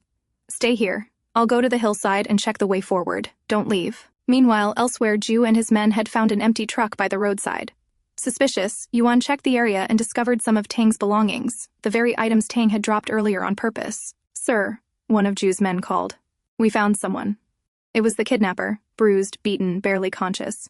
Yuan picked up Tang's school jacket from nearby. Jue stepped forward and grabbed the man by the collar. Where is he? Where's the boy? Jue demanded. The man groaned, his face twisted in pain. I don't know, some other guy showed up. He beat me and took the kid. Jue handed him off to Will. Find out who he is. I want everything on him. Yuan, scanning the area, spotted a set of fresh footprints leading into the forest. Without hesitation, they followed them, and before long, they reached the decrepit house. There, inside, was Tang. Mom, Tang cried out, running into Yuan's arms. She hugged her son tightly. It's okay. I'm here now. You're safe. Jue stood beside them. Tang, can you tell us what happened? How did you end up here? A mountaineer saved me, Tang explained softly. He fought the bad guy and brought me here. He went to the hillside to get a signal. Jue didn't press further. He looked at the sky, sun already dipping. We should go home. It's getting late. And with that, they began the walk back, Tang safe once more in his mother's arms. As the family departed, unaware, two men stood silently atop a large rock, watching them from above. One of them was the silver-haired man who had saved Tang. Beside him stood another figure, face obscured beneath a hood. The kid's sharp, the silver-haired man remarked, his voice calm but intrigued, much calmer and smarter than his mother. Pity, though. He doesn't resemble her much. Inside the car, Jue looked over at Tang. You all right? He asked, glancing at the boy's foot. I'm fine, Tang replied quickly. But Jue wasn't convinced. He noticed the swelling around Tang's ankle. That looks bad, he said. Tang waved it off with a smile. I can handle it. I wasn't scared. Jue raised an eyebrow. Not even a little? Nope. Mom always plays games like this with me, Tang explained cheerfully. So I knew what to do. Jue turned his gaze slowly to Yuan, clearly surprised and suspicious. Yuan coughed awkwardly, a bit embarrassed. It was for his safety. He needs to know how to handle dangerous situations. Jue didn't argue further. He simply nodded. Next time, I won't let anything like this happen again. That made Yuan feel slightly more at ease. Their first stop was the hospital. The doctor examined Tang's ankle, prescribed medicine, and after a short wait, the family headed back home. That evening, Jue looked at Tang. Want to take a bath together? Tang turned to his mother for permission. Yuan gave a small nod. Go on. He had a tough day, so it was good to spend time with his dad. In the bathroom, Jue gently helped Tang bathe, splashing water and playing with him. Tang's giggles echoed off the tiles, his fear slowly melting away. A little while later, Yuan stepped in with a towel. All right, bath time's over or you'll catch a cold, she said, smiling softly. She knelt beside the tub, carefully drying Tang's hair. Oh, by the way, she added, your Uncle Will is back, and he brought your favorite cheesecake. Tang's eyes lit up. Wrapped in his towel, he practically ran to the table, happily munching on cheesecake after a terrifying day. But Jue's thoughts were elsewhere. Will was back, and that meant he had something. I'll be right back, Jue said to Yuan. There's something I need to take care of. Put Tang to bed if he gets sleepy. Yuan nodded, but her eyes followed him as he left with Will. She was sure he was close to finding out the truth. Outside, a man sobbed on the ground. Will had captured the one who had arranged the kidnapping. Please, I didn't mean to, just did what I was told. The man stammered, on the verge of breaking. Jue didn't waste words. Enough. Will, start the interrogation. I want the name, whatever it takes. Will didn't hesitate. He lifted his arm and struck the man hard with the flat edge of a large knife. The man screamed. I'll talk. I'll tell you everything, he gasped through tears. It was a foreigner, a guy who comes to my nightclub often. He paid me to arrange it. Will pulled out a photo. This one? The man shook his head frantically. No. His name was Jack. At that name, Jue froze. His eyes narrowed. Something clicked in his mind. Recognition flashed. Without another word, he turned to leave. Handle the rest, he said to Will. Will gave a curt nod. The next morning, the family sat down together for breakfast. Tang was noticeably more cheerful now, laughing softly and chatting between bites. The tension from the previous day had lightened, replaced by a sense of calm. Jue, reading a newspaper, called Will. Cancel the cooperation with Nation F, he said plainly. Will, on the other end, was stunned. That deal was mutually beneficial, and it's a win-win for both parties. That's an order, Jue cut him off. Will paused, then replied firmly, understood. Later that morning, Tang turned to Jue with something on his mind. I've been thinking, the man who kidnapped me didn't seem to know much about me, he said. Jue leaned forward, listening. He believed me when I said we were rich. But the truth is, right now, it's just Mom and me. She works a normal job. If he really knew about us, he wouldn't have believed that. Jue stared at the boy, impressed. You're sharp, he said with a small smile. Deep inside, he felt proud. This is my son, I think it's time you learn how to protect yourself, Jue said after a moment. Boxing, self-defense. I'll have you trained properly, but for that, you'll need to come home with me. From a distance, Yuan stood in the hallway, listening in silence. A quiet unease settled in her heart. Is he planning to raise Tang as his heir? Jue turned to Tang again. What do you think? Will you come with me? Tang's eyes lit up at the idea. Really? Boxing and all that? That sounds so cool. But after a pause, the light dimmed slightly. He glanced toward where his mother was. Then, gently, he shook his head. I want to go with you, he said honestly. But I can't leave Mom. I'll stay wherever she is. Jue looked up and met Yuan's eyes. He gave Tang a gentle nod. All right, I'll talk to your mother. Tang smiled, satisfied, and trotted off. Yuan stepped forward immediately. Don't even think about taking him away, she said sternly. Jue looked at her for a moment, then smiled quietly. I understand, he said. Where you are, he will be too. Yuan didn't respond, but her eyes softened just slightly. And in that moment, for all their differences, they both understood what mattered most. Tang. In Nation F, a man walked into a lavish room holding a newspaper. He handed it to a blonde woman. The man who kidnapped the kid, he's dead. The woman's expression shifted instantly. Dead? She repeated, her voice trembling. The man nodded gravely. And I'm afraid Huangfu Jue might have found out about us. Panic washed over her. What if the Duke comes after us? She whispered, fear gripping her chest. He'll kill us. Just then her sister entered the room, having overheard the conversation. What have you done? She snapped at her older sister. Are you insane? Do you even realize who Huangfu Jue is? Sidon didn't think the blonde woman began, but her sister cut her off, fuming. Oh, Kido didn't think. Exactly. You never think. As the two argued, the man's phone buzzed. He stepped aside to answer it, and his face drained of color. He slowly turned back to them. He's done it. Huangfu Jue has rejected the cooperation terms.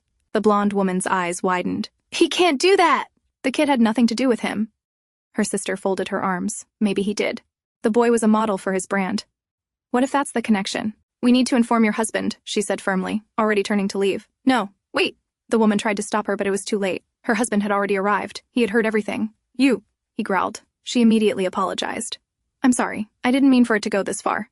He raised his hand, furious, about to strike her. But her sister stepped in between them. You touch her, and I swear I'll make sure you regret it. Before he could react, his phone rang. He answered, and his face twisted further in disbelief. When the call ended, he stood frozen for a moment, then shouted, I'm no longer the ambassador! What? The blonde woman gasped. They want me to clear my office immediately. Everything is gone. He raged, eyes blazing. His fury turned back toward his wife. You ruined me. I've lost everything because of your stupidity. But her sister was quicker. You lost everything? Please, you never had anything. Everything you are, everything you got, was because of my father. And if you lay a finger on her again, I will tell him. The man glared at both of them, then stormed out of the room, slamming the door behind him. Left in silence, the blonde woman turned to her sister, voice shaky. What do I do now? Her sister replied calmly but firmly. Before things spiral further, shift the blame to your husband. Make it look like he planned everything. But what if he and Huangfu Jue both find out the truth? She whispered. Her sister met her eyes, voice low and cold. Then don't give him the chance to talk. Later that night, the blonde woman quietly prepared a drink for her husband, one laced with a sedative. Her plan was simple. Once he passed out, she would act. But as she discussed the final details with his assistant, the man himself suddenly stormed into the room. What are you doing here? He barked, eyes narrowing. She froze. You really are brainless, aren't you? He snapped, voice rising. You provoked Huangfu Jue. For what? For your petty revenge? The woman tried to defend herself, but he cut her off. Don't act high and mighty just because your father is powerful. This world doesn't revolve around you. Her temper flared. How can you only think about power and influence? Your son was bullied. Don't you want revenge? That struck a nerve. The man's anger exploded. He shoved her forcefully and she stumbled backward, falling into the assistant who had instinctively moved to catch her. Seeing her in another man's arms, the ambassador's fury doubled. You dare touch my wife? He roared. The assistant quickly stepped away. She's scared. Don't hurt her. As the two men faced off, the woman spotted the assistant's gun lying nearby on the table. Her heart pounded. The moment her husband raised his hand to strike her again, she reached for the weapon, grabbed it, and pulled the trigger. A deafening shot rang out. The ambassador collapsed to the floor, groaning in pain, blood seeping from his chest. And from the side, Huangfu Jue arrived, dressed sharply as always in his tailored business suit, his expression unreadable. Will stepped forward and crouched beside the fallen man. After a brief check, he looked up and confirmed, he's dead. The assistant didn't miss a beat. Pointing at the woman, he shouted, It was her! She killed him! The very same man who had once conspired with her, now throwing her under the bus without hesitation. The woman's eyes flared with rage. "You liar," she screamed, lunging at him. She grabbed his collar. "You planned this with me. You told me to do it." In their struggle, the assistant lost his footing near the large window. They both tumbled over the edge. Later, Will reported to Jue with a calm voice. Both of them survived, but they're in comas. If they wake up, they'll be sentenced for murder. Jue gave a curt nod. "The matter is resolved then." Dismissed.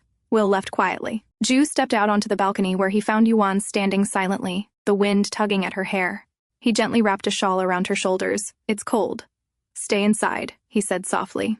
Yuan looked at him. "Huangfu Jue, please let Tang and me go." His expression tensed. "Again with this?" he muttered, irritated. "I want a normal life for him," Yuan said firmly. "A childhood without bodyguards or political enemies, without your name hanging over his head." "He is my son," Jue replied. "That destiny is already written, but I'm not ready to accept it," Yuan whispered. Jue stepped closer and wrapped his arms around her from behind, his voice quieter this time, raw and pleading. "Don't leave me again. Whatever you want, power, money, status, identity, I'll give it all to you." Yuan stood still for a long moment. Then she made a decision. "Then give me one thing," she said. "Give up your position as successor. Walk away from the throne." Jue stared at her silently. "If you're willing to let it go, I'll stay," she added. "If not, then I can't be with the crown prince." Her voice was calm but resolute. "I'll give you 3 days," she said. 3 days to decide. If you can't give up the crown, then you'll have to let us go." And with that, she turned and walked inside, leaving Jue standing alone on the balcony. She knew it in her heart. Huangfu Jue would never give up the throne. He had worked for it relentlessly since his teenage years, pouring blood and sweat into building his legacy. But everything that had happened recently, it was a wake-up call for Yuan. She couldn't let Tang grow up under constant threat, not when his very existence would be a target. As long as Tang remained by Jue's side, he would always be in danger. The next morning, Jue was nowhere to be found. Will approached Yuan. The Duke had to leave early. "Urgent matters," he informed her. Tang came running over. "Mom, I want to bring back one of my old paintings from our house." Yuan immediately seized the opportunity. "That's a great idea," she said quickly. Then, turning to Will, "Can you help us out? It's in the old apartment. You'll know which one." Will nodded and rushed outside, then gestured to the 2 guards stationed outside the door. "Keep an eye on them until I return," he ordered, and left without suspicion. As soon as the door clicked shut, Yuan turned to her son. "Tang, we're leaving. Right now." The boy blinked in surprise. "What? Why?" Yuan knelt to his level. "I can't tell you the reason, but you have a choice. You can stay here with your father if that's what you want." Her voice was calm but heavy with sorrow. After all, Huangfu Jue was his father. She couldn't take that truth away from him. Tang looked torn. "Can I stay with both of you?" Yuan's expression softened, but she shook her head. "No, baby. Not this time." There was a long silence. Then, with quiet determination, Tang whispered, "I'll go with you." Yuan smiled faintly but didn't stop there. She looked him in the eye and told him the truth. "If you stay here with your father, you'll never have to move from house to house again. You won't have to worry about anything. He can protect you." Tang's gaze dropped to the floor. He understood what she was saying, but he looked up again and hugged his mom, resolute. "Daddy has everything, but you only have me, so I'll stay with you." Tears welled up in Yuan's eyes at his simple, loyal words. "All right," she whispered, stroking his hair. "We'll go together." Tang nodded. But just as she reached for her bag, he raised a hand. "Wait, Mom, can I go to the bathroom first?" Yuan paused, then nodded. "Okay, but be quick." She didn't think much of it, completely unaware that her son had something up his sleeve. Elsewhere, Huangfu Jue arrived at a quiet, luxurious estate, the residence of his twin brother. The man was sprawled lazily on a lounge chair beside the swimming pool, half asleep with a book covering his face. Jue didn't waste time. "I want you to take the throne," he said firmly. There was no response. His twin continued to play dead, not even flinching. Jue narrowed his eyes, then swiftly snatched the book off his brother's face. Still, the twin didn't budge. Instead, he rolled to the other side, stubbornly pretending to sleep. Jue stared at him, unimpressed. His twin, ever the child, was acting like this wasn't serious. A few seconds passed. Then the sound of pages tearing cut through the air. Rip. Immediately, the twin bolted upright. "Are you insane? That was an original manuscript." He snatched the book back from Jue, inspecting the torn pages with wide, horrified eyes. Jue didn't say a word. He just stood there, calm and unreadable. The twin sighed heavily and finally sat up straight, rubbing his temples. "You know, if a woman really loves you," he muttered, "she'll stay with you, whether you're a beggar or a king." Jue's tone was cold. "I didn't come here for advice." But his brother wasn't done. "Then what did you come for? You think I'm fit to be king?" "You're wrong." Jue frowned. "And how are you less fit than me? Just because you were born a few minutes after?" The twin raised a brow, amused. "Exactly. You are the elder. You are more appropriate by default." Then his tone shifted. "And if Mom and Dad knew you were doing this for a woman, do you think they'd let Yuan walk free?" He leaned forward, his voice edged with realism. Choosing a woman over your crown only works in romance novels, not in real life. He shook his head. A man has to be strong, powerful, to protect the woman he loves.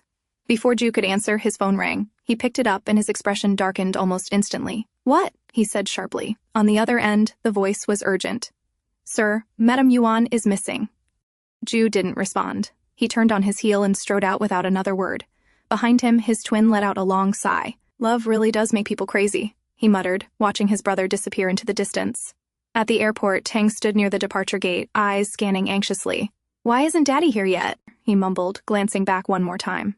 "Come on, Tang, we're running late," Yuan urged, waving her hand. But Tang hesitated. "Mom, I need to go to the bathroom." Yuan frowned slightly, concern flickering in her eyes. "Again? Are you okay?" Tang gave a quick nod. "I'm fine. Promise. I'll be quick." Yuan sighed and watched him head toward the restroom. She waited near the entrance, glancing at the time again and again, uncertainty slowly building in her chest. Should I ask someone to check on him? He's taking longer than usual.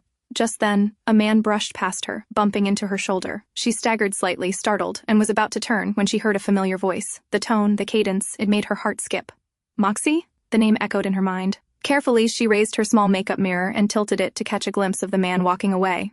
Even from the back, she recognized him, her former employer, the man she thought she'd never see again. And he was heading straight toward the bathroom. Inside, Tang was waiting patiently. He stared at his phone, hoping for a message from Ju. Just then, his mother called. "Tang," Yuan said quickly, trying to sound calm. "Stay inside the bathroom a little longer, okay? Mommy is going to get us something to drink." "Okay," Tang answered happily. Truth be told, he'd been trying to delay anyway, and now he had a reason. Back in the terminal, Moxie slowed his steps. His assistant glanced at him. "Sir? Something wrong?" "No," he muttered, scanning the crowd. "I thought I saw someone I knew, or maybe it was just an illusion." Yuan, listening nearby, stiffened. "He can't see me. I need to leave." But before she could move, someone grabbed her wrist. She turned, startled, and met Huangfu Jue's intense gaze. "Why did you lie to me?" he asked, voice low. "Didn't you promise to stay if I gave up the position of successor?" Yuan opened her mouth to respond, but she was still too close to Moxie. If he saw her, everything could collapse. Thinking fast, she pulled Ju close and wrapped her arms around him. He stiffened. "What are you doing? Is this another trick to run away again?" Before he could pull back, Yuan cupped his face with both hands, brought it close, and kissed him. Ju froze.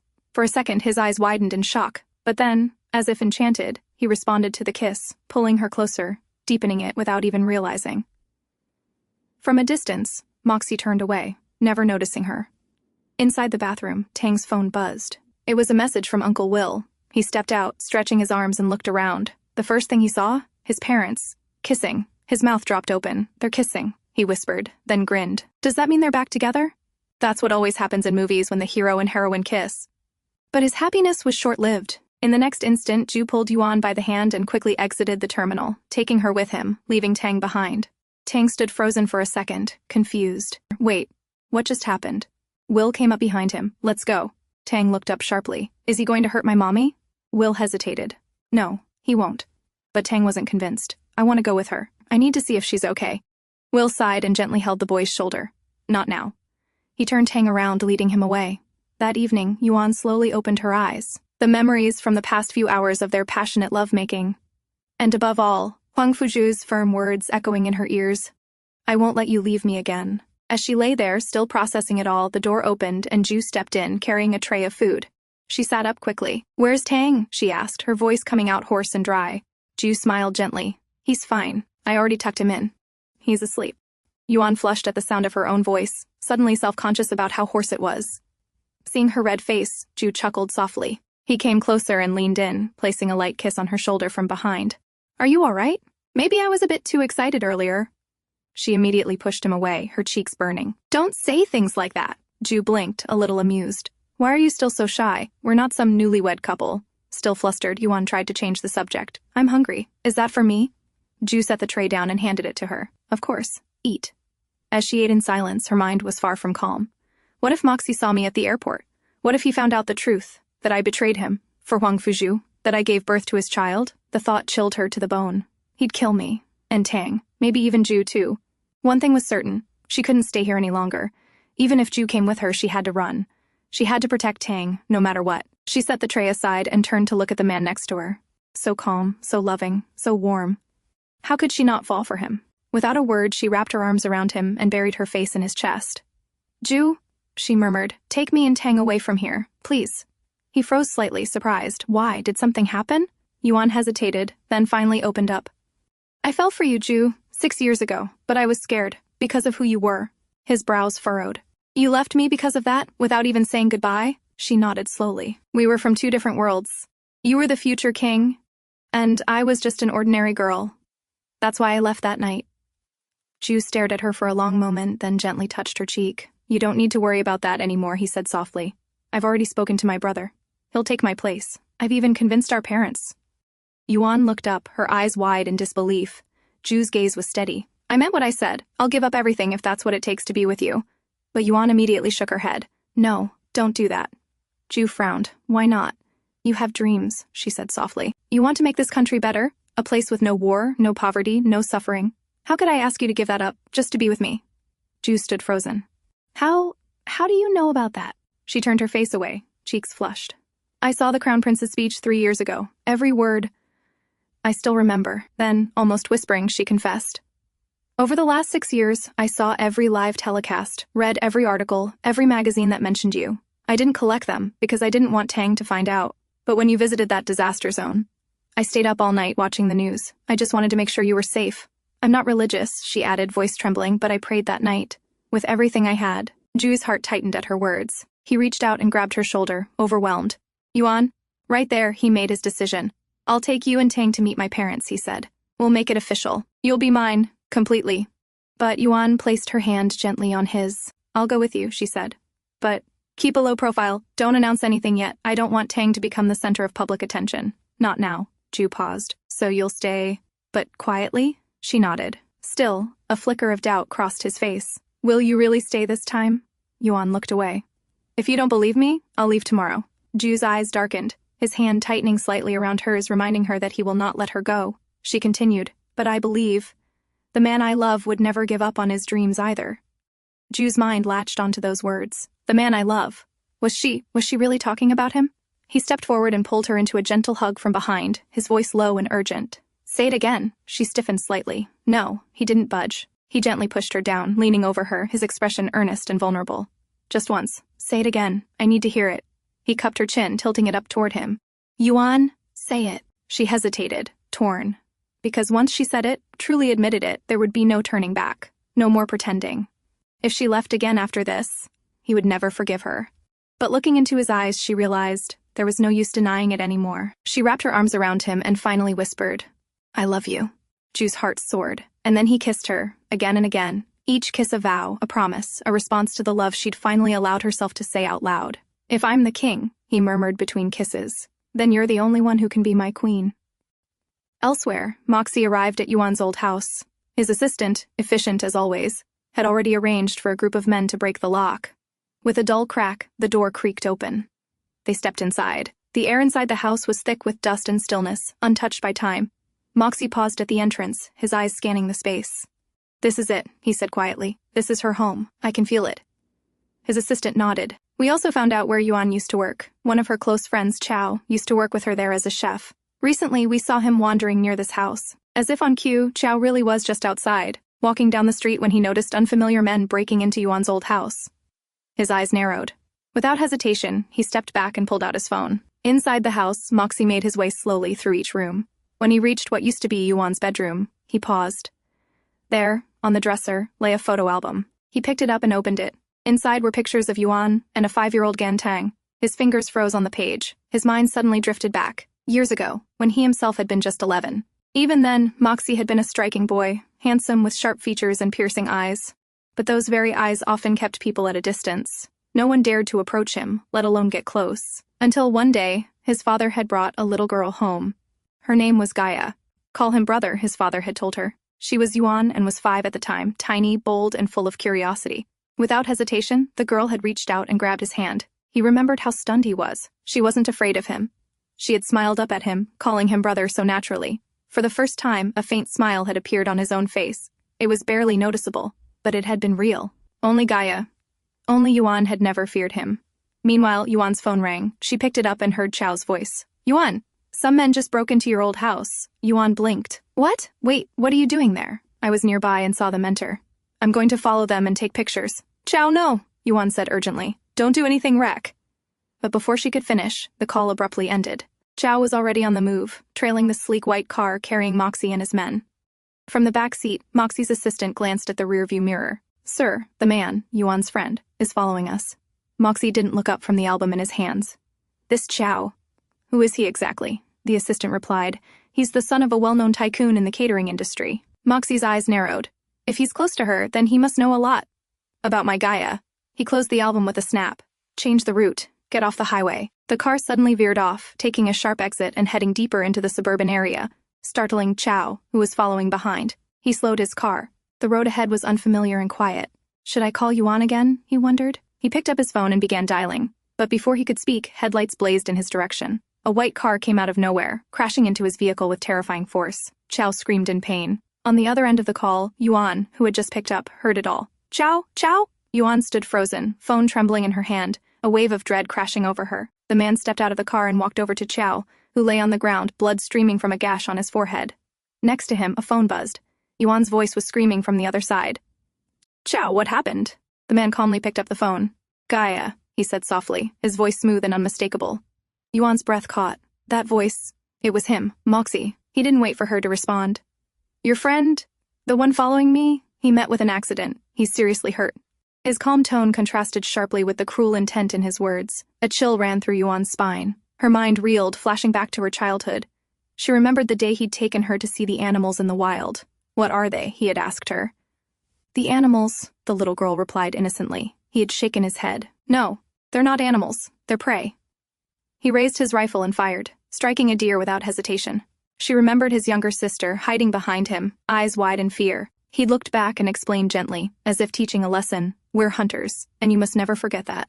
From then on, she had trained hard. She fought swiftly, fiercely, because her brother had told her to become a perfect hunter. And she had also seen, even at that age, how he treated those who betrayed him.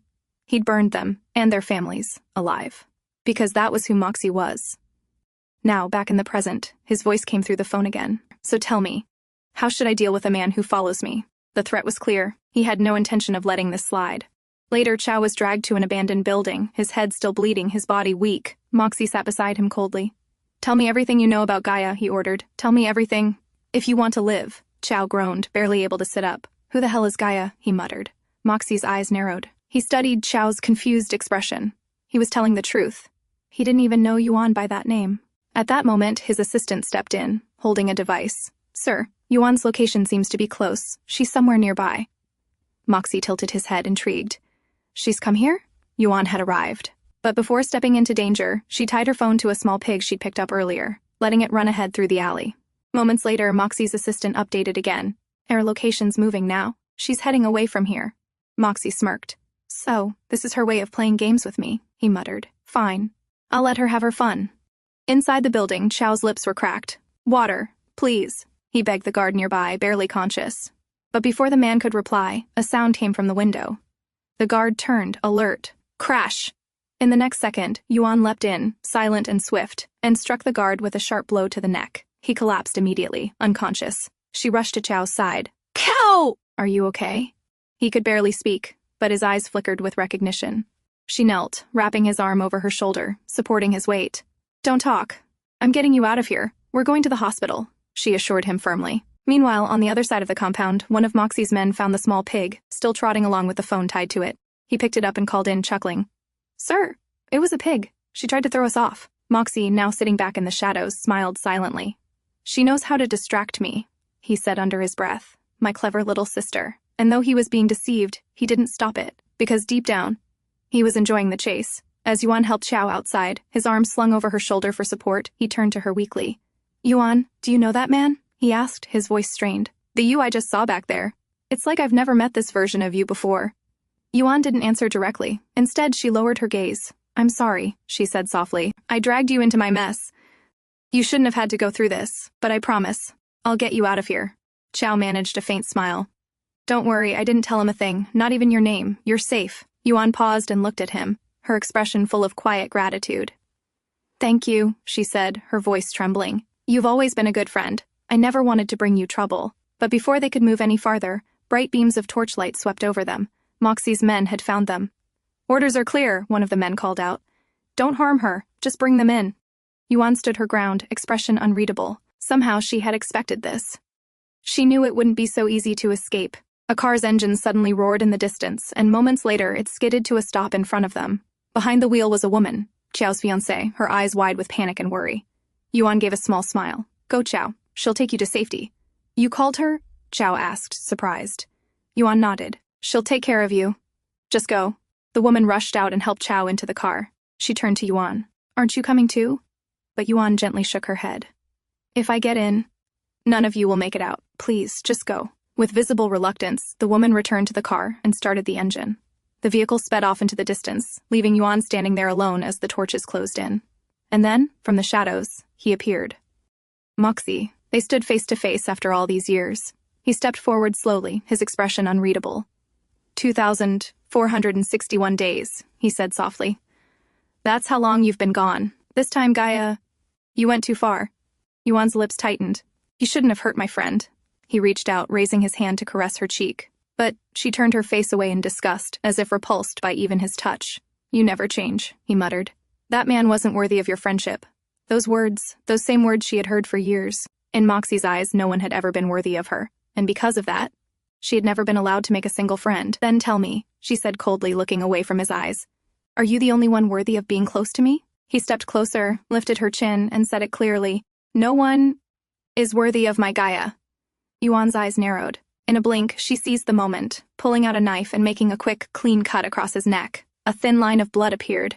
But Moxie only smiled. "Your skills have improved," he said, amused.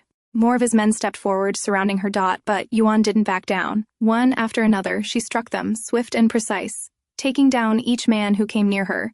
But there were too many. Even with all her training, she couldn't handle them alone. Eventually, they overpowered her. From the sidelines, Moxie took a towel from his assistant and calmly wiped the blood from his neck. "You've been gone long enough," he said, watching her struggle. "It's time to go home." "I'm not going anywhere with you," Yuan spat. Moxie gave a slow smile, like a man giving his final offer. "Then here's my condition. Come with me now, and I'll let this whole thing go. But if you resist, you know there will be consequences." Back at the villa, Ju stood in his study, holding a letter. It was from Yuan. In the note, she wrote simply, "There's something I must take care of. Go to the airport with Tang first. I'll meet you there," Will called. "Should I look into her whereabouts?" he asked. Ju shook his head. "No need, we'll leave for the airport as planned." He looked out the window, voice firm. "She promised she'd come, and I trust her, she won't disappoint me." This time, Ju had chosen to believe in her love, fully, wholeheartedly. But what he didn't know was the storm Yuan had walked into, and that the woman he trusted was now standing face to face with the one man she had feared her entire life. Yuan knew it all too well. If she was captured now, escaping again would become nearly impossible. So when the distant sound of police sirens reached her ears, she made her move. In a heartbeat, she pulled out her gun and fired. The bullet didn't hit Moxie. It wasn't meant to. It whizzed past him deliberately, a warning shot. His bodyguards instantly moved in, shielding him from further attack. In the chaos, Yuan turned and bolted, but not toward the main road. Instead, she darted into the woods. One of the bodyguards prepared to chase after her, but the police cars were already pulling up, lights flashing, sirens blaring. Moxie's assistant stepped closer to him. "Sir, it's best we cooperate with them. We don't want trouble with the authorities, especially if we intend to return to this country." Moxie narrowed his eyes, watching the direction Yuan had disappeared into. "It's no coincidence," he murmured. "She planned this." A faint, crooked smile tugged at his lips. "My clever little sister." Meanwhile, at the airport, Ju arrived with Will and Tang. "Where's Mommy?" Tang asked, eyes scanning the crowd. Ju placed a reassuring hand on his shoulder. "She'll come. We'll wait for her." Will, however, looked at his watch. "If we delay any longer, we'll miss the morning meeting with the delegation." Just as he was explaining, Tang suddenly shouted, "There she is!" All eyes turned, and there was Yuan, jogging toward them with her bag slung over her shoulder. "I'm so sorry," she said, slightly breathless. "I didn't mean to be late." On board the flight, Yuan yawned as she buckled her seatbelt. The adrenaline had faded, and exhaustion was settling in. Ju noticed immediately. He reached over and gently guided her head onto his shoulder. "Sleep," he said quietly. "You need it." She didn't resist. Within minutes, she was dozing, her breath soft and even. Ju didn't know what had happened the night before, but he knew one thing for certain: she was tired. She had fought through something she hadn't told him yet. They landed in Ju's home country later that day and arrived at the palace. Staff lined the entrance, bowing respectfully as they entered. "This is our home now," Ju said, glancing at Yuan and Tang. "We'll settle here from now on." Tang's eyes sparkled with wonder. Whoa, is this a real palace? Yuan stood quietly at his side, her expression unreadable. The palace was magnificent, but her heart was heavy. Can I really live here? With him? Around them, Ju's staff exchanged stunned glances. Their master, who had never brought a single woman into the palace, had not only returned with one, but with a child who bore a striking resemblance to him. After settling them into one of the residential wings, Ju turned to Yuan. If you need anything, just ask the staff, he told her. I need to step out for a while. Yuan nodded. Go ahead, don't worry about us. Once he left, Yuan let out a long sigh. I never wanted to bring Tang here, but right now, it's the safest place. If I stay hidden behind Ju's power, maybe Moxie won't reach us. Not long after, a tutor arrived, assigned by Ju for Tang's early education. The teacher introduced herself to Tang, quickly striking up a friendly conversation. Yuan watched silently from a distance, her thoughts churning. Ju's intentions were clear. He wants Tang to be raised as the future king, but she wasn't ready to make that decision, not yet. She had come here to hide, not to build a throne. Now, she had to decide what her next move would be. On the other side, Ju arrived at a private training ground, where a woman stood tall, dressed in a sleek modern swordsmanship uniform. Without a word, she tossed a sword in Ju's direction. Join me, she commanded. Ju caught the weapon and immediately stepped into the sparring circle. The clash of blades echoed through the air as the two exchanged sharp, powerful moves with fluid precision. Sparks flew with each strike, neither holding back. After a few intense minutes, the woman spun, dodging Ju's final move and landing a clean strike to his shoulder. She stepped back and removed her helmet. It was Ju's mother. Calm but fierce, she lowered her sword and said bluntly, When do I get to meet my grandson? Ju blinked. He hadn't expected that. So, his twin brother had already informed their parents. He opened his mouth trying to dodge the question, but she cut him off sharply. I asked when, Ju. Soon, he replied hesitantly. 1 week, she declared, without missing a beat. You have 1 week. Or face the consequences. Ju might have argued with his father, but not with her. Not when her tone made it clear she wasn't bluffing. Understood, he said, defeated. She turned to the butler nearby. Bring the gifts. The butler stepped forward, holding many elegantly wrapped boxes. These are for Yuan and Tang, she said. Ju took the gifts, stunned. Does this mean you've accepted them? His mother raised a brow, her tone dry and sarcastic. Would you give up if I didn't? He chuckled quietly, but she continued more seriously. I want you to be happy, Ju. I support your choice. Relief flickered across his face. Thank you, Mother. But, she added sharply, don't let your personal feelings cloud your judgment. If you jeopardize this country's future, I will strip you of your rights. Her gaze was steel. I'm not joking, you know I mean it. Ju nodded solemnly. I understand. As he turned to leave, she watched him with narrowed eyes. So eager to go. Have you already placed that girl ahead of me? She said, half joking. Ju glanced back with a small smile. They're new here. I'm just worried. She gave him a long look, then smiled gently. I believe in you, and I support you. He nodded slightly, almost in a bow. You'll like them, I'm sure. As Ju walked away, his mother's smile faded. Gan Yuan. She'd already had her people look into her, but the girl's identity was impossible to verify. No past, no records, no traceable lineage. Who exactly is she? But no matter her background, Ju's mother was certain of one thing: she would protect her son. Even if that meant taking him away from Yuan, no matter what it takes. Meanwhile, back at the palace, Yuan had just tucked Tang into bed. She sat quietly beside him, gently brushing back his hair as he slept peacefully. Ju arrived moments later, his expression unusually serious. Yuan looked up. Something wrong? He didn't answer immediately. Instead, he motioned for her to follow. Outside the room, he handed her 2 beautifully wrapped boxes. These are from my mother, he said. Yuan stared at the gifts in disbelief. You told her? No, Ju said quickly, pulling her into a hug from behind. I didn't say anything, but she knows, and she's already accepted us. She doesn't mind that I'm just an ordinary girl? He kissed the side of her head. She said it herself. She wants me to be happy.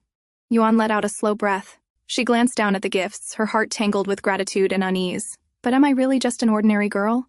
They were living in a modern world now, yet the shadows of her past still loomed close. Elsewhere, Moxie stood in silence as his assistant delivered an update. We haven't located Miss Yuan yet, the man said, but we found some clues. He handed over a photograph. She and her son appear to be very close to Huangfu Jue. Moxie took the photo. It was a candid shot, Huangfu Jue with a young boy beside him. He stared at it for a while, saying nothing. Then finally, he spoke. Doesn't the boy look quite a bit like Huangfu Jue? The assistant hesitated, then nodded. Yes. The resemblance is hard to ignore. He's returned to his country for National Day. It's public news. Moxie's voice was cold and decisive. Book a flight. We're going to his nation. At the Moner estate, when Yuan awoke the next morning, she found a note on the bedside table. It was from Ju. Had to leave early for work. If you need anything, ask the staff. I'll be back soon. After getting dressed, she went downstairs. The morning air was fresh, and the estate grounds stretched wide like a painting. To her surprise, she saw Tang in the distance, riding a small horse with a riding tutor by his side. He waved excitedly as she approached. "Mom, look, I named him. His name's Thunder, because he runs fast. And my riding's getting way better," he added proudly as he dismounted. The tutor said, "I'll be amazing if I keep it up." But just then, a commotion broke out. A white horse came charging wildly from the other end of the grounds, neighing loudly and throwing the nearby handlers into panic. Tang's horse startled and bolted forward. In the chaos, the reins tangled around Tang's wrist, and he was dragged along, unable to break free. "Tang!" Yuan shouted in horror. "Someone stop that horse!" the tutor cried out. Shoot it if you must. Save the young master." The guards raised their rifles, but before they could fire, a commanding voice rang out across the field. "Who dares aim a weapon at my horse?" Everyone froze. A girl rode in on a tall mare, surrounded by an entourage of well-dressed riders and staff. Her presence was impossible to ignore. Sharp eyes, noble posture. She was Nancy, the Duke's daughter. The security team lowered their weapons immediately, torn between duty and fear. No one dared defy her. But Yuan didn't have time to wait. Without thinking, she grabbed a large stone from the ground and hurled it at the white horse's leg. The stone struck hard. The horse stumbled with a pained cry, faltering in its run. Tang was thrown off, tumbling toward the ground, but Yuan was already sprinting. She caught him mid-fall and the two rolled onto the grass together. "Mom!" Tang gasped, trembling. "I've got you." "You're safe," she whispered, holding him tight. But then came the crack of a whip. Nancy stood before her, fury written all over her face, whip raised. She lashed at Yuan, but Yuan caught it in one swift motion, shielding Tang behind her. "How dare you hurt my horse?" Nancy shouted. "Do you have any idea how valuable he is?" Yuan looked her straight in the eyes. "To me, nothing is more valuable than my son," she said coldly. "If you want to keep your horse alive, get him treated now, before the injury worsens." Nancy's glare faltered. She turned to her staff. "Take him to the vet, immediately." With a final huff, she left the field, her entourage following. As calm returned, another girl stepped forward toward Yuan. "I'm really sorry for what happened," she said softly. "Nancy's temper can be a lot." Yuan turned to her, surprised. "I'm Qian Shuiying. I'm her classmate," she added with a half-smile. Yuan gave a small nod. "I'm Yuan, thank you." They exchanged polite greetings, but as Yuan looked more closely at the girl's face, something stirred in her memory. "She looks familiar. I've seen this face before." She tried to place it, but the thought slipped away. After a brief exchange, Xuing left with a graceful goodbye. Yuan stood there in silence, holding Tang close. Her mind clouded not only by the chaos just past, but by that nagging feeling. Where have I seen her before? Later that afternoon, Madame Tutor gently treated Tang's minor bruises while Yuan sat by his side. The woman glanced at her before saying quietly, "Madame Yuan, the girl from earlier, Nancy, she's the Duke's only daughter. In the future, it's best not to engage with her unnecessarily." Yuan nodded thoughtfully. Taking the opportunity, she asked, "What about the other girl? The one who came afterward and apologized. Qian Suying, Miss Qian?" She and Lady Nancy became close friends while studying abroad. A few years ago, her parents passed away in an accident. The Duke adopted her afterward, because reportedly she once saved the Duchess's life. Yuan took a quiet stroll around the estate, needing air to clear her head. Her thoughts circled around the earlier chaos. She was worried that the incident might reflect poorly on Ju, or worse, cause conflict with Nancy's powerful family. Just then, something shiny caught her attention near the edge of the woods. Without hesitation, she walked toward it. It was a still warm cigarette stub lying in the grass. Someone had been there very recently. Yuan crouched to examine the area. Her eyes narrowed. From this angle, one had a direct, unobstructed view into Huangfu Jue's master bedroom. The range? Less than a kilometer. Perfect distance for a sniper shot. She spotted faint footprints in the dirt. Someone had been watching. And, possibly, targeting Ju. That night, Ju returned from work. Yuan waited for him in the living room, her mind heavy with the discovery. "Hey," she said, trying to keep her tone casual. "I accidentally broke the curtains in your bedroom. They're ruined, so maybe sleep in the guest room tonight?" Ju paused, raising an eyebrow, but didn't press. "All right, I'll shower first. Can you grab my pajamas?" "Sure," she said quickly, suggesting the guest room farthest from the visible angles of the woods. She laid out his clothes carefully, choosing a room that would be safest. But after some time passed and there was still no response from him, her nerves spiked. She walked to the bathroom and knocked. "Ju?" No answer. Worried, she pushed the door open slightly and froze. Ju was standing under the running water, drops gliding down his body, steam curling around him. His gaze lifted the moment she stepped in. Maybe he had waited for her. Yuan turned on her heel in panic. I'm sorry." But before she could flee, he reached out and gently pulled her in, wrapping an arm around her from behind. His voice was low, teasing.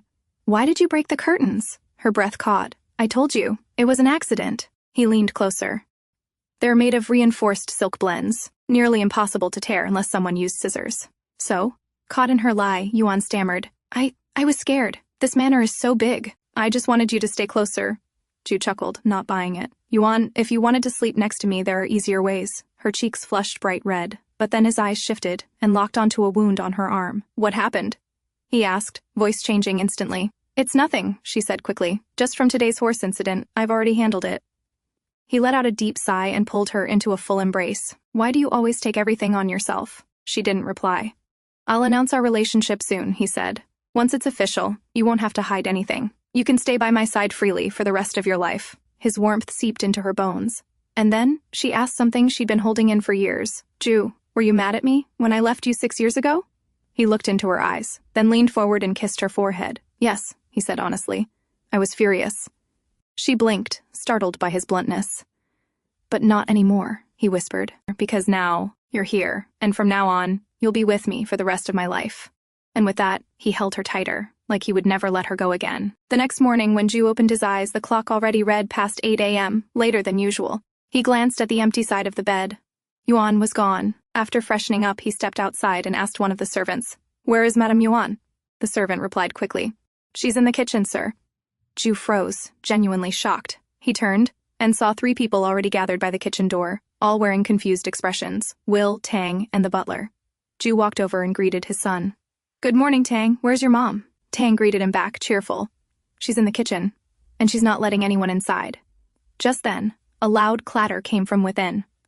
Alarmed, Ju immediately pushed the kitchen door open and rushed in. Inside, Yuan stood, surrounded by smoke and the smell of overcooked eggs. She was mid-panic, holding a spatula, her face slightly smudged. Eggs had splashed, and Ju stepped in just in time to shield her from another accidental splatter. I'll make them again, she stammered, frustrated by the failed dish. Just wait a bit. Ju stared at her for a moment. Were you making breakfast? For me? Yuan's ears turned red. He said nothing more. Instead, he sat at the breakfast table and took a bite of the slightly burnt eggs. Ju, don't eat that, she protested. I like this flavor, he said simply, chewing as if it were the finest dish in the world. Tang sat across from them, watching curiously. It must be hard for Dad to be in love with Mom, he thought, but he really does love her. Soon after breakfast, Ju got up to leave for work. Yuan walked him out, and just before he stepped into the car, she gave him a quick kiss on the lips. It really was turning out to be one of Ju's luckiest days. When she returned inside, a formal letter awaited her on the table. It was an invitation from Duke Loker's household for a party that evening. Yuan looked at the envelope, thoughtful. The perfect place to look for clues about whoever is targeting Ju. That night, under the glow of chandeliers and diplomatic grandeur, Yuan entered the Duke's estate in a sleek black evening dress. Her hair, pinned elegantly, shimmered with a faint hue of purple under the lights. Her amber eyes scanned the ballroom with quiet caution. As expected, the hall was filled with senior dignitaries, nobles, and military officials. Suddenly, a blonde man approached her, flashing a charming smile. Abel Roost, he introduced himself, offering a courteous bow. Yuan smiled politely. She recognized the surname, Roost, a family as powerful as the Lockers. And Abel? A known playboy. I'm Yuan, she replied, subtly observing him. They engaged in light conversation, art, travel, food. But after a while, Yuan casually steered the topic. I'm curious, I haven't seen any royal family members here tonight. Abel chuckled. Oh no. The Queen and King don't attend events like this. The Prince and Princess are currently overseas, and as for the Crown Prince, he shrugged. He hates these functions. Yuan feigned innocence. I heard he was attacked once. Is that true? Abel blinked, startled. Attacked? I've never heard anything like that. His genuine surprise confirmed it. He knew nothing. Yuan smiled, excused herself, and headed toward the hallway. She walked quietly through the corridor. The party was in full swing, but something was off. The Duke wasn't present. Strange. Why host a party and disappear? She stopped outside a closed door, muffled voices coming from within. One of them, her heart skipped. Moxie, what is he doing here? She strained to listen, but the voices grew louder. Someone was coming out. Quickly, she slipped behind a large pillar. Moxie stepped out of the room, followed closely by Ying, Duke Loker's adopted daughter, Nancy, and the Duke. Let me walk you downstairs, Ying offered sweetly. Yuan's mind raced. He can't know I'm here. Did he find my location? Or is he here for something else? But Moxie wasn't her only problem. Moments later, Abel Roost, now tipsy and flushed, stumbled into the hallway, calling out, "Nancy, have you seen a girl in a black dress? Purple-tinted hair, amber eyes." Her name started with Gan, I think. Ying's expression sharpened. "Gan Yuan?" Moxie's bodyguard immediately lunged forward and grabbed Abel by the collar, lifting him off the ground. Moxie's voice darkened. "Where is she?" Abel stammered, his face pale. "She was here. I saw her earlier. She talked to me." Just then, Duke Lokers appeared from the hall and raised his hand. "Easy. He's the grandson of Duke Roost. You wouldn't want to start a scandal." Moxie narrowed his eyes, then signaled. The guard let Abel go. "She's here, isn't she?" Moxie said coldly. "Yes," Abel answered, trembling. "Then find her," Moxie ordered the Duke before turning away. But by the time they turned, Yuan was already gone. She had used the chaos to disappear into the night. Later, Moxie stood alone on the balcony, the evening wind brushing through his coat. "I didn't expect to find you this early," he murmured into the dark. Ying appeared beside him. "You still want to find her?" Moxie looked at her silently. "I can help," she said with a faint smile. "If you want a meeting with Gan Yuan, I can arrange it." Moxie's lips curled ever so slightly. "Then do it." At Huangfu Jue's residence, Will stood in front of him with a file in hand. "We've confirmed the identity of the attacker who ambushed you at the hotel." Ju flipped through the report, his expression unreadable. But his silence said everything. "This isn't enough," he said finally, tone clipped. "Double the security around Yuan and Tang immediately. I want full surveillance day and night." Will nodded. "And set up the press conference," Ju added. "It's time I made the official announcement. I'm getting married." Will blinked, slightly surprised but unsurprised all at once. "Understood. Anything else?" Preparing to leave. Ju paused, then raised an eyebrow. "Got any proposal ideas?" Will coughed awkwardly, clearly caught off guard. "How about just kneeling? That's it?" Ju deadpanned. With a slight shrug, Will turned and exited. Works in the movies. Left alone, Ju sat down at his desk and spread out his materials. Drafting paper, pencil, and a velvet box lay before him. He wasn't buying a ring. He was designing one. Carefully, he sketched the shape, delicate yet strong, with tiny details only Yuan would notice. Once satisfied with the design, he stood up with a rare softness in his expression and made his way to Yuan's room. But just before knocking, he paused. No, he thought. A proposal should be a surprise. As he turned around to leave, a small tug pulled at his sleeve. He looked down to find Tang standing there, curious-eyed. Ju knelt to the boy's level. "I'm going to show you something," he said in a whisper. "But you have to promise, don't tell your mom." Tang's eyes lit up with excitement. "Promise!" Ju handed over the ring design sketch. Tang's mouth fell open. "It's so beautiful, Uncle Ju." The little boy's face beamed with joy. "I wish you good luck, Uncle Ju." The next morning, Yuan stepped out of a warm bath, feeling refreshed. Tang came running. "Uncle Ju already left for work," he announced. Yuan's brows furrowed slightly. "Already? He's been so busy since we got here. Something's going on." Later, she wandered into Ju's study, only to stop short. It was a mess. Papers scattered, drawers half open, ink smudged on the desk. It was the complete opposite of Ju's usual meticulousness. What happened here, she wondered. With a sigh, she began tidying up. As she was organizing the drawers, a photo slipped out from between a file. She picked it up and froze.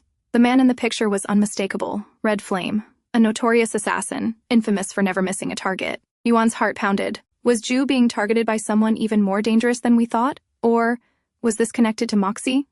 She turned toward the window, and there he was. Moxie, standing outside in a crisp, tailored suit, hands clasped behind his back, looking perfectly composed. Her phone buzzed in the next second. It was the butler.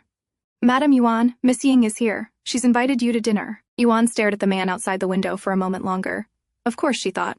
This dinner isn't about food. She understood what this was, a calculated move. But she accepted it anyway. "I'll go," she said calmly. She needed to face this. And if Moxie hadn't acted last night, even with his volatile temper, it only meant one thing. They were being cautious. They were not ready to risk provoking Huangfu Jue. Yet. As promised, Yuan arrived at the Duke's residence. She greeted him politely upon entering. "Thank you for the invitation." Duke Lokers offered a warm smile. "It's I who should apologize for not meeting you properly at last night's banquet." Just then, Ying appeared with a graceful smile, joining their exchange. "I hope you don't mind the sudden invitation," she said sweetly. "I do hope I didn't offend you." Yuan returned the same polished, diplomatic smile. "Not at all. I'm happy to be here." But behind the courteous tone, she knew they were all faking it, and she had no problem playing along. After all, she needed to see this through. Ying led her out to the gardens, offering to give her a tour of the estate. Meanwhile, inside the mansion, Nancy was seething. She stood before her father, arms crossed, lips curled in a sneer. "I am the Duke's real daughter," she snapped. "But it's always Ying who acts like she runs the house just because she's better with her words." The Duke frowned and cut her off sharply. Enough, Nancy. If you spent less time being jealous and more time learning from Ying, perhaps people would treat you differently. I'm serious, he snapped. Try acting with dignity for once. Furious, Nancy spun on her heel and stormed out of the hall. The Duke sighed heavily. If only she were half as composed as Ying. Just then, the butler stepped forward and whispered, "Sir, Mr. Moxie has arrived." In the backyard, Ying guided Yuan through the vibrant landscape and stopped under a blooming cherry blossom tree. "This is my favorite spot," she said, smiling as petals drifted on the breeze. "This species is called Shidare Zakura. Its blossoms hang like silk threads in the wind." The way Ying spoke so fondly, so knowledgeably, caught Yuan's attention. "You seem very familiar with Japanese culture," she said carefully. "Did you grow up there?" Ying nodded. "Not exactly. I was already an adult when my parents immigrated to Japan, but even before that, I was obsessed with the culture." That explains part of it, Yuan thought, but why does she still feel so familiar? Before she could reflect further, a staff member approached and informed them that lunch was ready. Ying led her toward the garden, where a lavish table had been set, adorned with an array of exquisite dishes. As they took their seats, the Duke gave Yuan a polite smile and said, "Would you mind if one more guest joined us for lunch?" Yuan smiled back coolly. "Of course not." "So it begins," she thought. "Let's see what this setup is really about." As expected, Moxie arrived soon after. But he didn't greet her as Yuan. He smiled faintly and said in a low voice, "Gaia." Yuan didn't flinch. She took a sip of water and replied with a perfectly neutral expression, "I'm sorry. I think you have me confused with someone else." Moxie chuckled under his breath, catching her game instantly. "My mistake," he said smoothly. "It's just, you remind me so much of my younger sister. Would you be kind enough to have a drink with me?" Across the table, Nancy clenched her jaw, her eyes narrowing. Even Moxie, who barely talks to anyone, is showing interest in this woman, she thought bitterly. Yuan smiled again, perfectly measured, perfectly fake. "Of course, and I hope you find your sister soon." At Moxie's subtle nod, a butler brought over a bottle of wine and began to pour into Yuan's glass. But Yuan's eyes sharpened. This wasn't the usual palace staff. The man posing as a butler was one of Moxie's people. As the wine approached her glass, she quickly moved her hand as if by accident, bumping into the man's arm. The wine spilled, splashing onto her dress. "Oh no," she said with a soft laugh. "Look at that. I'll need to clean up. May I excuse myself?" Without waiting for a reply, she stood and made her way to the guest bathroom inside. Once alone, she sighed, her calm mask cracking just slightly. "There's no way I'm drinking anything served by Moxie. The food on the table might be safe, but the wine? That was a risk she couldn't take." Just then, the door creaked open. Ying stepped inside, holding a beautiful evening dress in soft lavender. "I brought you something to change into," she said warmly. "It's new, and I thought it might suit you." Yuan hesitated. "That's too much." "Please," Ying said with an almost pleading look. "I insist. I'd feel terrible if you stayed uncomfortable." After a long pause, Yuan nodded slowly. "All right, thank you." But inside, her mind remained on high alert. Everything here might be a trap. And yet, she had to keep playing along. After a short while, Yuan stepped outside wearing the elegant purple dress Ying had brought her. The soft fabric caught the afternoon light, and the delicate embroidery shimmered with each step she took. Ying gasped softly, her face lighting up. "Miss Yuan, you look absolutely stunning. It's as if the dress was made just for you." Yuan smiled politely at the compliment. "Thank you, you have a good eye." And a smooth tongue, she thought silently. The girl really did know how to talk. But then Ying suddenly changed the topic. "Miss Gan, are you sure you don't know Mr. Moxie?" Yuan's gaze sharpened. "Why do you ask?" Ying hesitated, then said with an innocent look. "I only meant that Mr. Moxie mentioned someone named Gaia. He seemed to regard her as someone very important." Yuan's voice remained calm, but her instincts kicked in. "Oh? Then you must know this Gaia as well?" Caught off guard, Ying visibly flinched. "No, I heard the name recently from Mr. Moxie, that's all." Before Yuan could press further, someone called out from the other end of the corridor. "Yuan."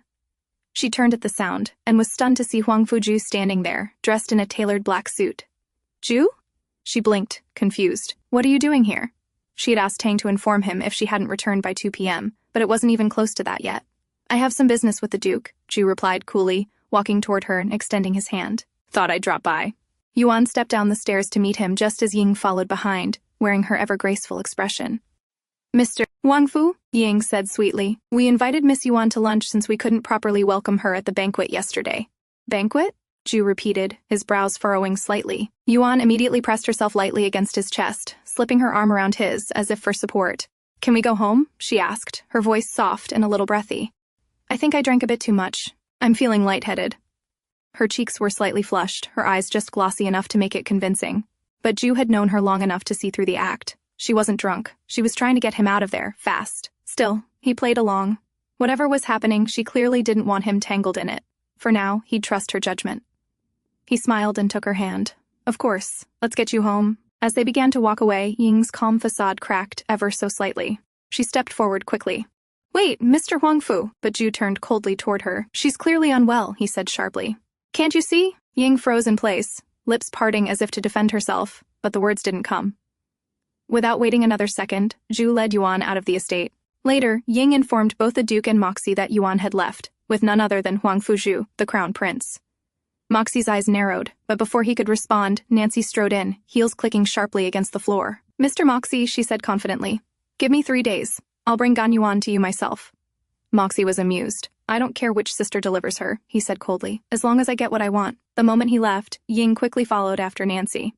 You shouldn't get involved with Gan Yuan, Ying warned in a hushed voice. She's dangerous, and you don't know what you're dealing with, Nancy scoffed. Don't try to act noble. You're always playing the innocent one, but I see through your act. Don't forget who the real daughter of the Duke is. I could ruin you overnight. Ying paused. Her eyes shifted slightly. If that's what you want, then I'll leave. Then go, Nancy snapped. Right now. Without a word, Ying packed her things and walked toward the gates. But before stepping out, she turned back one last time. Whatever you do, Nancy, don't provoke Gan Yuan. You won't like what happens. Just shut up and leave, Nancy barked. But before Ying could take another step, the Duke arrived with a thunderous expression. Who said she could leave? He growled. In this house, no one walks out without my permission. He turned to Nancy and scolded her sharply in front of everyone. Nancy, red-eyed and furious, shouted back, If she's staying, then I'll leave. She stormed off. Ying moved to follow her, but the Duke stopped her. She'll be back before nightfall, he said with tired certainty. Her temper never lasts. Ying bowed her head politely. Thank you. For everything. The Duke patted her shoulder gently and walked away with a sigh. Sometimes I wish you had been my real daughter instead. As his footsteps faded, Ying's gentle expression darkened. Her smile vanished. What remained wasn't innocent, but calculated. Meanwhile, in the car, Jue glanced sideways. Feeling better now? Yuan leaned her head lightly against his shoulder, nodded. I just wanted to spend a little more time with you. He smiled softly. In that case, you can have me until tomorrow's meeting, and maybe longer. When they arrived home, Yuan requested the butler to bring their lunch to the terrace. Then, with a gleam in her eyes, she took Jue's hand and led him up herself. Sit here, she instructed, gesturing to the table, and don't move. Promise? Jue raised an eyebrow but played along. All right, I promise. Minutes later, she returned, glowing. Yuan walked out holding a lit candle, wearing a flowing light yellow-orange dress. It might have been lunch, but she had brought the romance of a candlelit dinner with her. They clinked their glasses, toasting quietly. To our reunion, she whispered. As time passed and the wine flowed, Yuan's cheeks flushed, and her words slurred just enough to reveal her tipsiness. I think I'm a little drunk, she murmured, reaching for the wine again. Jue stopped her hand gently. That's enough for now. But she pouted, then looked at him with sparkling eyes. Then, Your Highness, may I have this dance? Jue stood, chuckling, and extended his hand with mock formality. You can have all of me. With one arm around her waist, he pulled her close. They swayed under the open sky, surrounded by candlelight and fading sun. I want to dance with you forever, she whispered, resting her head against his chest. Even if I'm drunk, I still mean it. She pulled back slightly, looking up at him. You're so handsome, you know that? She teased. No wonder I fell for you. He stared, startled. Yuan leaned in and kissed him softly. I love you, she whispered against his lips. More than you'll ever know. Jue froze, momentarily speechless. Those words, he had waited 6 years to hear them. He gently lifted her and sat her down on the edge of the table, holding her close so she wouldn't sway too much. If you love me, he said, then promise me. You'll never run away from me again. She looked at him, her gaze slightly hazy but full of sincerity. I didn't even want to. Not back then. Not ever. I only left because I thought it was for the best. Her voice cracked slightly. And I've felt guilty every single day since. Jue closed the distance between them, his forehead resting gently against hers. Then stop running, he whispered. Stay. Just be with me. And become my queen. In the morning, the butler arrived at the palace study carrying a velvet box. Inside it lay the ring Jue had meticulously designed himself. A breathtaking piece fashioned in the likeness of a spider lily, identical to the tattoo he had glimpsed on Yuan's back on their very first night together. Jue opened the box and smiled. It's perfect, he murmured. Just like her. He turned to Will. Make the arrangements. Everything must go exactly as planned. Then, Jue made his way to the bedroom. Yuan was still fast asleep, her breathing soft and even. As he leaned in closer, she stirred and instinctively lashed out with a sharp defensive move, clearly a reflex from her years of training. He caught her wrist mid-air, unfazed. "It's me." Yuan's eyes snapped open. "Ju! I'm so sorry. I didn't know it was you." Then, as if recalling something, Yuan suddenly asked, "Oh, were you coming to tell me about the dress? I saw it in your closet already." Ju narrowed his eyes. "So, you were snooping around my room?" She gave a sheepish grin. "Just curious." Ju stepped closer, a mock-serious glint in his eyes. "Should I punish you for trespassing?" But before he could carry through, Yuan's hand brushed against his coat pocket. "Wait, what's this?" she asked suspiciously. He lifted her up instead. "Actually, I was thinking of helping you take a bath. It's been a while since we've done that, hasn't it?" Yuan narrowed her eyes, seeing right through him. "Nice try, but I can handle a bath myself." Before he could say more, she had already disappeared into the bathroom. His plan to hide the ring, successful. Inside the bathroom, Yuan filled the tub and took a long soak. Her eyes drifted to the dress laid out for her. It was a bold, flamboyant color, one she wouldn't usually wear. But if Ju picked it out for her, she would wear it, even if just to make him happy. She emerged a while later, dressed and radiant, and froze. The palace garden had been completely transformed. Lavish floral arrangements, shimmering drapes, and soft music filled the air. And at the center of it all stood Ju, in a perfectly tailored suit, looking impossibly handsome. She blinked in surprise. "Is there a special guest coming?" she asked, stepping toward him. Ju said nothing. Instead, he took a step forward and slowly dropped to one knee. Her heart skipped. "Wait, Ju, don't." He paused. "Why not?" You don't really know who I am," she said softly. "Not everything." Ju's brow furrowed. "So, you're not willing?" "It's not that," she whispered. "Then just answer me one thing," he said, voice low but firm. "Do you love me?" Her lips trembled. She tried to speak but hesitated. "Yuan," he pressed. "Just answer me." "Yes," she finally said. "Yes, of course I love you. But maybe I'm not as good as you think I am." "I'm not asking for perfection," Ju replied. "I don't want an angel. I want a wife." She looked at him, eyes brimming with conflicted emotion. "Have you thought this through? If you marry me, you could lose your right to the throne." He reached for her hand and, without hesitation, slid the ring onto her finger. "If I can't even protect the woman I love, and our son, then I'm not worthy of being king," he said. Yuan stared at the ring, stunned. How could she back out when this man was willing to fight the world for her? Her hesitation melted away. "Then I'll stay," she whispered. "I'll fight too. If there's even the slightest chance for us, I'll give it everything." The crowd of staff and aides who had gathered in secret erupted into cheers. "Kiss her!" Someone shouted. Ju smiled and pulled Yuan into his arms, pressing a gentle kiss to her lips, sealing the promise they had just made. Later, the butler approached Yuan with an envelope. "It's from the Duke's estate," he said. "An invitation for Miss Yuan to attend Lady Nancy's upcoming polo tournament." Yuan's brows lifted. "Nancy? Another invitation?" She narrowed her eyes. What sort of trick is she playing this time? Ju noticed her unease. "You don't have to go if you don't want to." But Yuan shook her head with a quiet determination. "No, I'll attend. If I'm going to be your queen, I need to start facing things head-on. No more hiding, no more backing away. I'll fight for this future, no matter who stands in the way." Yuan arrived at the polo tournament grounds to find an unusual sight. Nancy, usually arrogant and condescending, greeted her with a bright, overly warm smile. "Miss Gan, I'm so glad you could make it," Nancy said with a touch too much sweetness. Yuan raised a brow slightly, immediately sensing something off. But before she could respond, a familiar voice called out, "Miss Gan!" It was the blonde man from the banquet, Abel Roost. He hurried over excitedly and sat down beside her without hesitation. Nancy's smile twitched as she watched the interaction, the discomfort in her eyes poorly masked. Clearly, Abel's presence was interfering with whatever plan she had laid out. Trying to maintain control of the situation, Nancy leaned in with a perfectly poised expression. "Miss Gan, would you mind assisting me with the opening speech? I've prepared a small segment for you to read." "It would be such an honor." Yuan accepted the neatly stapled script.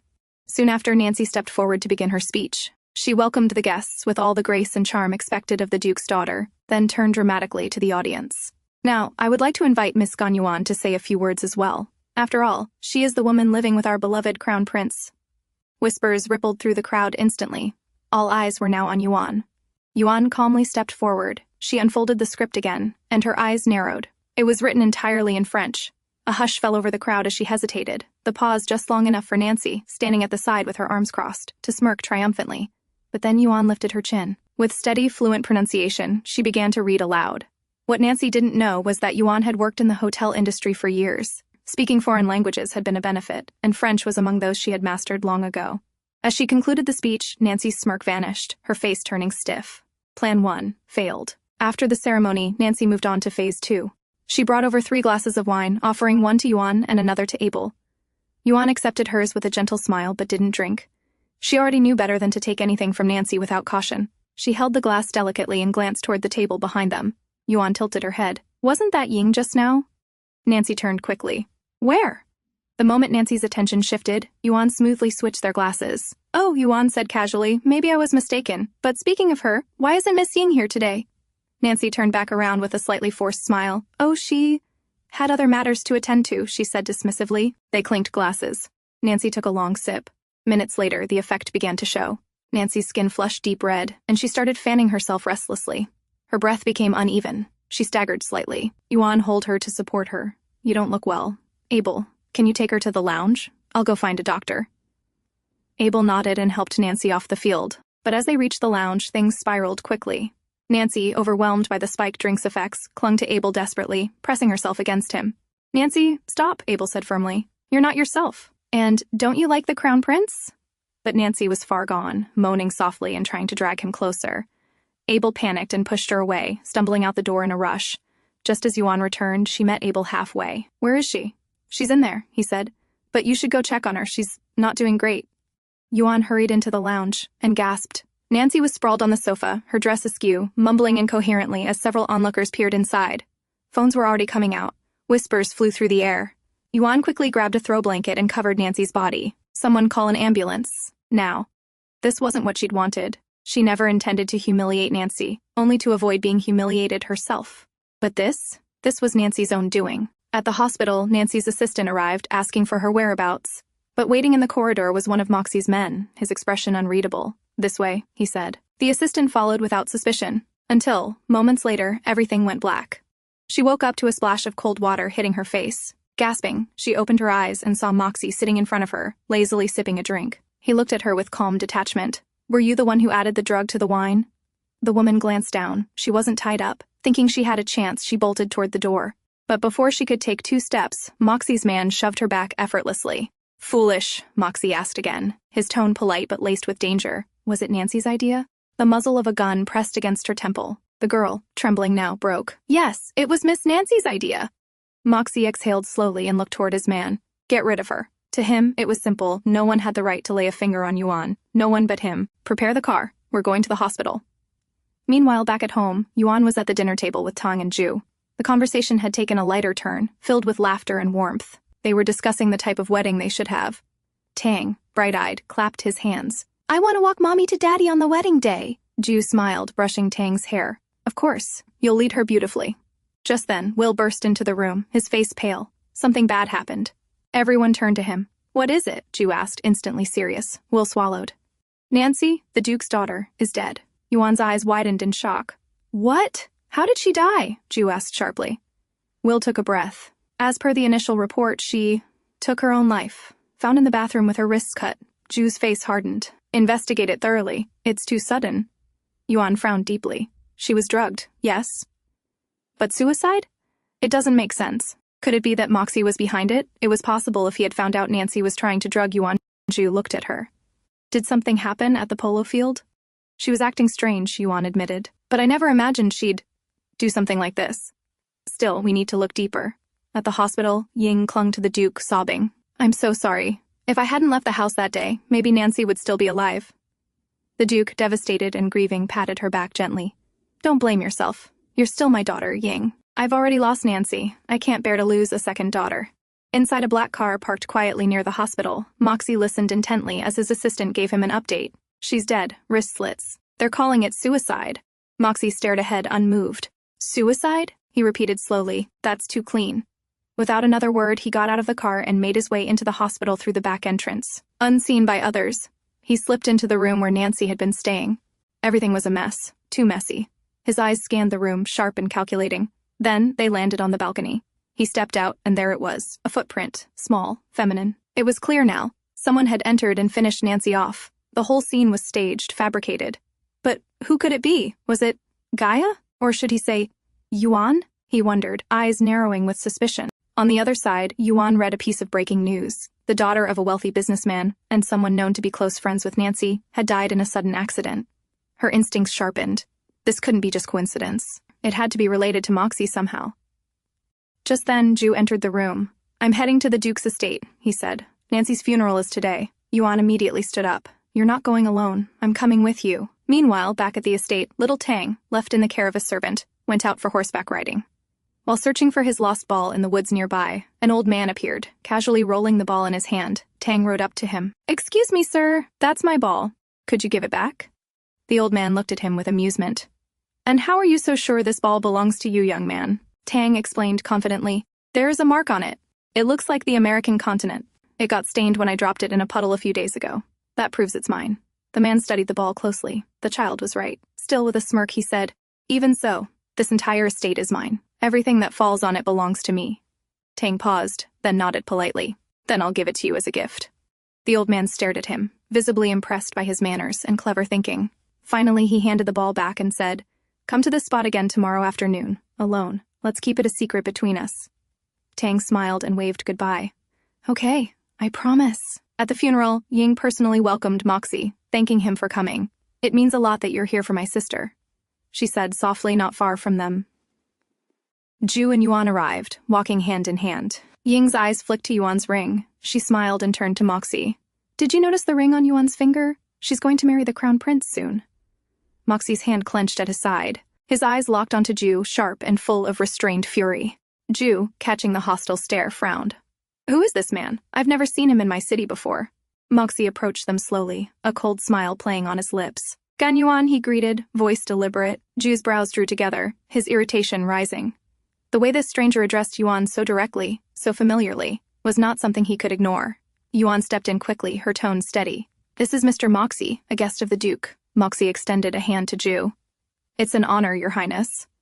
The two men shook hands, firm, tense, silently challenging. Before the mood could worsen, Yuan gently tugged on Jue's arm. "Let's head inside." Moxie watched them go, his gaze fixed on Yuan's ring. After the funeral, Yuan scanned the crowd but didn't see Moxie. Good, she thought. At least he didn't try anything here. But outside, Moxie sat silently in his car, eyes dark. That ring on her finger. The image refused to leave his mind. How could he possibly let this marriage happen? He clenched his fists tighter. This wasn't over. At the manor, Jue had to step out for work. Before leaving, he gently assured Yuan, "I won't be gone long. Wait for me." Yuan nodded and then went to check on Tang, curious about what he had been up to all morning. Just as they were chatting, Jue's younger brother, Qi, arrived unexpectedly. "Good afternoon, sister-in-law," Qi greeted with a smile, his gaze shifting to Tang. "And you, little man?" Then he leaned down close to Yuan's ear and whispered softly, "Should I call you Gan Yuan, sister-in-law, or Gaia?" The name struck her like lightning. Yuan's eyes widened for a moment, clearly startled to hear her real name spoken aloud. But she quickly composed herself and replied calmly, "I don't understand what you're talking about." Qi didn't push it. Instead, he simply said, "Let's have lunch." They sat down together, and during the meal, Qi slid an old photo across the table to her. Yuan stared at it, and knew immediately she couldn't pretend any longer. Her voice was low but steady. "Why are you showing me this? Why not just give it directly to your brother?" Qi met her gaze.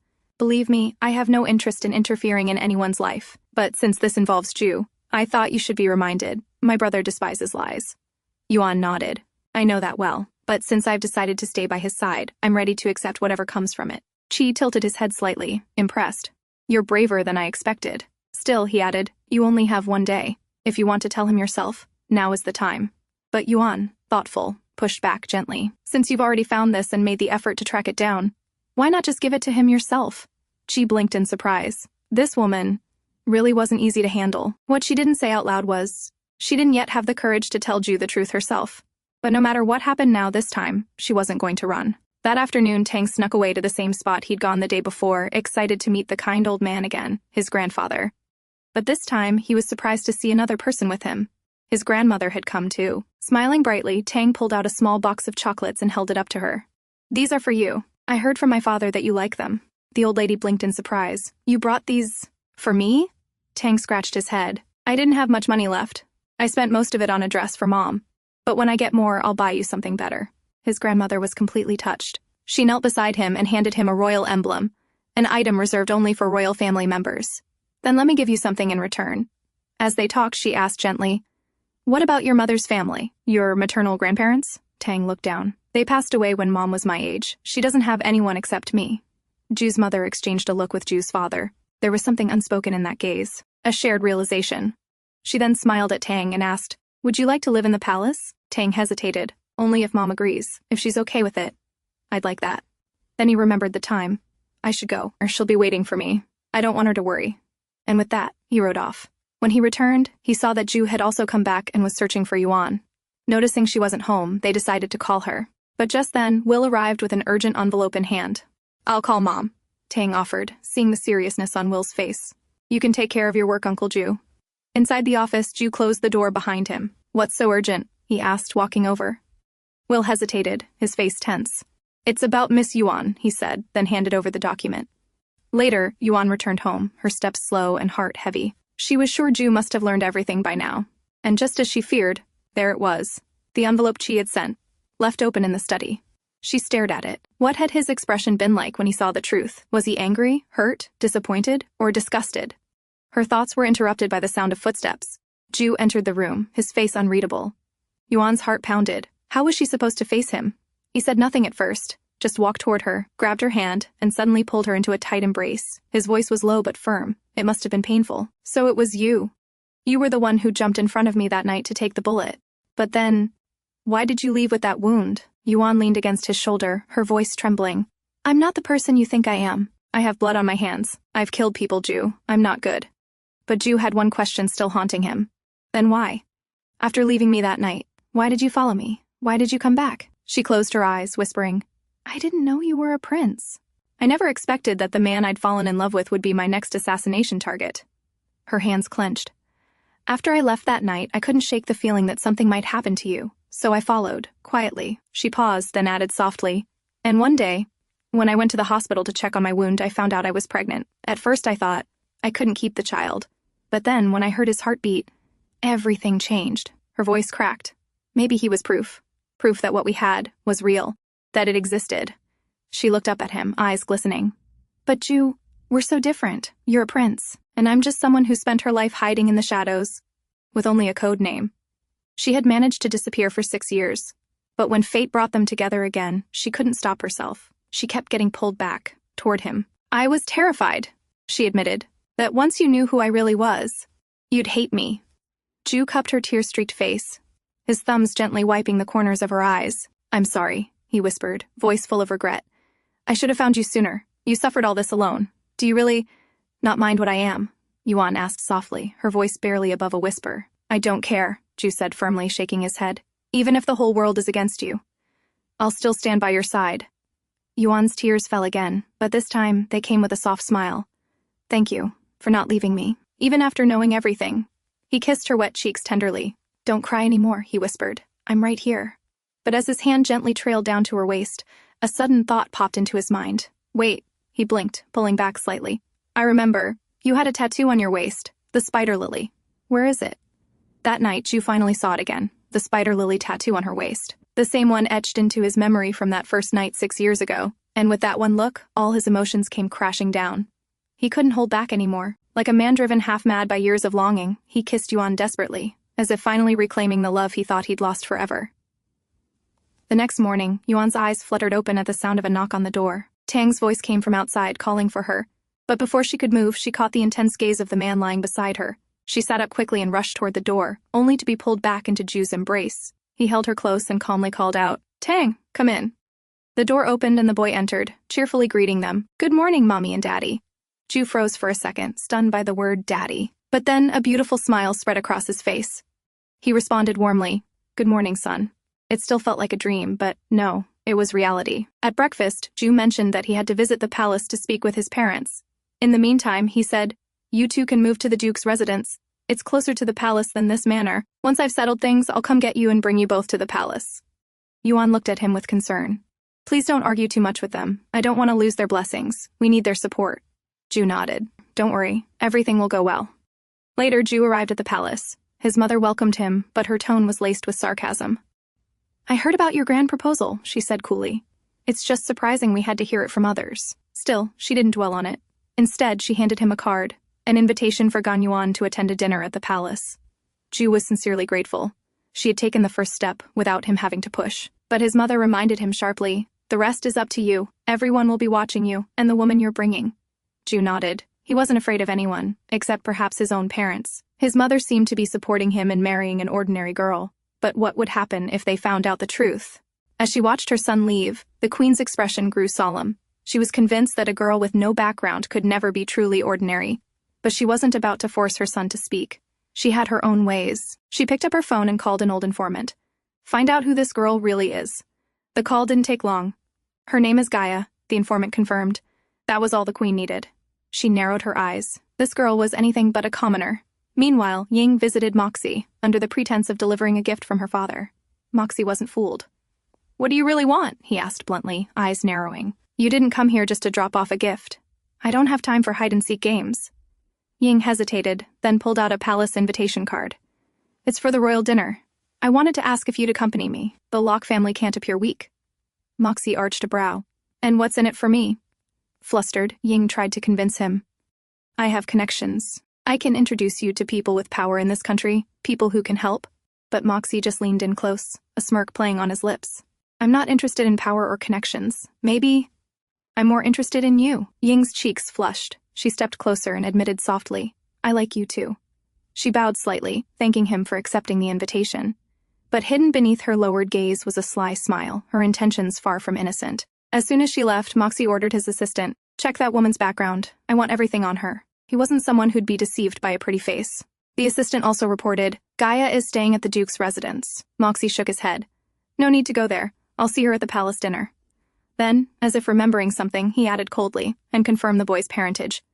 I want to know if he's the crown prince's son. Everything was starting to make sense.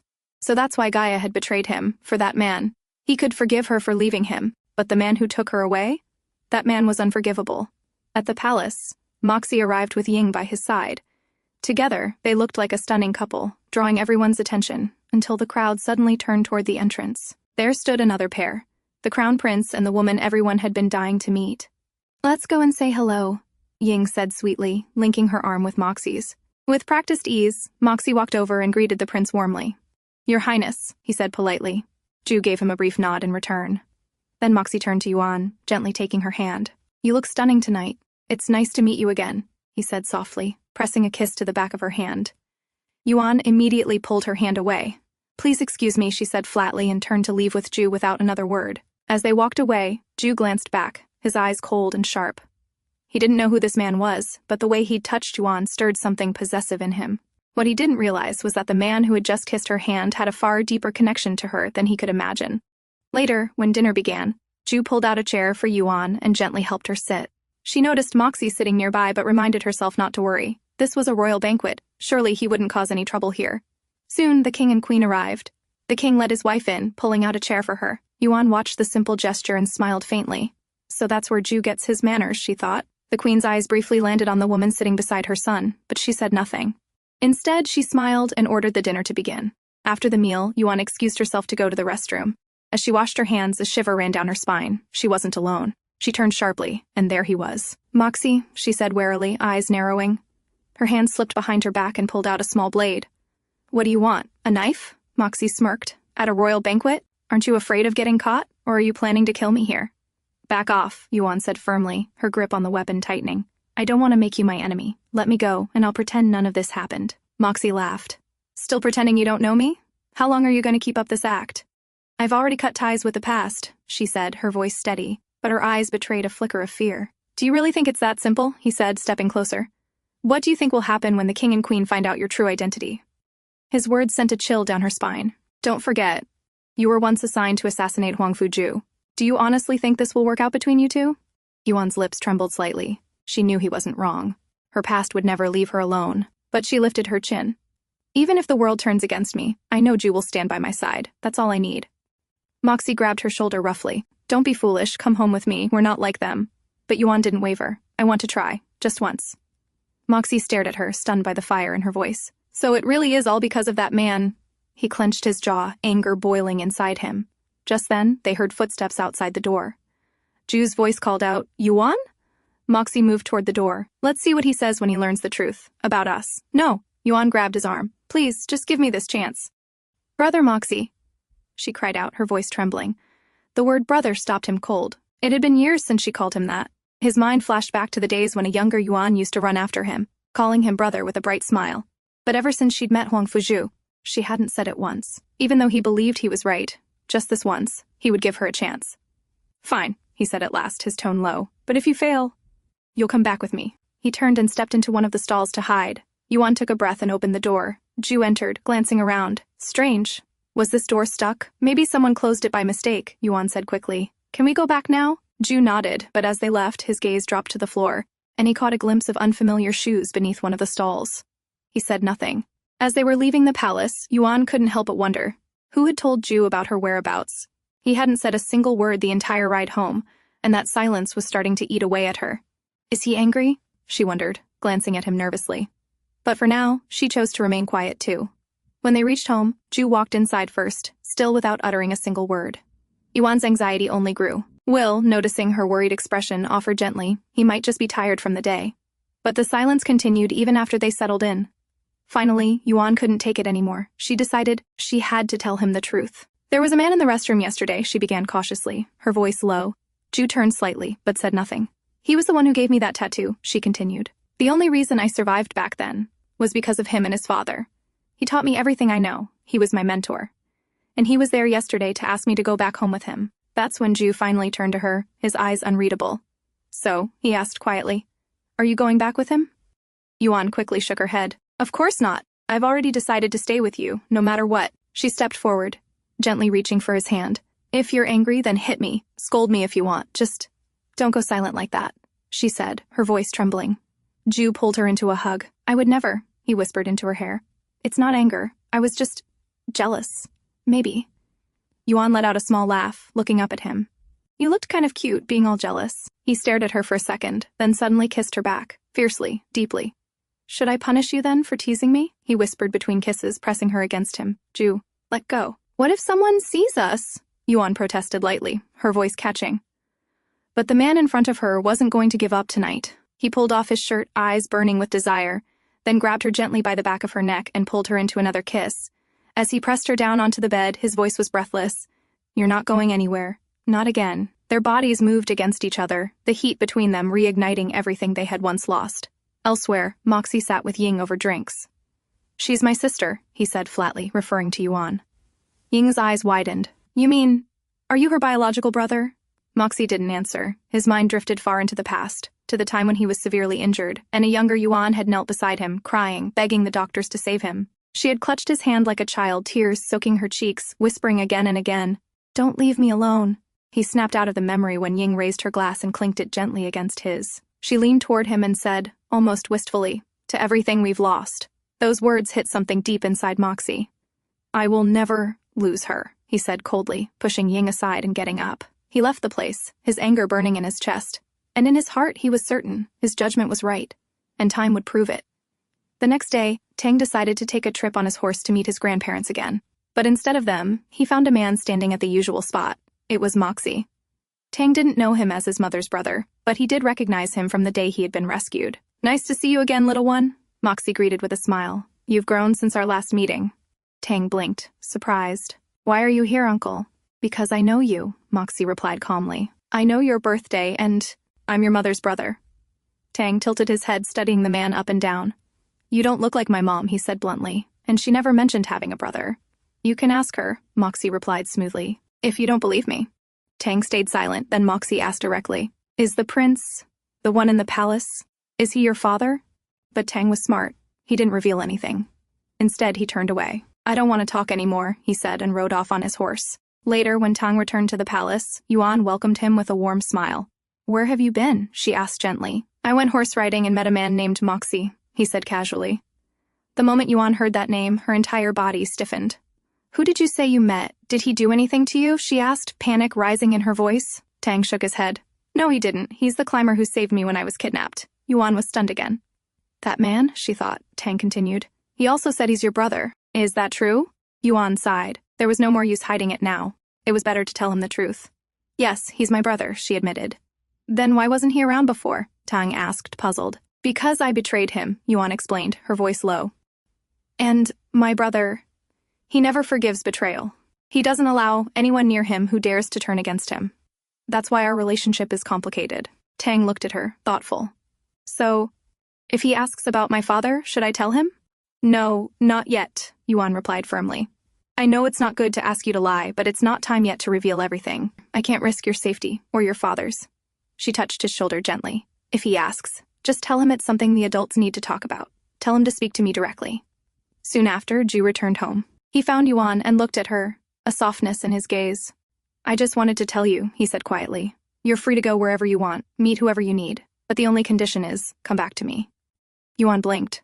Why are you suddenly saying this, she asked, confused. Because I love you, he replied. You're not a prisoner, you're my wife-to-be. I don't want to bind you. I want you to have your freedom. Yuan hugged him tightly. Thank you, she whispered. Thank you for trusting me. I promise no matter where I go, I'll always come back to you. Later, Yuan went to the hotel where Moxie was staying. I came to thank you for saving Tang that day, she began. Moxie looked at her coolly. Why are you really here? I want to solve this through words. I know I owe you, even my life. In that case, Moxie said bluntly, leave the organization and give Tang to me. I'll raise him better than you ever could. No, Yuan said firmly. That I can't do. And I'll do whatever it takes to stop you from taking him. I want Tang to live a normal life. She lowered her voice. Please, ask for anything else. Everything else is negotiable. Just not Tang. But Moxie wasn't interested in negotiating. He stood and turned away coldly. You can leave now. Yuan hesitated but then left. Moxie, once alone, lost his balance slightly, slumping onto the couch. His Gaia, the one he raised like a little sister, had left him for that man. Elsewhere, Jue was busy with preparations for National Day when his sister arrived in town. She greeted him excitedly and hugged him. I want to meet Yuan and Tang, she insisted. They're not at the palace yet, Jue explained with a smile. But before they could continue the conversation, Will entered with an urgent file. His sister, sensing the change in mood, took her leave to go visit their parents. Once she left, Jue asked Will, what happened? Will handed over the folder. It's about Miss Yuan. A tabloid has published a report claiming the prince's girlfriend is cheating, that she was spotted meeting another man at a hotel. Jue's jaw clenched. It's twisted nonsense, Will added quickly. But the news is already out. Jue stood up. Get rid of it, he ordered. Clean it up before it spreads. And arrange a car, he added sharply. I'm going to meet Moxie. Later, Jue arrived at Moxie's hotel suite and handed him a document. What's this? Moxie asked, narrowing his eyes. It's just a deal, Jue said calmly. As long as you publicly acknowledge that you're Yuan's elder brother, I can ensure this project goes to you. But if you refuse, then there will be consequences. Moxie let out a low chuckle and raised the document. What generous terms, and a lovely threat to go with it. He tossed the file back on the table with disdain. And what makes you think I'll accept? He turned, ready to leave, but Jue's voice stopped him. Are you really okay seeing her get hurt like this? As her brother? Moxie paused, his back half turned. You're not married to her yet, he replied coldly. So I suggest you stay out of our family matters. With that, he walked out. Left with no better option, Jue returned to the palace to speak with his mother. I want to marry Gan Yuan, he said directly. There was silence for a beat. Then the queen slowly raised her brow. Did you really think I didn't notice that beautiful ring on her hand? She asked, her tone unreadable. Jue smiled sheepishly and hugged her, like a child seeking permission. When did you start acting like G? She murmured with a sigh, though a hint of affection softened her voice. Then she asked seriously, Are you absolutely certain this girl is worthy of you? Jue didn't hesitate. She may have been assigned to assassinate him, but she's also the one who saved his life. I'm more than sure about her, he said. The queen looked at him long and hard. But in the end, seeing the certainty in his eyes, she relented. If this is your decision, I'll support it. Meanwhile, back at the mansion, Yuan stared at the news article linking her and Moxie in some kind of scandal. To make it worse, Moxie had openly confirmed that he shared a close relationship with her, but hadn't bothered to explain further. As expected, that only fueled the media's twisted speculations. Then, a new announcement broke out in public, this time from Jue himself. Standing before the press, he declared two things. First, that he was officially engaged to Gan Yuan. Second, that Gan Tang was his firstborn son, and by law, he would be announced as the rightful successor. It was a shocking revelation. The press had anticipated rumors, but this was royal blood in question. Jue came prepared. He presented a report to the media, already knowing the questions that would arise. He had proof ready, clear, undeniable, and official. A reporter raised a pointed question. But what about the recent rumors, Your Highness? That your fiancé is having an affair with another man? The man himself admitted to having a long relationship with her. Jue raised his brows slightly and responded, his tone unwavering. I also have long-standing relationships with people I work with. Does that mean I'm having affairs with them? His words silenced the room. Across the city, Moxie watched the press conference from his suite. His jaw clenched. It was official now. His Gaia had been taken by that man. On the evening of the National Day celebration, excitement filled the air. The city was alive with lights and laughter as everyone gathered to see the fireworks. But Yuan remained uneasy. "There will be too many people around," she said, admitting her anxiety as they prepared to leave the palace. "And after your recent announcement, I'm worried about security." Jue gently took her hand. "Nothing bad will happen," he assured her. "I've already made the necessary arrangements." As they stepped out, Will approached and said, "Your Highness, I'll be nearby at all times." Jue nodded and lifted Tang into his arms.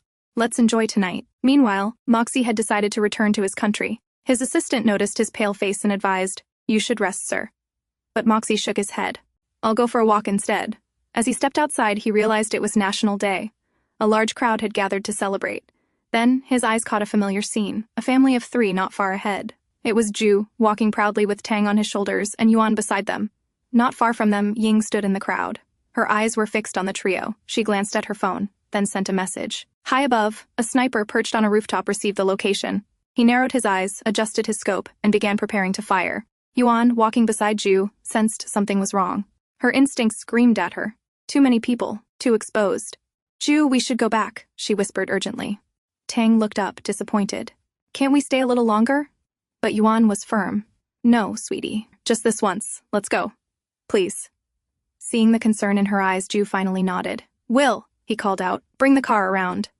As they began heading back, the sniper pulled the trigger. The shot rang out, but the target had shifted. The bullet missed. Jue's eyes flashed. "Will, get Yuan and Tang out of here now." Will immediately ushered them toward the side exits. Meanwhile, Jue headed straight to the stage, determined to address the crowd and prevent panic, as a prince should. At the side area, Yuan crouched beside Tang, examining him. "Are you okay, baby?" Tang nodded, but just then, another shot fired. It hit the phone in Tang's hand, shattering it into sharp pieces. Though the bullet had missed again, the broken glass had cut into his small hand. Yuan's face paled. "Will, take us to the emergency room, now." Will nodded and sent a quick update to Jue about the injury. Elsewhere, Ying made a call to the sniper. "Head toward the emergency wing," she instructed calmly. The shooter moved as ordered. Ying met him at a side corridor. "To help." "This way," she whispered, guiding him toward an escape route. Just as the palace security personnel arrived, she stumbled and clutched her ankle. "Ouch! My foot!" she cried, faking an injury to divert their attention. The guards rushed to help her, never realizing the shooter had slipped away in the opposite direction. Yuan brought Tang to the emergency room. The doctor quickly administered an anesthetic, easing the pain in the boy's injured hand. Soon after, Jue arrived, breathless, worry etched deep into his features. "I'm sorry, Tang," he said softly. "I shouldn't have left you." Tang gave him a sleepy smile. "It's okay, Daddy. The doctor gave me something so it doesn't hurt anymore." Jue exhaled in relief, but then his eyes drifted to Yuan's hand, where a scratch ran along her skin. "You're hurt too?" he asked. "It's just a scrape," Yuan replied gently. "I'm fine." As the family spoke, the door to the room burst open with force. It was Moxie. Yuan tensed. "Jue," she said carefully, "please take Tang outside. I'll talk to him." Jue didn't want to leave, his eyes narrowing at Moxie, but in the end he nodded and picked up Tang. "I'll be right outside," he murmured and stepped out. Once the door closed, Moxie stepped closer, reaching for Yuan's hand. "Does it hurt?" he asked, inspecting the wound gently. "No. You look pale, though. You should get some rest," Yuan said, trying to deflect. Moxie's expression hardened. "Gaia, come with me. Leave this place." "You already know my answer," she replied, pulling her hand away. "I just don't want to see you hurt again," he said quietly. He knew the sniper wasn't going to stop until the job was finished, but Yuan had no intention of dragging this argument further. "I'll handle it. Once things settle, I'll return home to pay respects to father," she said softly. Moxie stared at her for a moment, then left the room without another word. As he walked through the hallway, someone rushed past him, colliding into his shoulder. "Sorry," the man muttered, trying to hurry away. But Moxie's hand instinctively reached his side, and he froze. He felt it, that familiar cold, hard shape, a gun. Without hesitation, Moxie spun around and gave chase. The man noticed and bolted, heading straight for the rooftop stairs. They fought when Moxie caught up to him. Blows were exchanged in a frenzy. Fists, elbows, grit. In the scuffle, Moxie managed to knock the gun away, but in a sudden misstep, he shoved the man too hard. The shooter lost his balance and fell from the rooftop. Moxie stood there, breathing heavily, looking over the edge. He didn't mean to kill him. He wanted him alive, to know who sent him. But there was no time now. He turned and rushed back inside. He stormed into the room, eyes sharp. "Gaia, you have to come with me. Now," he said, grabbing her wrist. Yuan pulled her hand free. "Not here. Let's step outside. Tang's resting." Once they were outside the room, Moxie didn't waste time. "You don't belong here," he said bluntly. "Huangfu Jue is royalty. His nation will always come before you, before Tang." You're right, Yuan replied calmly. But still, I'll be where he is. Her answer sent a flicker of fury through Moxie's eyes. And what about Tang? What happens when there's another attack? This won't stop. It never does. Aren't you worried about your son? I am, Yuan said firmly. But Tang deserves to be with his father. And I will protect him. Ju and his family will too. They love him dearly. And maybe, she added softly, if you're willing, he could have one more uncle to love him too. But Moxie didn't reply. He turned away, bitter disappointment clouding his face. When the world stabs you in the back, he said coldly, don't come running to me, yelping for help. His footsteps echoed down the hall as he left. Yuan stood there, her heart clenched from his harsh words, but she didn't waver. This was her choice, and she wasn't going to give up. Not this time. On the other side, as Ju sat by Tang's bedside, Will entered the room holding a document in his hand. We've found out who spread the news about Miss Yuan, he said, his voice low but firm. There's more, Will added, stepping closer.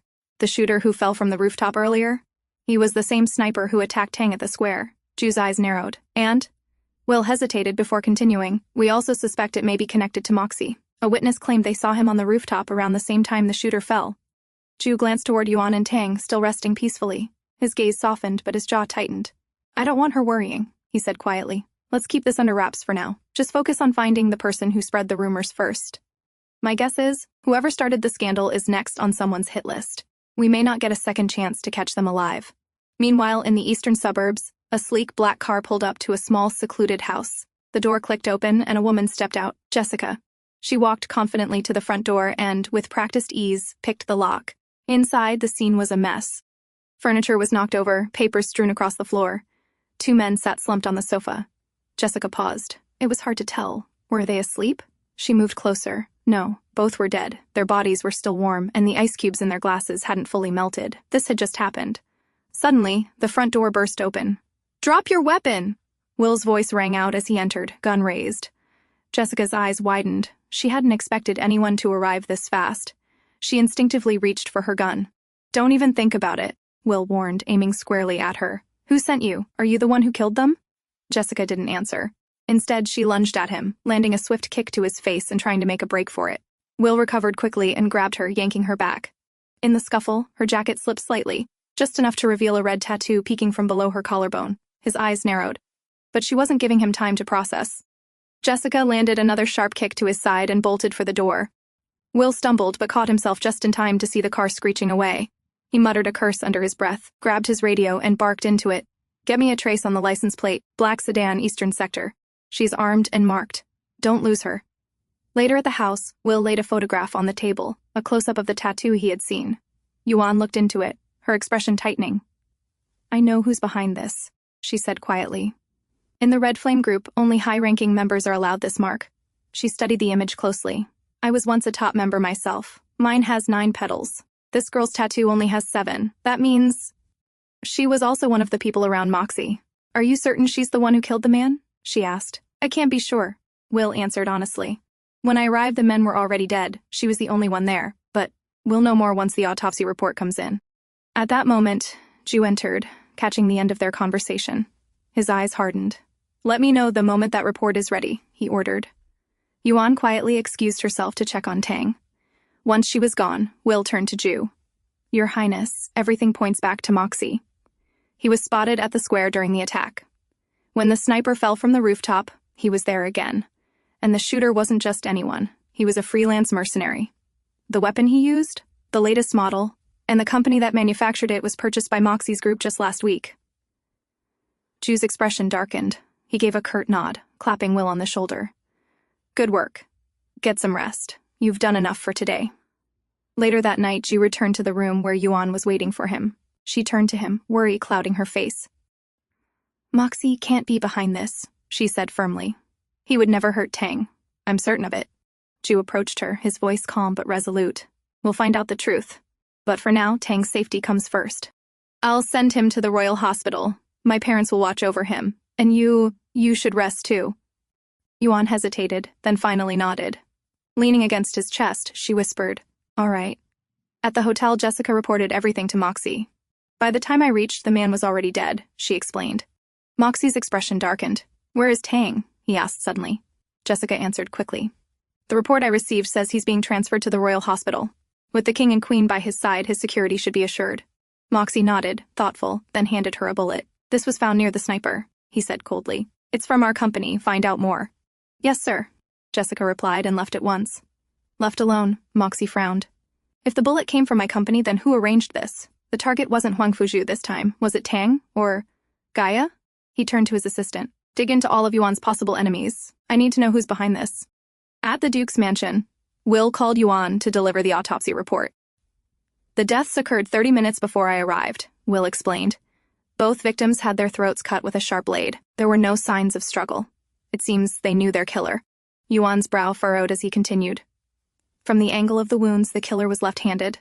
But of course, that could be deliberate, to throw us off. We also found documents and materials inside, but strangely, no cameras. According to neighbors, the men rarely left their home, so no one really saw them. Will paused, then asked the question weighing on his mind. Miss Yuan, do you have any enemies? I'm beginning to think this person is after you, not the crown prince. Yuan pressed her lips together, thinking hard. But no matter how much she searched her memory, she couldn't think of anyone who would go this far just to hurt her. Later, she went to the hospital.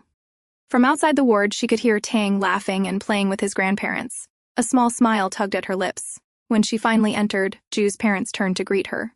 The king gave a polite excuse about another meeting and left the room. Yuan bowed slightly, thanking him, but the man said nothing more and walked out. Left with the queen, Yuan quietly sat down. After Tang drifted to sleep, the queen suggested, "Why don't we have tea together?" Yuan nodded and followed her over tea. The two women engaged in light conversation. At one point, the queen suggested, "After Tang recovers, you should let him come to my palace. I'd like to spend more time with him." Yuan smiled, touched. "Thank you, your majesty. But he can be a little unruly. I wouldn't want to trouble you." The queen waved her hand with a small laugh. "Rules are made to be broken." Yuan blinked, then realized. The queen herself had been the first Oriental woman to marry into the royal family. She had proposed bills for women's rights, broken long-standing traditions, and stood firm even when criticized. This was not a woman who believed in blindly obeying rules. When Yuan returned to the Duke's palace, she went straight to Ju. "Your mother took Tang with her," she informed him, her voice soft, though her eyes lingered with a hint of envy. "You're lucky to have a family like this. The king may seem cold, but I can tell he loves his wife and children deeply. And your brother and sister, they're so supportive." Ju leaned forward, lightly pressing his forehead to hers. "And you're part of this family now too," he reminded her gently. Then, as if he had already thought it through, he added, "Since my mother is looking after Tang, why don't you resume your job at the Royal Hotel?" Yuan teased, lifting a brow. "Aren't you afraid that if I get too busy with work, you won't get to see me anymore?" A small smile curved his lips. "If that happens, I'll just go to the hotel myself and bring you back." His tone was confident, but deep down, a sliver of unease remained. He still hadn't uncovered the true enemy, and letting Yuan go back to work might put her in danger. But Yuan, on the other hand, saw this as an opportunity. If the killer was after her, then resuming her job might lure them out. "I want to help you," she said quietly. "I don't want to be your weakness." Ju caught her hand, squeezing it firmly. "You're not my weakness, Yuan. You're my strength." Then, half serious, half teasing, he added, "Still, I'd prefer if you wore armor all the time." Yuan chuckled softly at his words, but then suddenly, a chill ran down her spine. "What's wrong?" Ju asked, his tone immediately sharp. "Nothing." Yuan forced a small smile. "I just felt something, but maybe I'm wrong. You're safe here. The palace is heavily guarded. No one can harm you," Ju replied in a confident tone. But on the upper floor, near a tall window, Ying stood silently, watching the couple below. "Miss Locke, here are the papers you requested," a butler said, approaching her with a folder in hand. Ying turned, schooling her features into a polite smile. "I'm sorry for making you bring them up so late. Thank you." She bowed respectfully before dismissing him. Once she was alone again, her polite mask fell away. Fury burned in her chest. Why did the queen and king have to take that boy into the palace? She thought bitterly. With security this tight, it was impossible to make a move. After Ying returned to her house, she inquired about her father. "The Duke had a bowl of soup and is now resting," the butler informed her. "I'll check on him myself," Ying said quickly. "Bring me a bowl as well." When she entered the Duke's room, she found him crouched low, hands patting the floor. "Father, what are you looking for?" she asked, approaching. "My glasses," the Duke muttered, frustration in his tone. Ying guided him gently back to sit on the bed. "I'll help you find them. For now, why not take your medicine first?"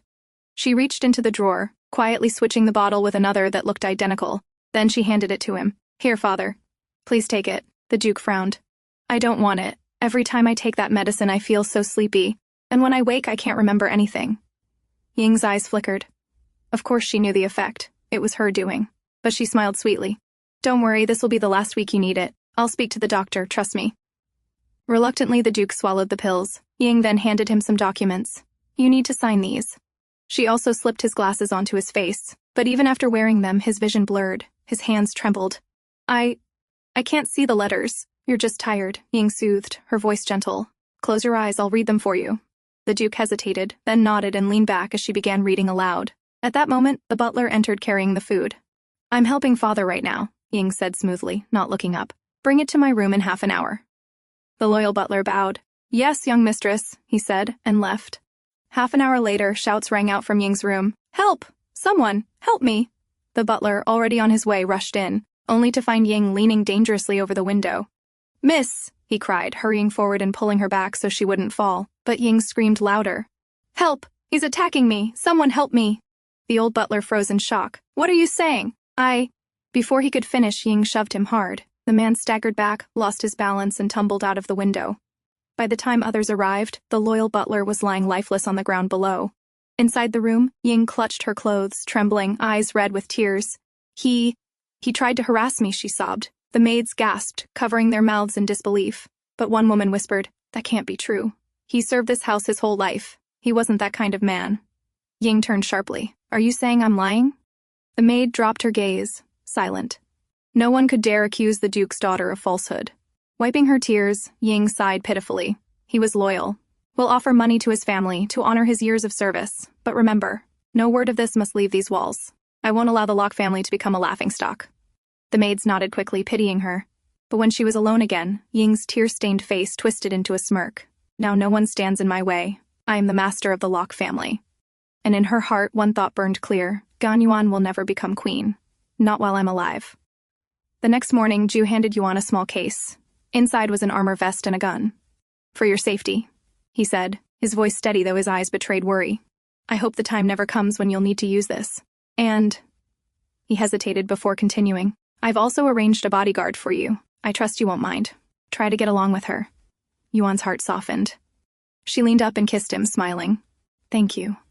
I'm grateful for your love. When Yuan arrived at the Royal Hotel, an assistant was already waiting. Good morning, Miss Gan. I'm Helen. The woman introduced herself with a polite bow. Yuan returned the greeting, shaking her hand. The moment their palms touched, Yuan's sharp instincts caught the truth. Helen wasn't just an assistant. The calluses on her hand were from weapons training. So, this is the bodyguard Ju arranged, Yuan realized. Helen's professional smile didn't waver. I'd like to show you around, but there's a meeting we need to attend first. Yuan nodded, following her. When she entered the meeting hall, she was surprised to see Ying already seated. Strange. Shouldn't the Duke be here instead? She thought. Was his health so poor that Ying had to represent him? Her question was answered when the man at the head table handed her a document. It showed that the Duke had transferred control of his properties to Ying for time being. Yuan frowned slightly but said nothing for now. As the meeting began, Ob also joined them. Yuan, stepping into her new role as manager, greeted everyone first. Soon, the discussion shifted to the hotel's financial troubles. The hotel has been losing money, Yuan began firmly. I suggest we revise some of the rules. For example, the guest list should not be limited to those of noble birth. Her proposal was met with immediate protests. Impossible. That's against the hotel's tradition. If commoners are allowed in, how can it still be considered prestigious? Yuan raised a brow, her voice calm but pointed. So what you're saying is, I'm not allowed here either? The room fell silent at her words. Yuan didn't back down. If this hotel is to grow, it needs change. Otherwise, it will continue to decline. Abe spoke up in support. I agree with her. This is the right direction. To Yuan's mild surprise, even Ying voiced her agreement. Miss Gan has extensive hotel experience. I believe her judgment will help us here. Finally, the man in charge relented. Fine. 1 month. If I don't see results, I'll report directly to the Crown Prince. Yuan met his gaze steadily. Agreed. And if the numbers don't improve, I'll step down myself. After the meeting, Ying approached her with a bright smile. Congratulations on your new position, she said sweetly. By the way, I'd like to host my father's birthday party here at the hotel. Would you allow it? Of course, Yuan replied warmly. And since you'll be our first guest, I'll even offer you a discount. On the other side, Jessica reported back to Moxie. The sniper's identity is confirmed, she said, handing him the file. He was a former Marine soldier who turned mercenary after retiring. There's little trace of where he sourced his weapons, but She hesitated before adding, his overseas account recently received a large payment. The account holder's name, Nancy Locke. Moxie's brows furrowed in surprise. Nancy? But she's already dead. Jessica nodded. Yes. The transfer was made before her death. It's possible the sniper was simply waiting for the right chance to act. Moxie leaned back, fingers tapping the armrest. Strange. Very strange. Jessica continued. There's more. The Duke's residence suffered another incident. Apparently, the butler tried to harass Miss Ying, fell from a window and died. Moxie sat silently for a moment, his sharp gaze thoughtful. Too many strange events are piling up around the Duke's residence. Finally, he stood. Then it's time I paid the residents a visit myself. Before he could act, however, Ying herself appeared, graceful, polite, and smiling sweetly. She offered him an envelope with both hands. My father's birthday is approaching, she said. I hope you'll come. He would be honored by your presence. Moxie studied her face, searching for the real motive hidden beneath her gentle demeanor. Still, he gave a curt nod. Very well. I'll attend. Ying's smile deepened. She bowed elegantly before leaving. Watching her go, Jessica leaned closer, lowering her voice. Boss, I think that girl might have a thing for you. Moxie's expression darkened. That's not something to be happy about. She's not as pure as she pretends to be. The assistant then opened the invitation. The party will be held at the Royal Hotel, sir, the same one where Miss Gaia is working. Moxie's gaze sharpened instantly. After a moment's thought, he ordered coldly, book me a room there. At the Royal Hotel's very important person lounge, the Duke Locke's birthday party was in full swing. Ying, his adopted daughter, was hosting the grand event. As Yuan adjusted her dress, a familiar voice made her turn. Ju, how are you here? Didn't you say you had a meeting? She asked, startled. Ju smiled slightly. It's already over. Besides, this is Duke Locke's birthday. He has been a loyal friend of the royal family for years. Of course I should come to extend my best wishes. Before Yuan could reply, Ying's voice echoed through the hall. Please welcome Mr. Moxie, she announced warmly. All eyes turned as Moxie entered, commanding the room with his presence. Ying led Ju, Yuan, and Moxie upstairs to visit her father. But when they stepped inside, all three froze in shock. The Duke sat slumped in his chair, looking lifeless, his eyes clouded and unfocused. What happened to the Duke? Moxie demanded, his tone sharp. Ying lowered her gaze, her face a mask of worry. I'm sorry you have to see him like this. As you can see, his health has declined terribly. But Moxie's eyes narrowed. To him, the Duke didn't look merely sick. He looked like a man suffering from dementia. And yet, Moxie had seen him only days earlier, perfectly lucid. He has never recovered from my sister's death, Ying continued sadly. I worry if he will ever get better. Ju frowned. I'll have a royal doctor come to examine him tomorrow. At first, Ying hesitated. Then, with a soft smile, she said, It would mean so much to receive your help. Just then, a man entered the room and bowed. Miss Ying, all the guests have arrived? You can open the ball now? Everyone turned toward him. Who is this? Ju asked. Ying's expression remained calm. Something happened to the former butler, so I asked a friend to help with household affairs. He has also received training in housekeeping. She smiled politely as the man bowed to each of them, but as Moxie's sharp eyes scanned him, he felt his gut tighten. This man didn't carry himself like a servant at all. His posture, his movements, they were too rigid, too calculated. Not a butler, Moxie thought grimly. Later, Ying appeared above the grand staircase, greeting the gathered guests with a graceful bow. I must apologize on behalf of my father, she said. Due to his poor health, he cannot join us tonight. At her signal, the family lawyer stepped forward holding a sealed envelope. As per the Duke's wishes, a will has been signed. Due to his illness, all his assets and holdings will be transferred to Miss Ying. Gasps spread through the hall. Shocked whispers filled the air. How could the Duke give everything to his adopted daughter? Someone muttered. He hardly even raised her, another whispered. Ying bowed again, her face the picture of humility. Please, everyone, do not misunderstand. This is only temporary. Once my father recovers, I will return everything to him. Thank you for your understanding. Moxie's jaw tightened. He leaned toward his assistant. Investigate the new butler. Are you suspecting Miss Ying? The assistant asked carefully. Moxie didn't answer. His eyes slid instead to Yuan across the hall. Even if it's only a 1 in a million chance, he thought darkly. I can't let anyone hurt Gaia. As the party continued, many men approached Ying, eager to dance with the newly announced heir of the Duke Locke. But Ying, with a polite smile, rejected each of them.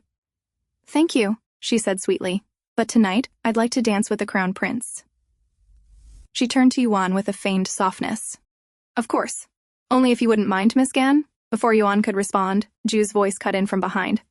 I think I have a better option, he said coolly. With a light push, he sent Abe forward. He'll be your partner tonight. The hall stirred with whispers as Ying's smile stiffened for a moment. Still, she composed herself gracefully, taking Abe's hand. Then I suppose I'll have the honor of dancing with Mr. Abe. As Ying and Abe stepped onto the floor, Ju turned toward Yuan, his eyes glinting with amusement. Tell me, he asked curiously, would you have minded if I had danced with her? Yuan's lips curved in a playful smile. Of course I would. Ju raised a brow.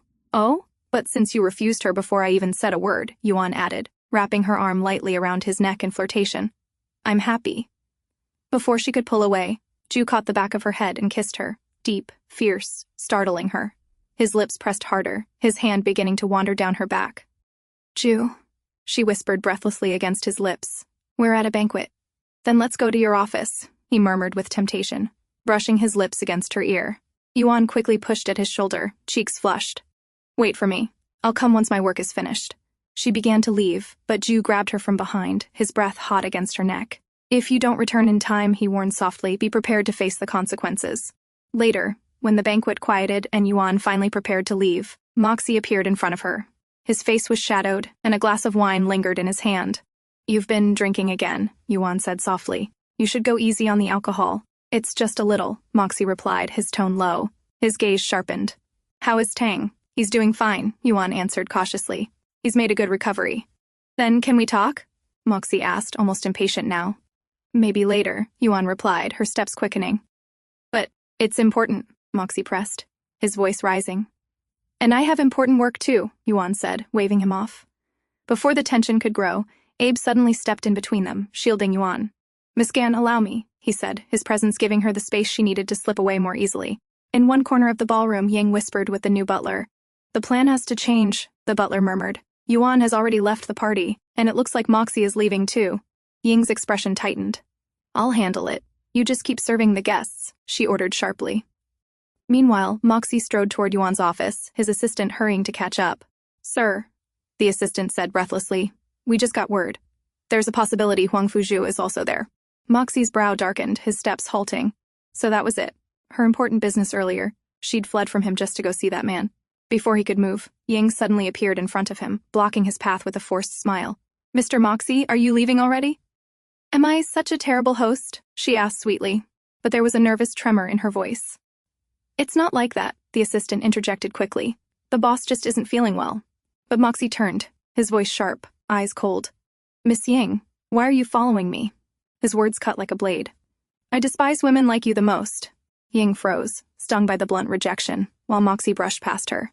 The assistant lingered, softening the blow. Please don't take it to heart, Miss Ying. The boss is simply in a foul mood tonight. Ying lowered her head, tears brimming in her eyes. Then, give me one more chance to speak with him. Please. The assistant sighed heavily, but, after a long pause, finally nodded. She entered the room quietly. Moxie was seated, and without looking up, he ordered wine. Ying hurried to pour and offered him a glass. Only when he saw her face did he frown and rise abruptly. What are you doing here? He demanded. I just wanted to talk to you, Ying said softly. I can be a good listener. She suddenly dropped to her knees, voice trembling. I know I can't compare to Yuan, but am I really so unattractive to you? Frustrated, Moxie grabbed her wrist and yanked her up. We haven't even met more than 10 times, he snapped. How on earth can you claim to love me this much? Suspicion flickered in his gaze. I'm only your admirer, Ying replied, tears slipping down her cheeks. I can't control my feelings. But Moxie wasn't a man who could be fooled easily. His eyes narrowed, voice laced with disdain. There are only 2 explanations for your behavior. 1, you're an utter fool, too stupid to realize that I don't like you. But if Duke Locke truly chose you, then you can't be an idiot. He leaned closer, his voice like steel, which leaves the second explanation. You're up to something. And, as for this so-called admiration, there are plenty of men in the Duke's palace for you to swoon over. Ying's face paled. He had seen right through her. Moxie finally released her, standing tall. His eyes drifted down to a book that had fallen to the floor. He picked it up and opened it, his sharp expression softening for the briefest moment as he scanned the contents, his gaze gentler now, almost wistful. Just then, his assistant entered. Take her away, Moxie ordered coldly, snapping the book shut. On her way home, Ying clenched her fists, determination burning in her eyes. I must get that album from Moxie, she thought. Once I reveal Yuan's true identity to the royal family and the people, everything will change. But the new butler beside her cautioned, Miss Ying, taking that album from Mr. Moxie won't be easy. He's extremely defensive. Ying's lips curved into a confident smile. Don't worry, I have my ways. At the hotel, Yuan returned to her office, only to find Ju waiting for her. What are you doing here? She asked, surprised. Investigating Miss Ying. Ju replied calmly. I just received a report. The account that paid the killer belonged to Nancy. But Nancy is already dead, Yuan said with a frown. So, are you suspecting Ying? Ju nodded, his gaze sharp. A man like Duke Locke would never hand his family business to an adoptive daughter for no reason. And yet, her background looks too clean, too perfect. He reached out, pulling Yuan into his arms. She rested against him, murmuring, I felt it too. The announcement that night, it was strange. And every time I see her, I can't shake the feeling that I've met Ying somewhere before. Ju hugged her tighter. Until I uncover the truth, be careful of her. Don't let your guard down. Then, pulling back just enough to meet her eyes, he added firmly, and stay wary of Moxie as well. I know you're close to him, but I don't trust him. Yuan nodded, sensing the deep worry in his voice. Then she noticed the shadows under his eyes. Did you stay up late last night? She asked softly. I couldn't sleep. Not without you, Ju replied with quiet affection. Her heart softened. Then go and rest. I'll finish dinner here and come back as soon as I can. Tomorrow, if you have time, go to the palace. Tang misses you. No, Ju said stubbornly, pulling her even closer. Not unless you come with me. Yuan chuckled lightly, shaking her head. I'm the manager here, Ju. I have responsibilities. But you're my woman first, he countered, lowering his lips to hers. She gasped softly, whispering, We're in the office. What if someone comes in? Relax, Ju murmured with a mischievous glint in his eyes. I have Will standing guard outside. No one's coming in. That night, Ju didn't let Yuan go. I have work to do, Yuan gasped between her soft moans. I should have never let you go back to work in the first place, Ju muttered, his breath ragged as he held her tighter. I'm going to see Tang tomorrow. Will you come with me? But I have a meeting in the morning, she whispered, her voice trembling under his touch. Ju's lips twitched into a sly smile. I think I've spoiled you too much, he said, before taking control of her again, leaving Yuan no chance to argue. The next day, bookings at the hotel started to grow. Guests filled the lobby, the staff busier than ever. But even with the rise, Yuan wasn't relieved yet.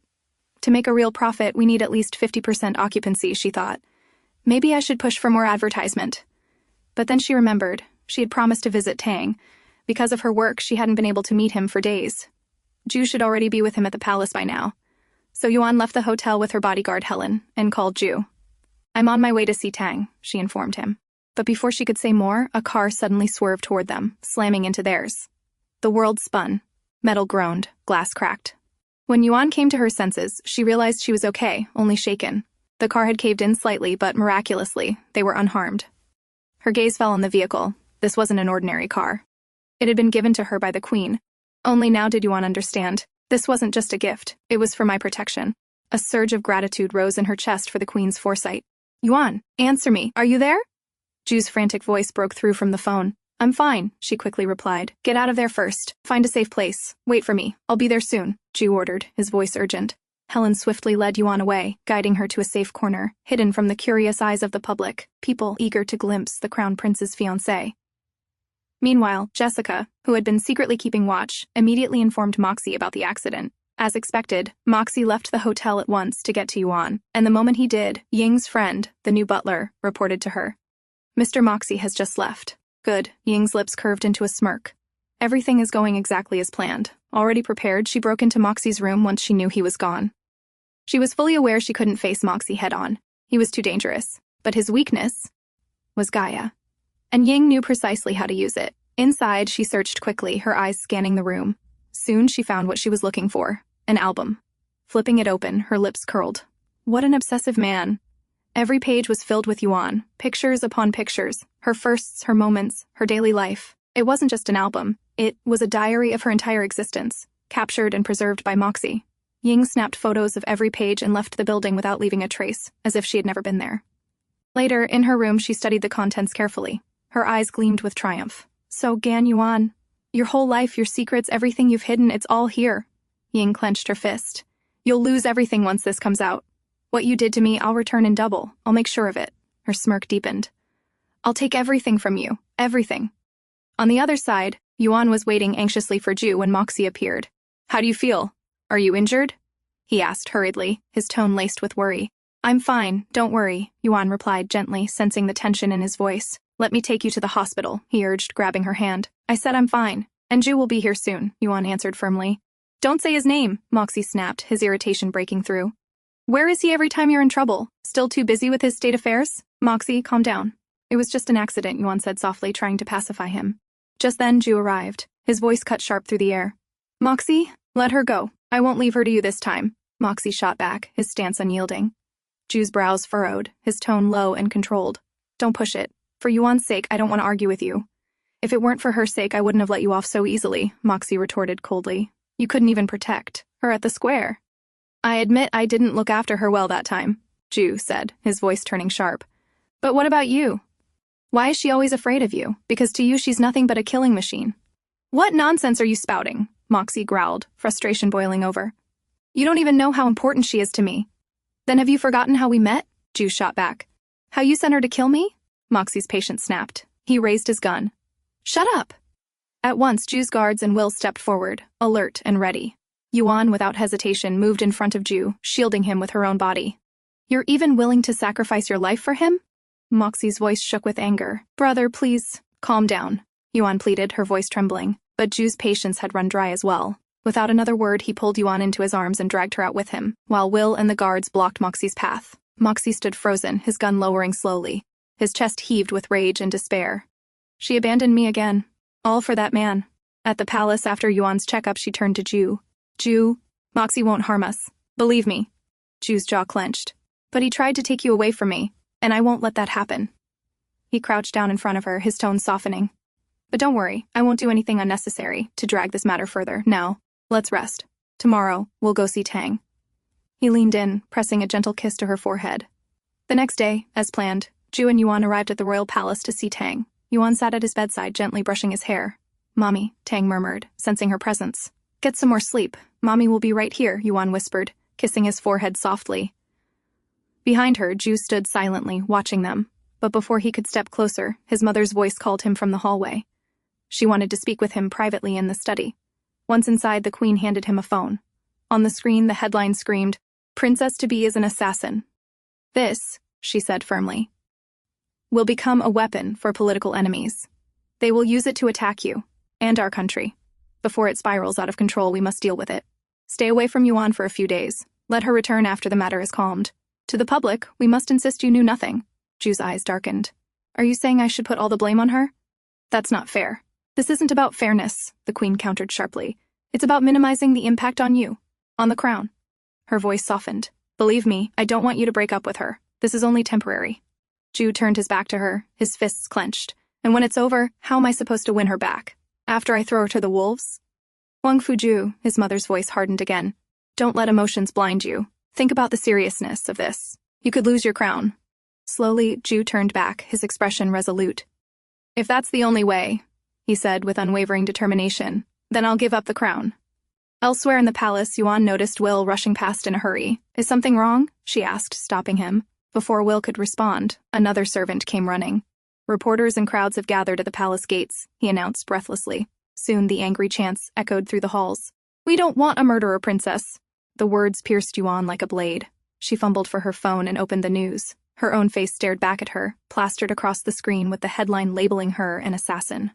Her vision blurred. The very past she had tried so hard to bury had now been dragged into daylight. Will steadied her by the arm. Where's Ju? She whispered, her voice trembling. He's in the study with the queen, discussing the situation, Will replied. Yuan's chest tightened. She knew Ju's parents had shown her kindness and even acceptance, but the nation? The nation would never tolerate an assassin becoming their crown princess. On the other side, the queen was still pressing Ju. How can you let go of the crown? If you give it up on impulse, there will be countless consequences. I'm not acting on impulse, Ju replied firmly. I've been thinking about it for a long time. Besides, Qi can inherit instead of me. But you are our eldest son, and what if your father's cousin seizes this as an opportunity to claim succession? How can you abandon our country for Gan Yuan? The queen demanded, her voice sharp with worry. Why don't you understand? This is our only choice. You just need to put the blame, temporarily, on Yuan. I can guarantee I'll find a way, any means, to reunite you with her, she pleaded. But Ju's answer was resolute. For 6 years I failed to be a father and a husband. How can I now let her bear this alone for me? The queen had no rebuttal. After a long silence, she softened, sighing. Then at least understand this. If your love is true, nothing will separate you. Outside the study door, Yuan stood frozen. She had overheard everything. Tears welled in her eyes at how Ju defended her even against the queen. She silently thanked him, but guilt tore through her heart. She was always dragging him into danger, always burdening him. She could not let that continue. Running, she returned to Tang's room. She gazed at her sleeping son, caressing his face. "I love you, my little Tang," she whispered. With that, she made her decision. She left the palace and walked straight toward the palace gates, where reporters and crowds had gathered. Will was there, struggling to calm the mob, pleading for understanding. "Miss Gan?" Will was stunned, as Yuan suddenly stepped forward and took the microphone from his hand. "What are you doing?"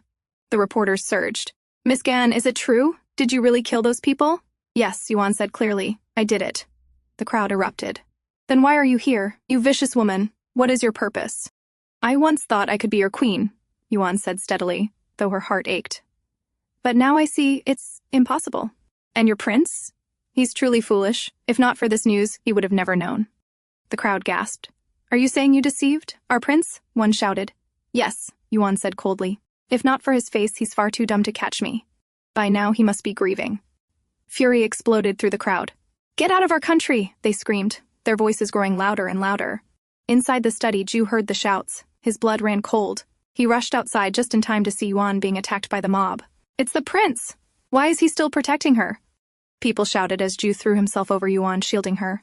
"Let me go!" Yuan pushed him back. She ripped the engagement ring from her finger and hurled it at him. "You're the most boring man I've ever dated. If not for your face, I wouldn't have let you near me."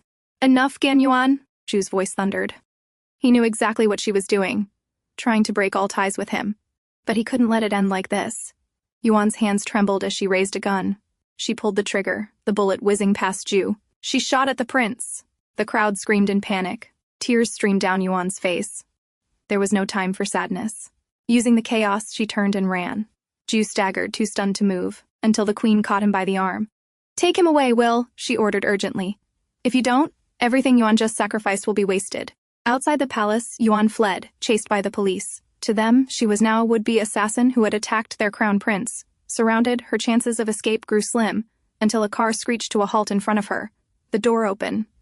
Moxie's voice barked out, "Get in the car!" Yuan hesitated only a second. With police closing in, she had no choice. She leapt inside, choosing what felt like her last possible escape. As the car sped away, leaving the police behind, Yuan turned sharply to Moxie. "Did you spread those photos?" she demanded furiously. "I'm investigating it," Moxie replied, his tone calm, almost too calm. "It wasn't him, Miss Yuan," Jessica interjected quickly, her voice rising in his defense. But Yuan's anger didn't cool. She pulled out her gun and pressed it to her own head. "Tell me the truth," she threatened. Moxie's eyes flashed. He lunged forward, grabbing her wrist and forcing the gun down. "Are you out of your mind? Do you think your death will solve any of this? If you dare to die—" His voice darkened, trembling with fury. "I will destroy everything that man cherishes. And you know me, Yuan. You know I'm capable of it." Yuan froze, because she knew he meant it. He would burn Zhu's entire world if she died. Meanwhile, in the palace, Zhu woke from his dizziness, his first words weak but desperate. "Where is Yuan?" The queen stood by his side. "I've sent men to find her. She will be fine." Then her tone hardened as she continued, urging him to make a public announcement at the next conference. But Zhu shook his head. "I won't stand there and put all the blame on her. I can't." "Zhu, listen to me," the queen insisted. "You must support Yuan's decision, or all her efforts will be wasted." His chest tightened. "If I do this, if I put all the blame on her, how will she ever become princess?" "She isn't doing this to become princess," the queen answered softly. "She's doing this because she loves you. She wants to face the world's cruelty in your place, not drag you down with her. That's her choice. But you must do your part." Just then, Tang ran in, eyes wide and anxious. "Daddy, I heard you and Mommy broke up. Is that true?" Zhu crouched down, cupping the boy's cheeks. "No, Tang, it's not true. I will get her back. As soon as possible." Then he turned to his mother, his voice resolute. "Mother, please take care of Tang for me." The queen's expression softened. "I will. You do what you must." Zhu's eyes hardened with determination.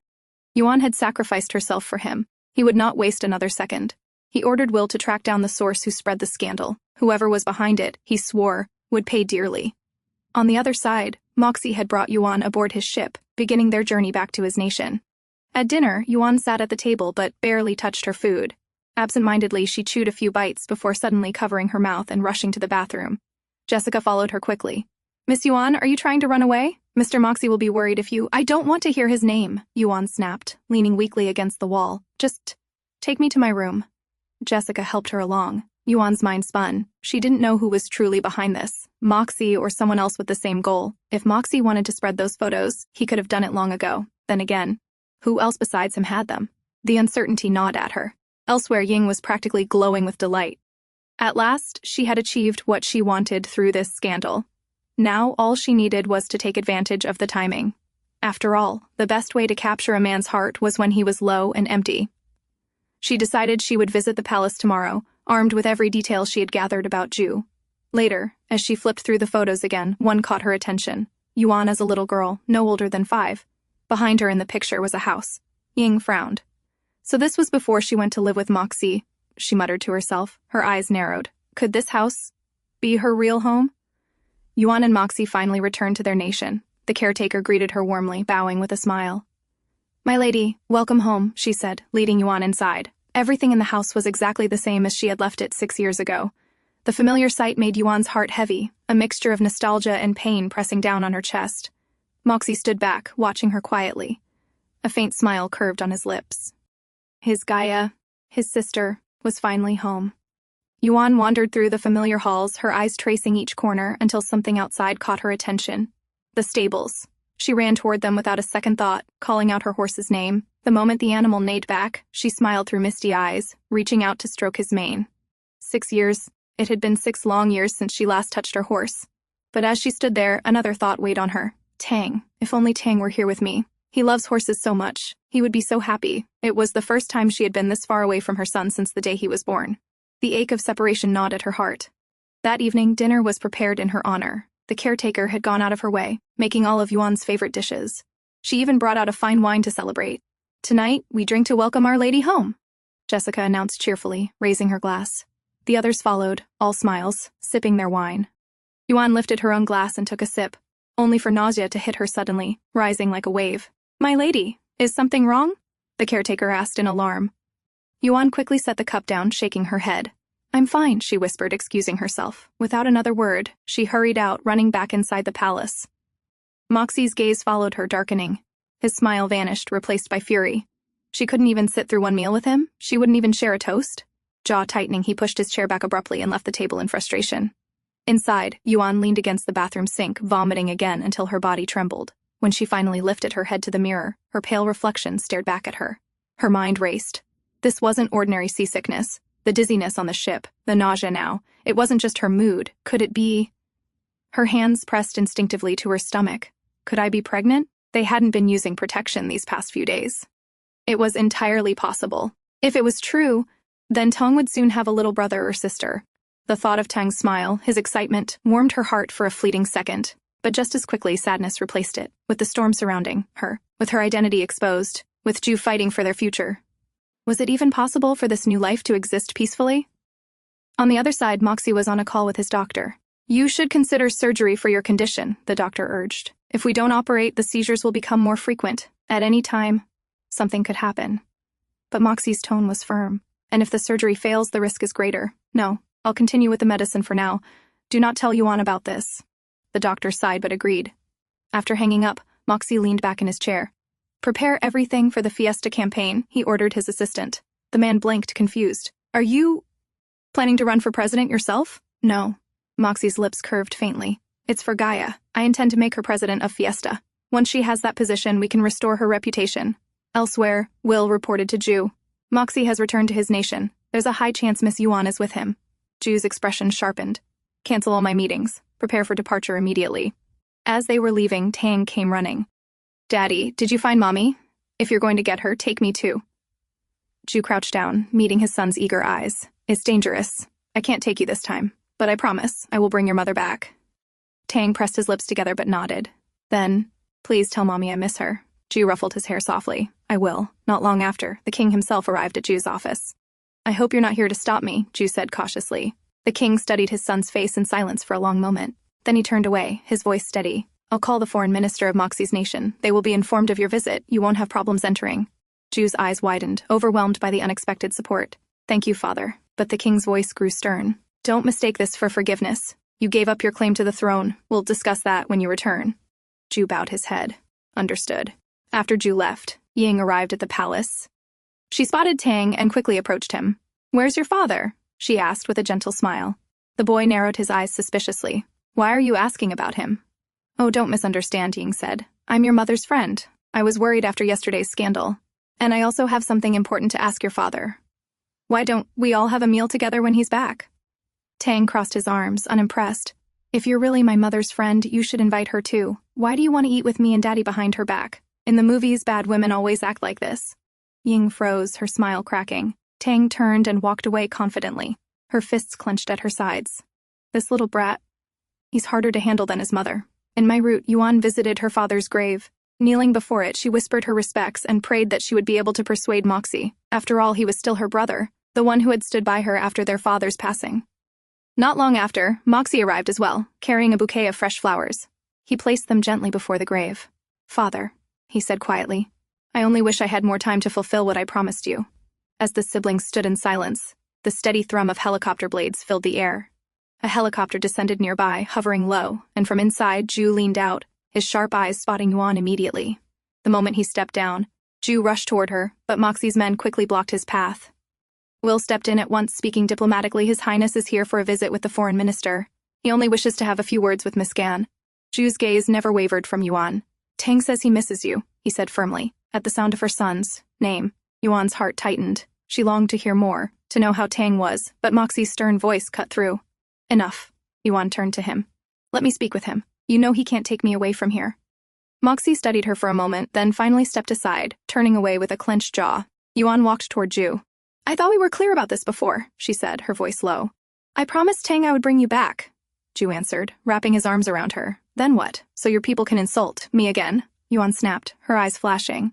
Ju leaned closer, his voice soft but steady. Yuan, you're not a good liar. You know that. He cast a glance in Moxie's direction, who still stood rigidly, deliberately looking elsewhere. Taking advantage of the moment, Ju bent down and pressed his lips to Yuan's.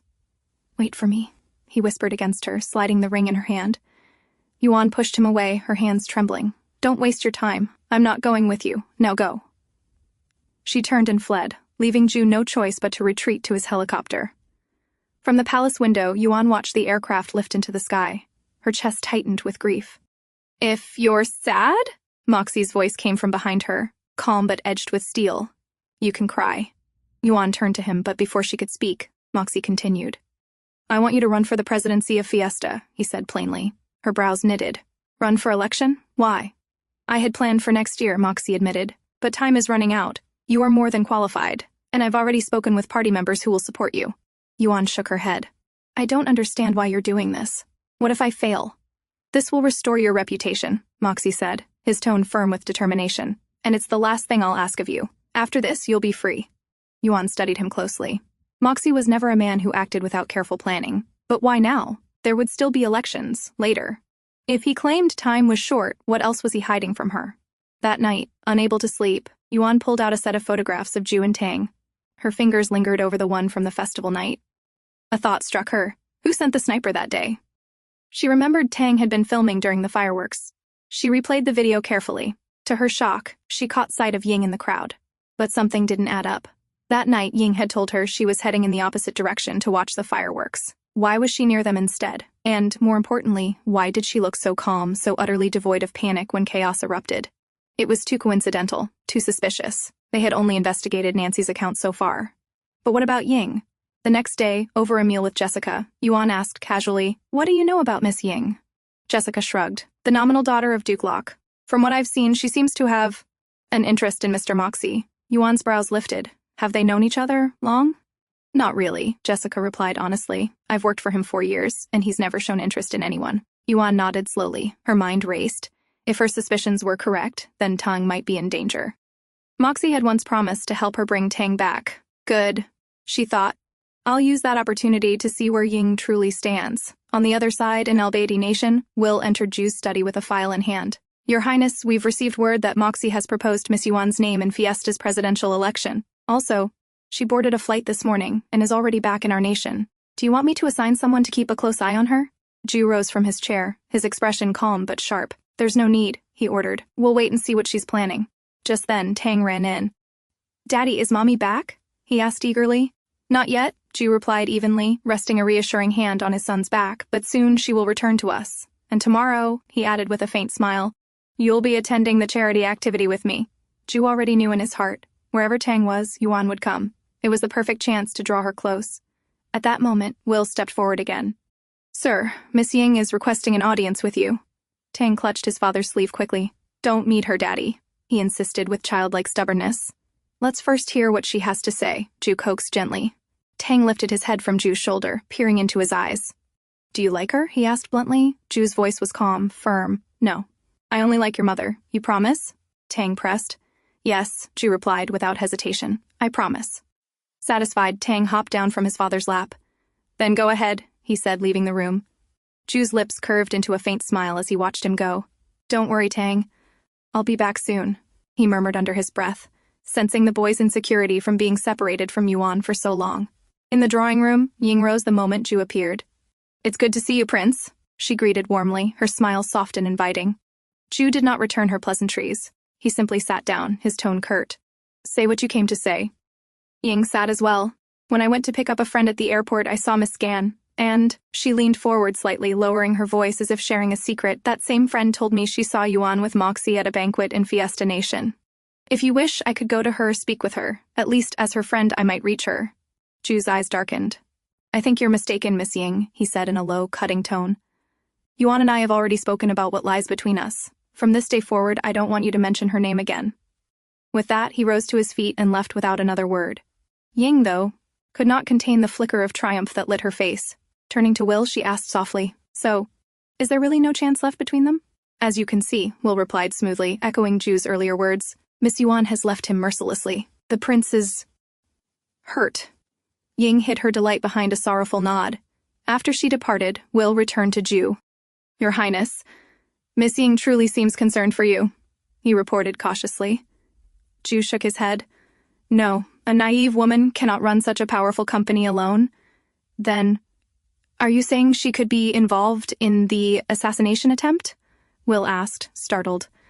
It's not impossible, Ju answered coldly. By the way, how is Duke Locke? He was hospitalized this morning, Will said. Ju's expression hardened. So his illness is serious. Let's visit him. At the hospital, Yuan entered Duke Locke's room disguised in a nurse's uniform.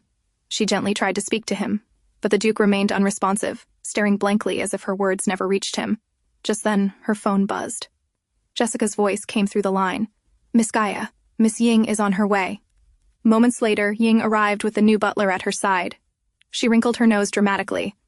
Ugh, it stinks in here. Open the window and feed him, she ordered coldly. The butler obeyed, drawing the curtains before preparing the food. Yuan frowned from her corner. Why would they need to close the curtains just to feed him? Suspicion stirred in her chest. At that moment, a knock came at the door. Who is it? The butler barked impatiently. But when he opened the door and saw who it was, his tone shifted instantly. Your Highness, please come in. Ju stepped inside. Ying hurried forward with a soft, polite smile. Your Highness, forgive me for letting you see the Duke like this. What did the doctors say? Ju asked, his sharp gaze moving from Ying to the frail Duke. At first, they said his condition was stable, but suddenly it grew worse, so we had no choice but to hospitalize him, Ying explained smoothly. Ju's expression darkened. The Duke's decline had been too rapid, too sudden. The more he thought about it, the more suspicious it seemed. Ying, noticing his silence, lifted a spoon to the Duke's lips herself. But the moment the food entered his mouth, the Duke gagged violently, spitting it all back out as though he refused to swallow. Quick, call a nurse, Ying shouted. The nurse who arrived was none other than Yuan. Ju's eyes flickered in recognition, but he held his tongue, pretending not to notice. Please clean this up, Ying ordered curtly. Let me walk you out, she added, turning toward Ju with practiced politeness. But Ju only shook his head. No need, I only came to see the Duke. I'll take my leave, he said firmly, and without waiting, turned and left. Meanwhile, as Yuan cleaned the Duke's clothes, her sharp eyes caught sight of a small medicine pill that had been mixed into his food. Quietly, she covered it and slipped it into a plastic bag as evidence before excusing herself. Hey, why are you leaving? It's not finished yet, Ying snapped angrily from behind, but Yuan ignored her and walked out without a word. Later, when the test results on the medicine came back, the truth was revealed. It wasn't Alzheimer's medication at all. It was a drug meant to weaken the body and confuse the mind. The pieces fell together in Yuan's mind. The loyal old butler had been falsely accused and killed. The Duke had been drugged, deliberately. And all this time, Ying had been hiding behind the mask of a gentle, dutiful daughter, fooling them all. But the question still remained, why? Why did she want Tang and Yuan dead? Was it simple jealousy because she liked Moxie? Or was it something far more sinister, something none of them had uncovered yet? The next day, Yuan and Jessica arrived at the charity event. For Yuan, it was only about seeing Tang once, making sure he was safe. For Jessica, however, the true motive was to take Tang away. "Don't do anything without my order," Yuan reminded her sharply. Soon Ju appeared with Tang, stepping onto the stage to deliver his speech as usual, the crowd applauding him. From the corner, Yuan and Jessica kept a close eye, waiting for the right opportunity. Not long after, Will escorted Tang toward the washroom.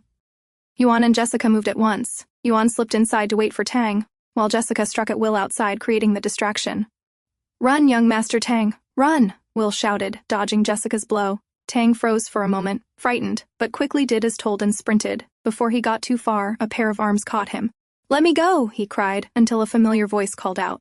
"It's me, Tang, Mommy." Tang's eyes widened, then he threw himself into her arms. "Mommy, I missed you." Yuan hugged him tightly, her heart aching. "I missed you too." Meanwhile outside, Jessica and Will's fight raged on, both trading heavy blows. Will finally managed to grab her by the collar. "Tell me your purpose. Why are you trying to take young Master Tang?" But before he could say more, realization struck him. Jessica wasn't just anyone, she was one of Moxie's people. Jessica smirked. As Will tried to call for backup, she suddenly yanked him close and pressed her lips to his, locking him in a shocking, passionate kiss. Will's men arrived just then, but when they saw their commander entangled in what looked like a heated embrace, they hesitated, exchanged looks, then quietly retreated. Jessica pulled away with a sly smile. "Wasn't that a good kiss?" she teased before slipping away swiftly. Will stood frozen, stunned into silence, unable to believe what had just happened. Inside, Tang looked up at Yuan. "Mommy, did you come to take me away?" Yuan shook her head, her voice breaking. "No, sweetheart, I only came to see you. Then, are you going to abandon me?" Tang asked, his little face full of worry. Her heart shattered, she hugged him tightly. "No, how could I abandon you? I promise I'll come back once this is over." "Then come back soon," Tang urged quickly, "because that bad woman is trying to steal Daddy." Yuan stiffened. "What? Which woman? What did she do?" "It's Miss Ying," Tang explained. "She comes to the house a lot, always asking about Daddy. She even asked us to have meals with her." Yuan's blood boiled. "That woman..." She bent down, her voice firm. "Tang, listen to me carefully. Don't eat or drink anything she gives you.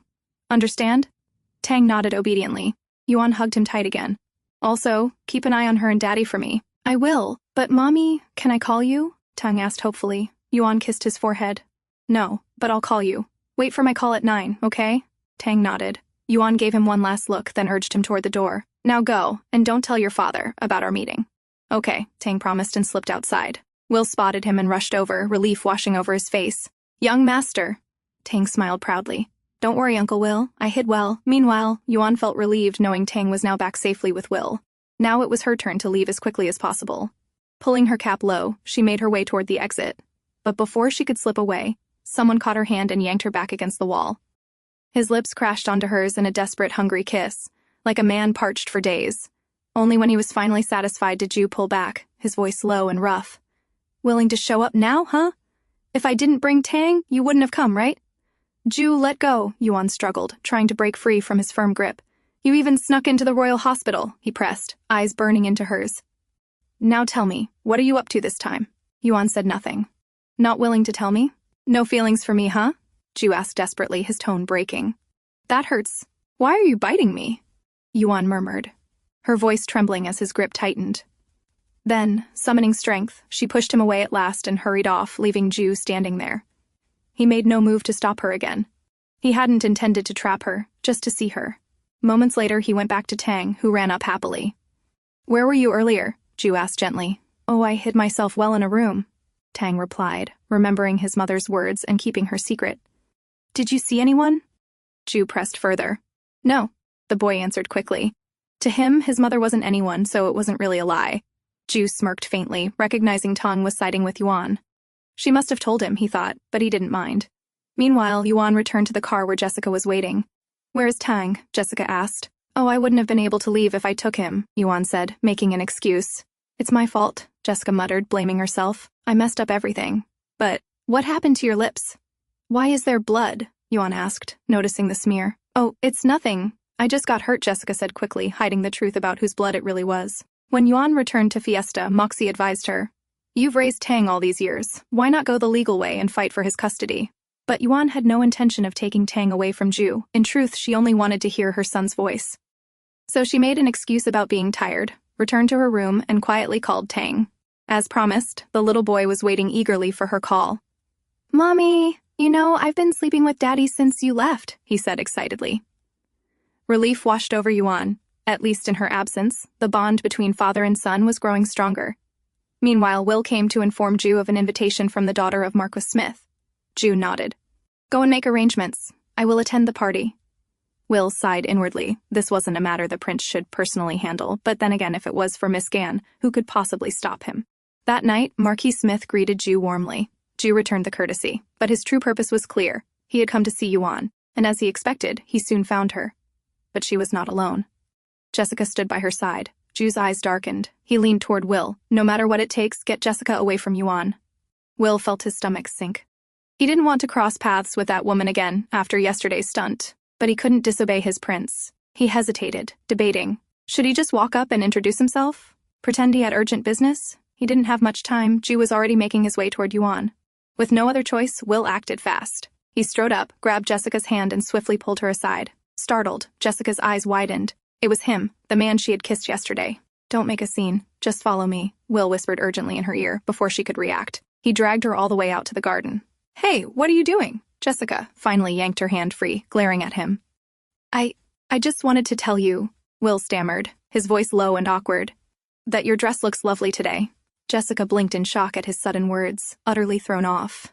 But then it clicked. If he was here, then surely Huangfu Jue was here too. She turned back, determined to re-enter. But Will quickly caught her arm again.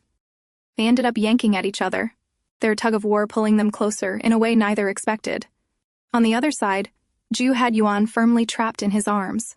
"What is your plan? Tell me," he demanded. "Ju, please understand, we are at Marquis Smith's mansion." "Let me go," Yuan argued, trying to push him back. "Yuan," he called her name with a deep, steady voice. "If you're afraid someone will see us, I don't mind kissing you right here, right now." His gaze was unwavering. "So you have two choices. Tell me the truth, or I take you back with me this very moment." He wasn't joking. The man was dead serious. "Why don't you understand? I don't love you anymore." Yuan's voice cracked, tears falling. "Yuan, you can't lie while crying like this," Ju said gently, though his grip never loosened. "Then why don't you understand? I have my reasons too." Yuan raised her head, her eyes wet but determined. "Then come with me," Ju pressed. "Not now. Then when?" His tone sharpened. "After I succeed in this election." "Running for president? It's not that simple," Ju reminded her. "You don't think I can make it?" Yuan asked, almost defiantly.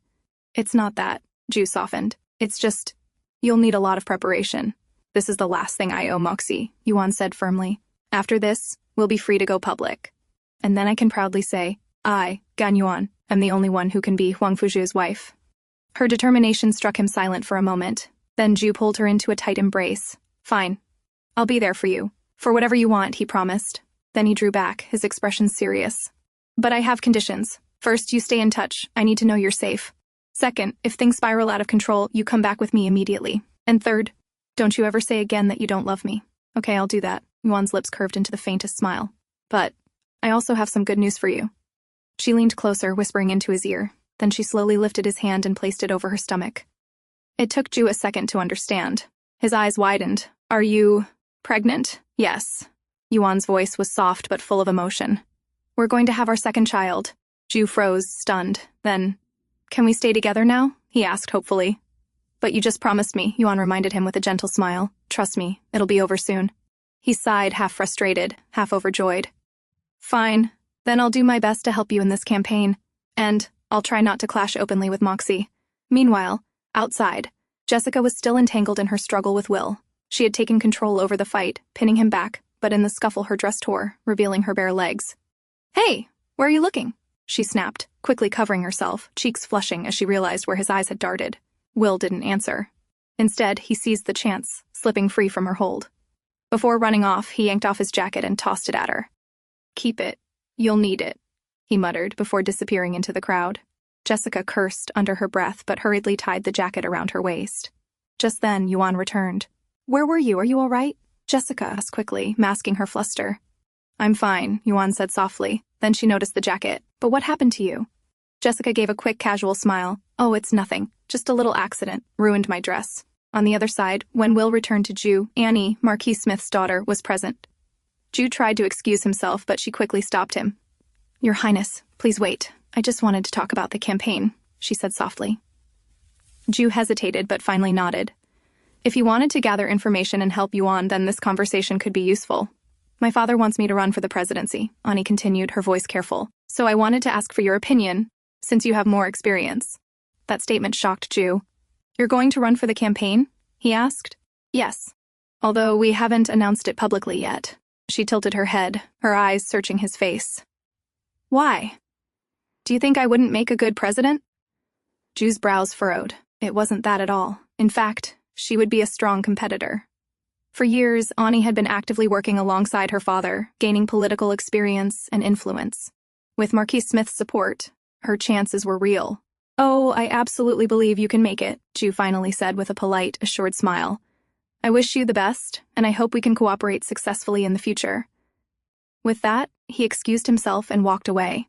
Annie, however, felt quietly pleased. The prince had seemed supportive, even happy, if she could win the presidency. Perhaps she could also win a place at his side as his queen. At least, that's what she hoped. Ju, on the other hand, wasn't shaken by her words. The news didn't affect him much. His heart was still light from earlier. He was in far too good a mood. Will noticed it, watching his master's unusual brightness with confusion. Then Ju turned to him with sudden seriousness. "Will, prepare a list of the best baby products on the market, and also, find me the best maternity hospitals available as soon as possible." Will blinked, utterly stunned. "Baby products? Maternity hospitals?" His mind raced. Whose baby is it? Who's giving birth? But Ju's tone left no room for questions. So, though baffled, Will quietly complied with his orders. The next day, Moxie and Yuan attended the campaign competitors' meeting. When the introductions began, Marquis Smith proudly presented his daughter, Annie, as a candidate for the presidency. Moxie's brow furrowed immediately. Annie was a formidable opponent for Yuan, and as expected, whispers spread across the hall, people debating who would be more suitable for the election. Meanwhile, at the hotel where Ju was staying after arriving in Fiesta, he unexpectedly crossed paths with Ying. What a coincidence. "I didn't expect to see you here. I am here to discuss a business behalf of my father," Ying said with feigned surprise.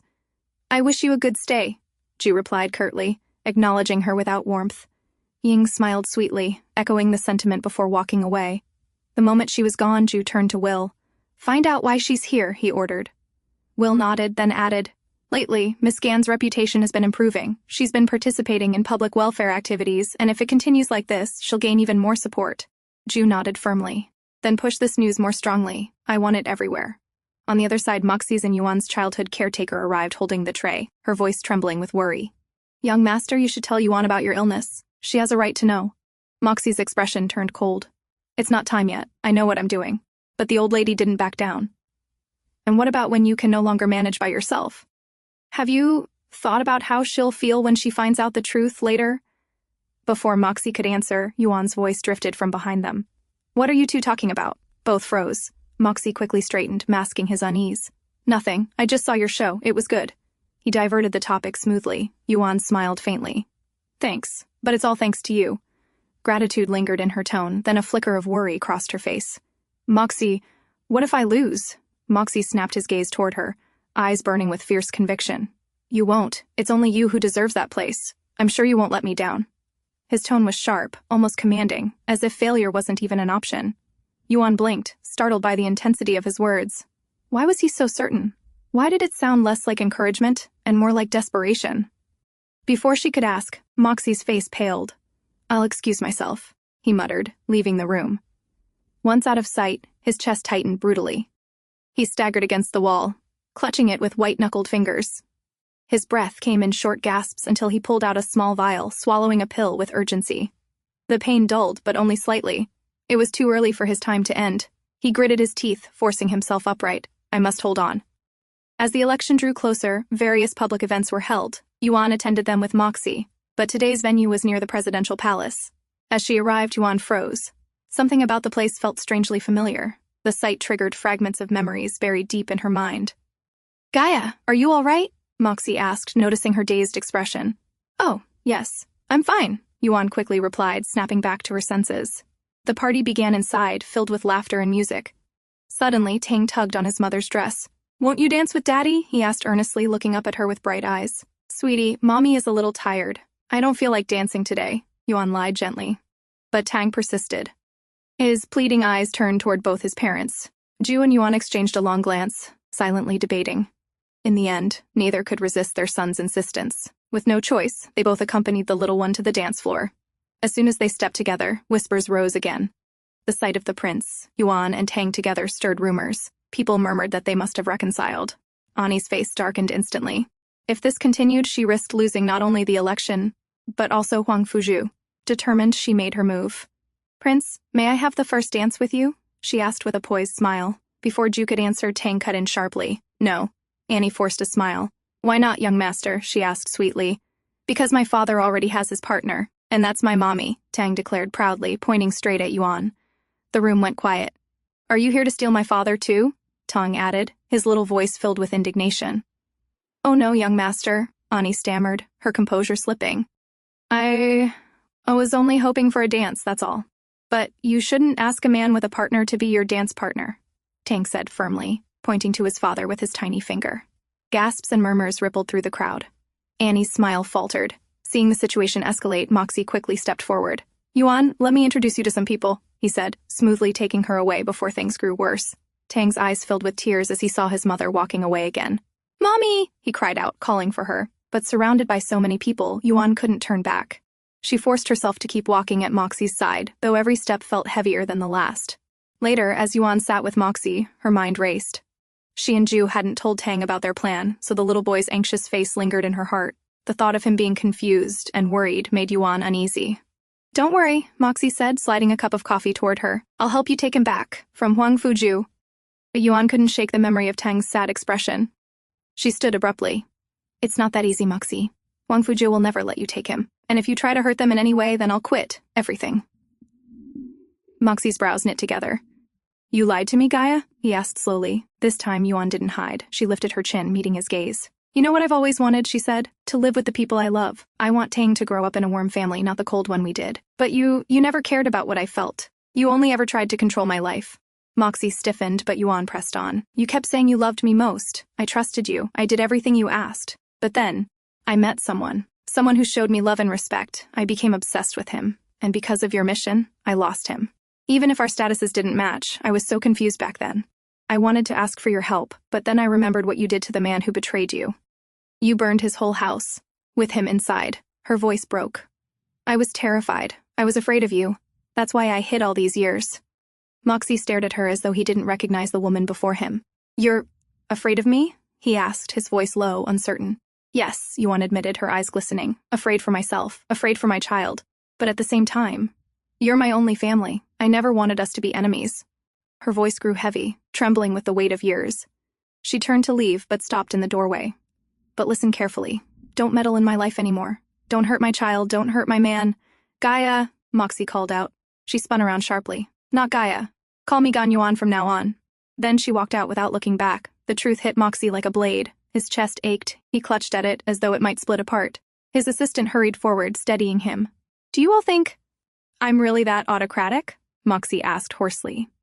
The assistant hesitated, then spoke carefully. "A little. But don't worry, sir. Miss Gaia, she misunderstands you. One day she'll realize everything you did was for her." But Moxie's eyes were dark with pain. He wasn't so sure anymore. On the other side, Yuan returned to her son's side. Tang clung to her tightly, as though he feared she might disappear again. That night, she lay with him in her arms, holding him close. Ju stood by, watching the two most important people in his life asleep together. His heart softened, but his mind was troubled. He had to think of a way out of this impossible situation. Soon. As night deepened, Yuan's eyes flew open. She had heard something, soft but distinct, coming from the balcony. She slipped out of bed and, to her shock, saw a shadowy figure stepping inside. The man raised a gun at her. With no time to think, Yuan grabbed a vase from the table and hurled it. The vase shattered against his arm, making him drop the weapon. Meanwhile, Ju, who had just stepped out of the bath, rushed out at the sound of commotion. Seeing Yuan struggling with the intruder, his eyes darkened. Without hesitation, he lunged forward. "Yuan, leave!" Ju barked, blocking a strike. But before either of them could react further, the man snatched his gun back from the floor and fired, straight at them. "Ju!" Yuan shouted, instinctively throwing herself over him, shielding him with her body. But the click of the trigger rang hollow. The gun wasn't loaded. No bullet left the chamber. In the same heartbeat, Will burst in and struck the man hard, sending him crashing to the ground unconscious. "Are you all right?" Will asked, scanning both of them quickly. "Yes, we're fine. Thank you, Will," Yuan replied, breathless. But instead of relief, Ju's expression darkened. He turned on her. "Did you forget you're pregnant?" he scolded, his voice low but furious. Yuan held her ground. "No. But I couldn't let you get hurt. And besides, I'm well trained. I would have dodged it." Ju's jaw tightened. He pulled her into his arms, pressing his lips close to her ear. "Still. Don't risk your life. You're not alone anymore. You have me, Tang, and the baby with you." It was clear the assassin hadn't come for Ju. This was the hotel where Yuan stayed. The target had been her. The next morning, Ju stood before reporters, his expression steady as cameras flashed. "I have an announcement," he began. "Gan Yuan and I will be married in 1 month." The crowd stirred in shock. Voices shouted over one another. "Does the palace agree with this decision? Is this a political strategy?" Ju raised a hand for silence. "Last night, I survived an assassination attempt," he revealed. Gasps echoed in the hall. "When the gun was raised, Gan Yuan stood in front of me, without hesitation, to protect me. I know she has an untold past, but I also know she loves me more than herself. For once, I want to believe in her love, and my own heart." Elsewhere, Ying watched the news, her face twisting with rage. "The prince still wants to marry Gan Yuan after knowing her shameful past?" she hissed. Turning on her butler, she demanded, "Why did you attack Huangfu Jue? I told you clearly, the target was Gan Yuan." "I lost connection with the men after the incident," the butler stammered. "I don't know how it happened." Ying bit her nails in fury. "This is bad. If this continues, all my hard work will be for nothing. Gan Yuan will have everything. I won't let it happen." Meanwhile, in his study, Moxie remained calm, even after hearing the morning's announcement. "Keep an eye on rival candidate Annie," he ordered Jessica, his voice even. Jessica nodded but glanced at him curiously. How could he remain so composed? Was it calmness? Or the stillness before a storm? "Why didn't you discuss this with us before announcing it?" the king demanded over the phone, his voice heavy with disapproval. Ju remained calm. "Father, Gan Yuan is pregnant." The line went silent. The weight of his words stunned even the king. Later, when Yuan learned of the public announcement, she looked at Ju with worry. "Why were you so impulsive?" she asked softly. "I've already thought this through," Ju assured her, his tone steady. "Don't worry. We'll show them how qualified you are." Yuan hugged him tightly, her heart full. "All right," she whispered. A knock soon came at the door. It was Helen, the assistant Ju had arranged to support Yuan during her campaign. With Helen's help, Yuan participated in several public charity events, gradually softening public opinion and turning whispers of doubt into voices of support. But elsewhere, Ying seethed. Everything was turning against her plans. Now, there was only one option left. She had to confront Huangfu Jue directly and try to seduce him, to stop this wedding at any cost. That evening, Ying appeared at the prince's palace. "Sorry to disturb you at this hour," she said with a delicate smile. Ju's sharp eyes studied her. Her sweet words did not match the hidden intent behind her gestures. Still, he remained polite. "It's fine, Miss Ying. Let's discuss what you came here for." He gestured for her to sit. Ying quickly opened a document, but slid closer to where Ju was seated. "Oh, here, there's something I don't quite understand," she said, leaning in far too closely. Inside, she smirked. How could any man resist when a beauty threw herself at him? After a while, Ying excused herself, saying she needed the washroom. But instead of using it, she quietly pulled up her sleeve, grabbed a pair of scissors from a shelf, and cut her own shoulder. "Prince Ju, please help me. I fell and got hurt," she cried out dramatically. Hearing her voice, Ju hurried over. Ying clung to him desperately. "It hurts so much, please help me," she whimpered, pressing herself against him. But Ju wasn't moved in the slightest. His brows furrowed, frustration flickering across his face. Without hesitation, he grabbed a towel, wrapped it firmly around her wound, and called out, "Will, summon a doctor for Miss Ying." The doctor soon arrived, checked her wound, and treated it swiftly. "It's nothing serious," he concluded. "I'm sorry for being so careless," Ying said with a sweet smile, though inside her heart twisted with fury. Her plan had failed again. "No problem," Ju replied flatly. "Will, send Miss Ying home." Ying left, her face twitching with suppressed anger. No matter what she tried, neither the man nor his son could be swayed. After she was gone, Ju stepped back into the bathroom. His sharp eyes swept across the room. The drawer from which she had supposedly fallen could never have been opened by ordinary staff. And more damning, there were drops of blood inside the drawer itself. If she really fell, how could blood end up there? The next day, Will presented his report. The blood was confirmed to be Miss Ying's. It appears she deliberately stabbed herself. Ju leaned back, his lips curling into a faint smirk. "She's trying so hard to please me. Interesting." He rose to his feet. "Since she's so determined to gain my attention, I'll give it to her." Will frowned, puzzled. You want to go to the Duke's residence, even after knowing her schemes? Jue's smirk deepened. Well, after all, she got hurt inside a royal palace. As heir, shouldn't I pay her a proper visit? At Duke Locke's mansion, when the butler informed Ying about Huangfu Jue's arrival, her smile brightened instantly. So, finally, my plan worked, she thought triumphantly. The prince himself had come to her door. She couldn't wait to see Gan Yuan's face when she would learn of Huangfu Jue's betrayal. After the butler left, Ying stepped into her study and opened a drawer. Inside lay an old photograph, a picture of her and her father from her childhood. She ran her fingers across it gently. "Father, I'll make you proud," she whispered. "I'll revive our family and take everything away from Gan Yuan. I'll even kill her if that's what it takes to avenge you." In her haste, she shoved the photo back into the drawer but forgot to close it properly before rushing out. She hurried to meet Huangfu Jue, dressed in her finest gown. "I'm sorry to have kept you waiting," she said sweetly as she entered the room. Huangfu Jue nodded politely, his calm demeanor unwavering. Ying momentarily forgot her scheme as her eyes lingered on his striking presence. Tall, regal, effortlessly commanding. Moments later, a team of royal chefs entered, carrying an array of exquisite dishes.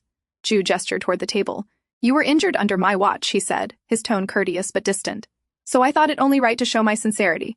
"Your grace is truly thoughtful," Ying said, smiling brighter, hope swelling in her chest. She joined him at the table. Jue poured her a glass of his favorite wine, an elegant apology and a toast to her speedy recovery. Ying's heart fluttered as she raised her glass. As time passed and the wine took its toll, her speech grew loose and her cheeks flushed. "Your Highness," she slurred softly. "Why don't we move to the study? There's something I forgot to show you earlier." Jue rose with a polite nod and followed her. But the moment they entered the study, the alcohol fully hit her system. She began rambling incoherently, clinging to his arm. "You're even more handsome up close," she murmured with a laugh. Jue stepped aside, watching her stumble. Within moments, Ying's legs gave way. She collapsed onto the sofa, mumbling incoherently before drifting into a drunken stupor. Finally, Jue let out a quiet sigh of relief. He turned toward the desk, scanning the room carefully. That was when he noticed the half-open drawer, and inside, the very documents Ying had carelessly forgotten to hide. He flipped through them swiftly, his expression darkening as he took in the contents. When he was done, he closed the drawer quietly and left the mansion without another glance at Ying. Moments later, the butler, noticing Jue's abrupt departure, rushed upstairs, only to find Ying sprawled on the sofa, her hair disheveled, muttering incoherently in her drunken state. Reaching home, Jue spread the photographs across the table, his brows furrowed as he studied them carefully. "Will, do you recognize this man?" he asked, pointing to a figure captured beside a young Ying. Will leaned closer, scanning the photo. "He looks familiar, but I can't place him yet," he admitted. "I'll send someone to investigate right away." As they spoke, Jue's phone buzzed. It was Yuan, calling from an event she was attending before the election. "Yuan," Jue said, his voice softening.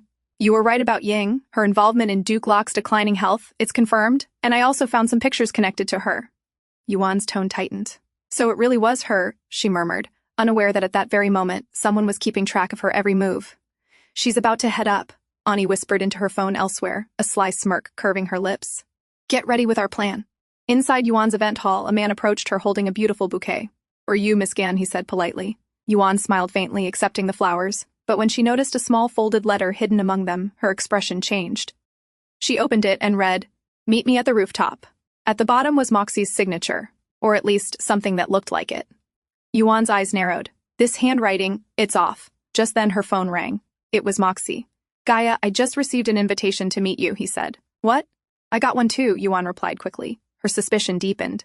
Someone was trying to make it look like they had arranged to meet secretly. When Moxie realized someone was plotting to frame them, his anger flared. "They're trying to ruin your reputation," he growled, his voice breaking into a harsh cough. "Are you okay?" Yuan asked, worry creeping into her tone. "I'm fine," he said shortly, cutting off the call. But Yuan could tell something wasn't right. Her thoughts lingered on his strained voice. Meanwhile, Ani, waiting eagerly in the CCTV area, smiled when her assistant confirmed both Yuan and Moxie had left their rooms. She turned to the monitor, showing security footage. But her smile faded when she zoomed in. The woman on the screen wasn't Yuan at all. Someone was impersonating her. Before she could react, a sharp pain shot through her neck. The room blurred, and darkness swallowed her. The next morning, Ani woke up groggy. Her hands were tied, and standing over her was Helen, Yuan's calm, efficient assistant, checking her watch. "We don't have much time," Helen said coolly. "The election starts in a few hours." A man entered and whispered something to Helen. She nodded, then grabbed Annie's chin and forced a small pill into her mouth. Annie coughed violently. What did you just give me? She stammered. Don't worry, Helen said evenly. It's only a precaution. Behave, and it will dissolve harmlessly in a few hours. But if you don't, she leaned closer, her voice dropping to a whisper, it will explode. With you. Terror widened Annie's eyes as Helen dragged her toward the election hall. The hall buzzed with anticipation. The moderator stepped up. We'll begin by announcing our first candidate, Miss Annie Smith. The doors opened. Annie entered, pale and trembling. She took the mic with shaking hands. Her lips pressed tight, fury burning behind her eyes, but she had no choice. Under Helen's threat, she confessed everything. Her plot to destroy Yuan's reputation and the schemes she orchestrated against her. Gasps filled the room. Marquis Smith's face turned red with rage as he pointed furiously toward Yuan. You! How dare you frame my daughter? But Yuan was ready. Calmly, she gestured toward the screen behind her. The lights dimmed, and a video began to play. The man who had delivered the flowers was confessing to everything, revealing how Annie had hired him to carry out her plot. The hall fell silent. The moderator cleared his throat awkwardly. Well, I believe that settles that matter. Next, he continued, we'll hear from our second candidate, Miss Gan Yuan. Yuan walked to the stage, her expression steady. I was born here, she began sincerely. Though I don't remember much of my childhood, I promise to dedicate myself to this country, to prove my worth through action, not words. In the crowd, Moxie watched her proudly. He leaned toward Jessica and murmured a quiet order. Jessica nodded and slipped away to carry it out. As Yuan's speech ended, she turned, and there he was. Jue stood at the back of the hall, his eyes fixed on her, full of pride and love. Then came the announcement of results. With Annie's scandal exposed, every vote swung in Yuan's favor. The winner of this round, the moderator declared, is Miss Gan Yuan. On the other side, at Duke Locke's mansion, Ying slowly regained consciousness. It was already noon. When she realized what had happened, the dinner, the wine, the missed opportunity, regret instantly filled her chest. She hadn't expected the wine to be so strong that she would lose all sense of control. Before she could gather herself, the butler entered, bowing slightly. Miss Ying, the news has come in. Miss Gan Yuan has won the first round of the election. Ying's eyes widened in disbelief. What? She muttered, her stomach twisting. The victory she had been certain would be hers, or at least destroyed by her, was now completely out of reach. Back at the election headquarters, Yuan stood before a cheering crowd, thanking everyone who had supported her. Later, in a private room, Will arrived with a folder in hand. Your Highness, we've identified the man in the photo, he reported. His name is Samuel Shinda. Yuan froze as her eyes fell on the picture. Something about it tugged at her memory. Do you know him? Jue asked, noticing her expression. Yuan's gaze darkened. So, she's the daughter of Samuel Shinda, she murmured, almost to herself. Will continued. Samuel Shinda was the former leader of the Iyer Gang in Yamati, one of the most powerful figures there. But 6 years ago, he was assassinated. After his death, the Iyer Gang was quickly taken over by other factions. Jue's eyes narrowed, a spark of realization flickering. Yes, now I remember him. I met Samuel Shinda 7 years ago in Elvecas. Yuan turned to him, her voice low but steady. You didn't just meet him, Jue. You took the Elvecas oil field from him, the one worth billions. That's why he tried to assassinate you multiple times. But none of those attempts succeeded. Jue's jaw tightened as the pieces began to fall into place. So it was him who hired Red Flame to kill me, he said slowly. And the one who assassinated him was you? For a moment, silence hung between them. Jue remembered how, after that one night together, Yuan had vanished completely. No trace, no lead.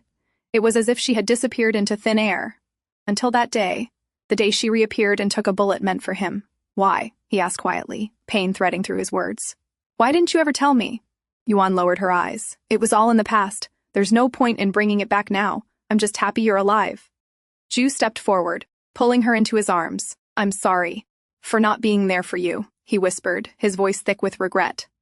Just then, Will's phone rang. He picked up, his face tightening as he listened. Your Highness, there's been an accident. Marquis Smith and Miss Annie, they're both dead. Yuan's eyes widened in accident, but when Jue reviewed the footage, something caught Yuan's attention immediately. She froze, pointing at the screen. That car, I recognize it. It's one of Moxie's vehicles. Her expression hardened. Will, check on the driver. He's been hospitalized. See if he remembers anything. Following her orders, Will headed straight to the hospital. As he hurried through the corridor, he accidentally collided with someone. I'm sorry, he said, bending to help pick up her files, when suddenly cold steel pressed against his throat. Well, well, said a familiar voice with a teasing lilt. We meet again. It was Jessica, smiling dangerously, a knife glinting in her hand. So it was you who killed the driver, Will said sharply, realization dawning on his face. Before Jessica could answer, voices echoed from down the hall. Someone was searching for her. Seems like you're the one in trouble now, Will smirked. Jessica's smile didn't fade. I don't care. Be a good boy and help me get out of here, she said, still pressing the blade against his collar. Will had no choice. If he wanted to take her to Yuan, he had to play along. Fine, he muttered, putting an arm around her shoulders. Then act natural. Pretending to be her boyfriend, he led her out of the hospital calmly. But once they were outside, he turned the situation around, grabbing her wrist firmly, his phone already buzzing with a call. Miss Gan, he said into the receiver. I've got Jessica. What are your orders? From the other end, Yuan's voice came steady and calm. Good. Bring her to me. I'm already on the plane. As ordered, Will brought Jessica to Yuan. From that moment, he was assigned to keep a close watch on her. On the other side, Moxie was also informed that Jessica had been captured by Will and taken to Yuan. But instead of reacting with anger or panic, Moxie remained completely calm, almost as if he had anticipated this outcome. He called for the caretaker who had looked after both him and Yuan for years and handed her a check. This will cover your future expenses, he said coldly. You're fired. You should go to Yuan, maybe then you can keep your job. The caretaker's eyes widened in disbelief. Why are you being like this, sir? She asked, her voice trembling. I know what I'm doing, Moxie replied indifferently, his expression unreadable. Seeing that he wouldn't change his mind, the old lady finally bowed her head. But just as she reached the door, Moxie's voice stopped her. Don't tell Yuan anything, he warned, his tone low and sharp. If you do, you'll face the consequences. When she arrived at Yuan's place later that evening, Yuan greeted her with surprise. I'm sorry, I didn't expect you here. What happened? Why did you come? Tears welled up in the old woman's eyes. Mr. Moxie, he kicked me out, she said, her voice trembling. I had no choice but to come to you. Yuan frowned, confused. He fired you? But why? She asked, her tone soft but troubled. This was the woman who had cared for both her and Moxie since childhood. Moxie would never do something like this without a reason, but whatever the reason was, Yuan didn't hesitate. She stepped forward and hugged the old lady gently. It's okay, she said warmly. You can stay with me now. Take care of me instead. The caretaker nodded, still shaken but relieved to find comfort in Yuan's arms. Standing nearby, Jessica quietly observed the scene. It must mean his surgery is getting close. Meanwhile, back at Duke Locke's mansion, Ying stood in her father's study, watching the old man silently. Lately, his behavior had seemed different. He wasn't as dazed or distant as before, and it made her uneasy. Before she could dwell on it further, the butler entered with a letter in hand. Miss Ying, he said, Prince Huangfu has sent an invitation. It's for his wedding. Forgetting about Duke Locke entirely, Ying's mind began racing. Then I'll just have to make sure that wedding never happens, she murmured, determination gleaming in her eyes. Unaware of her scheming, Duke Locke, the man she thought was still lost in confusion, sat silently in his chair. His fingers twitched slightly, and his eyes, though faint, held a trace of awareness. On the other side, Yuan was on her way back to Ju's palace. Though her heart was filled with anticipation, she couldn't help but feel nervous, unsure how the royal family would receive her after everything that had happened. But as soon as she arrived, all her worries melted away. The queen herself stood at the grand entrance, smiling warmly as she welcomed her grandson and her future daughter-in-law. Welcome home, the queen said sweetly. Overwhelmed, Yuan threw herself into the queen's embrace. Thank you so much. Your Majesty, she said softly, her voice trembling. The queen chuckled lightly. Why are you calling me Your Majesty? Come inside first, silly child, she said with gentle humor, taking Yuan's hand. Inside, they sat together in the elegant sitting hall. The queen motioned for a maid to bring a small velvet box. When Yuan opened it, she gasped. Inside was a beautiful crown, the traditional gift reserved for the prince's bride. That single gesture spoke volumes. It meant the royal family had accepted her. Tears welled in Yuan's eyes as she whispered, Thank you. The queen smiled kindly. Don't cry, my child. If anyone sees this, they'll think I've been bullying you. Yuan let out a soft laugh through her tears, her heart full. For the first time, she felt she had gained not just a mother-in-law, but a mother. Elsewhere, Jessica was still being held under Will's supervision, and she needed to find a way to escape. Watching his guarded but straightforward nature, she decided to play her own little game. When Will entered the room, she suddenly clung to his arm, pouting. Why are you always so rude to me? She asked playfully, hitting him lightly on the chest. Because you never stop causing trouble, Will replied flatly, trying to shake her off. I can't believe I actually like you when you act this way, Jessica teased, her voice softening. Her sudden confession caught Will completely off guard. He stumbled over his words, unsure how to respond. Exactly what Jessica wanted. Seizing the moment, she snatched the gun from his belt and pointed it straight at him. Now, be a good boy and do as I say, she ordered with a smirk. With no other choice, Will complied, pretending to escort her out as she directed. Once outside, she finally managed to slip away and disappear into the alley. Later, Will returned to Yuan, guilt written across his face. It was my fault, he admitted, but Yuan, surprisingly calm, shook her head. Don't worry. I had no intention of keeping her here long. I just needed to know what their next move was.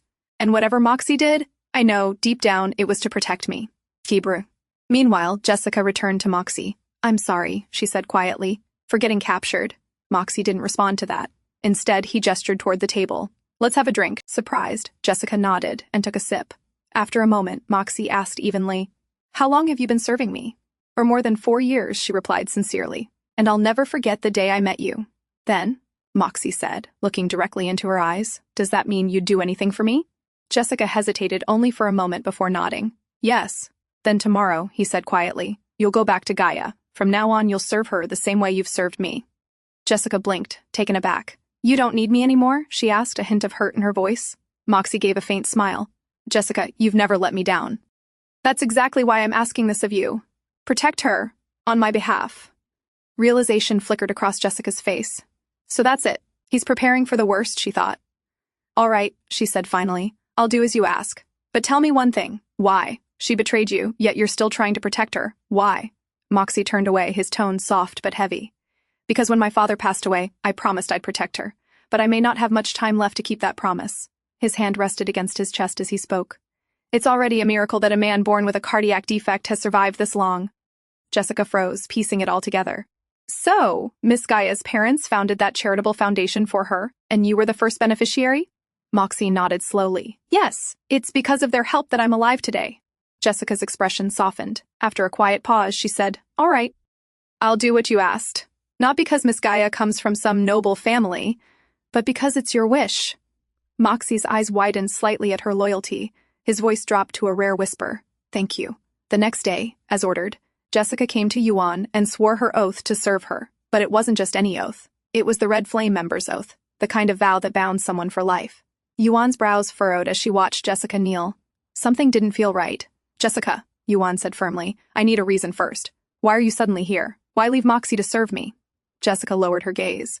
Mr. Moxie suspected I betrayed him and he kicked me out, she said quietly. Yuan studied her carefully. That answer didn't convince her. He wouldn't have done that without a reason, she thought. Still, she nodded slowly and decided not to press further for now. All right, she said softly, turning away. You can stay. That evening, a grand banquet was held to celebrate Yuan's first-round victory in the campaign. The hall glittered with lights and laughter as many distinguished guests arrived.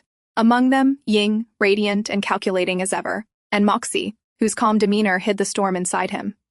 For Moxie, this night wasn't just a banquet. It was his last chance to see Yuan and her little boy before his surgery. Spotting him from across the room, Yuan turned to Ju. Can you please attend to the other guests for a while? I need to talk with Moxie, she requested.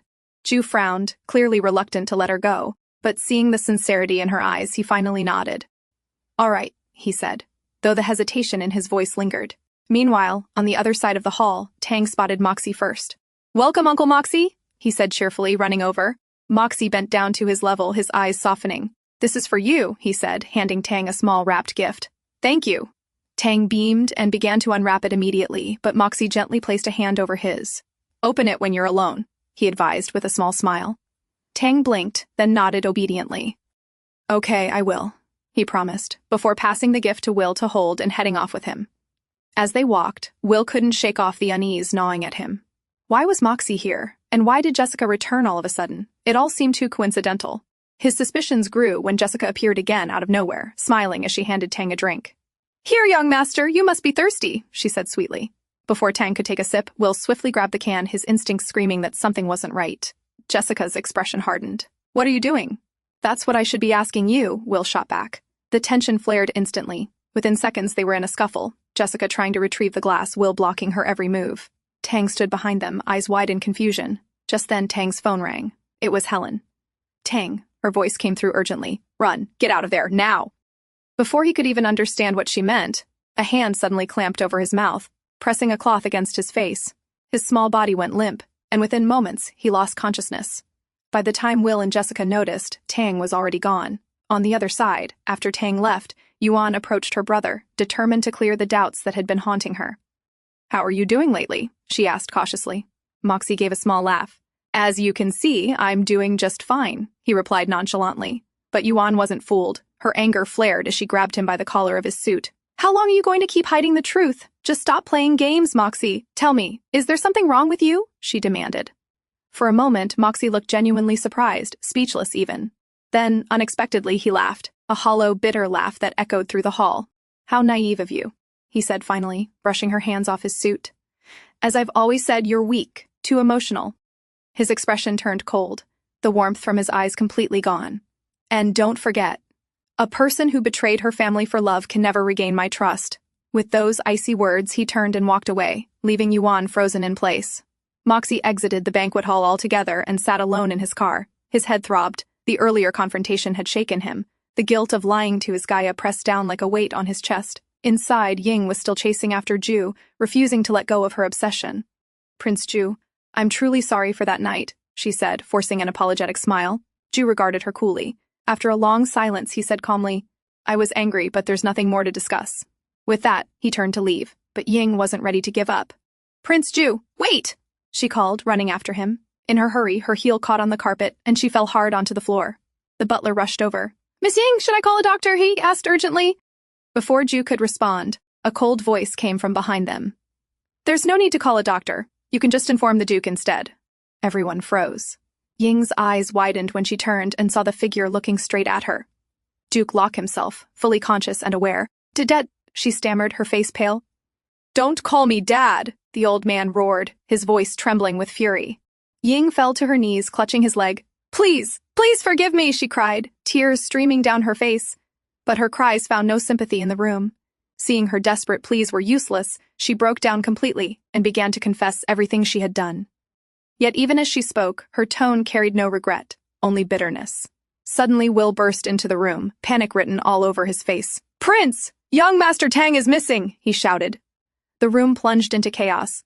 Before Ju and Yuan could even process the words, a gunshot rang out. Ying's butler had drawn his weapon and fired at Ju.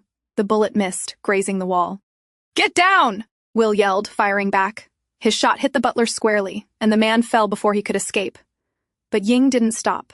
She used the confusion to bolt for the door, clutching her bleeding shoulder. Ju turned toward the window, raising his gun. With precise aim, he fired. The bullet struck Ying's shoulder, but she still kept running. Even wounded, she refused to fall. She couldn't afford to fail. Now.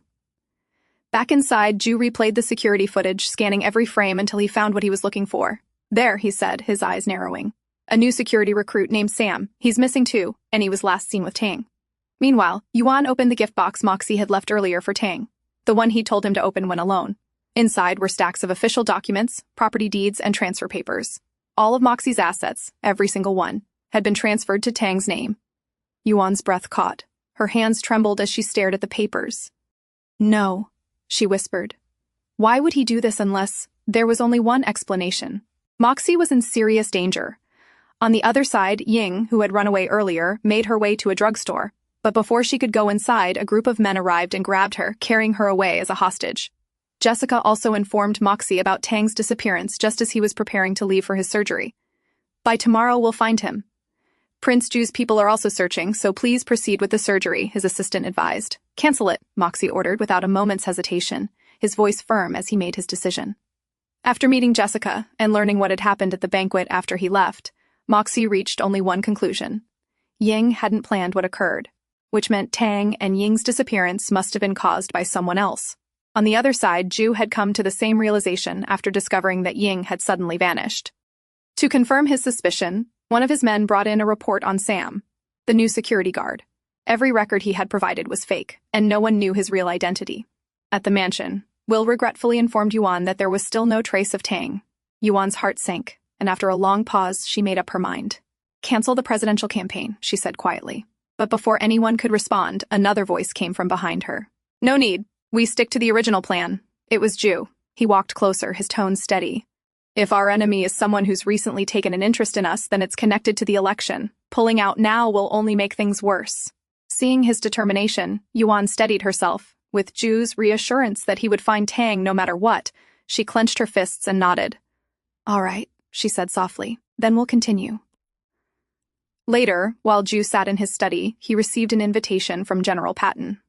He soon realized Patton was a first-class admiral of Fiesta and had been active in the military. A month ago, Patton had even announced he would run for the presidency, which explained his recent visits to neighboring countries. What they had discovered about Sam so far was that he, too, had special training and a military background, a strong connection.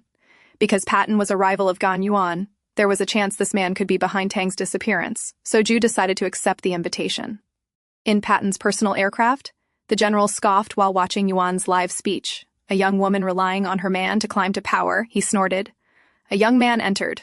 Rest assured, General, her son is in our hands. She will do whatever we ask, he reported. Patton laughed. Good work, Sam. You're the one among my many children who resembles me the most. He praised him. Sam's eyes glittered.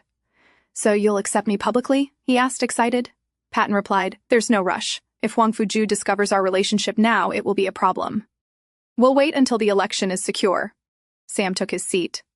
I can make them disappear like we did with Gan Yuan's family back then, he said proudly. At that moment, a man burst in with a report.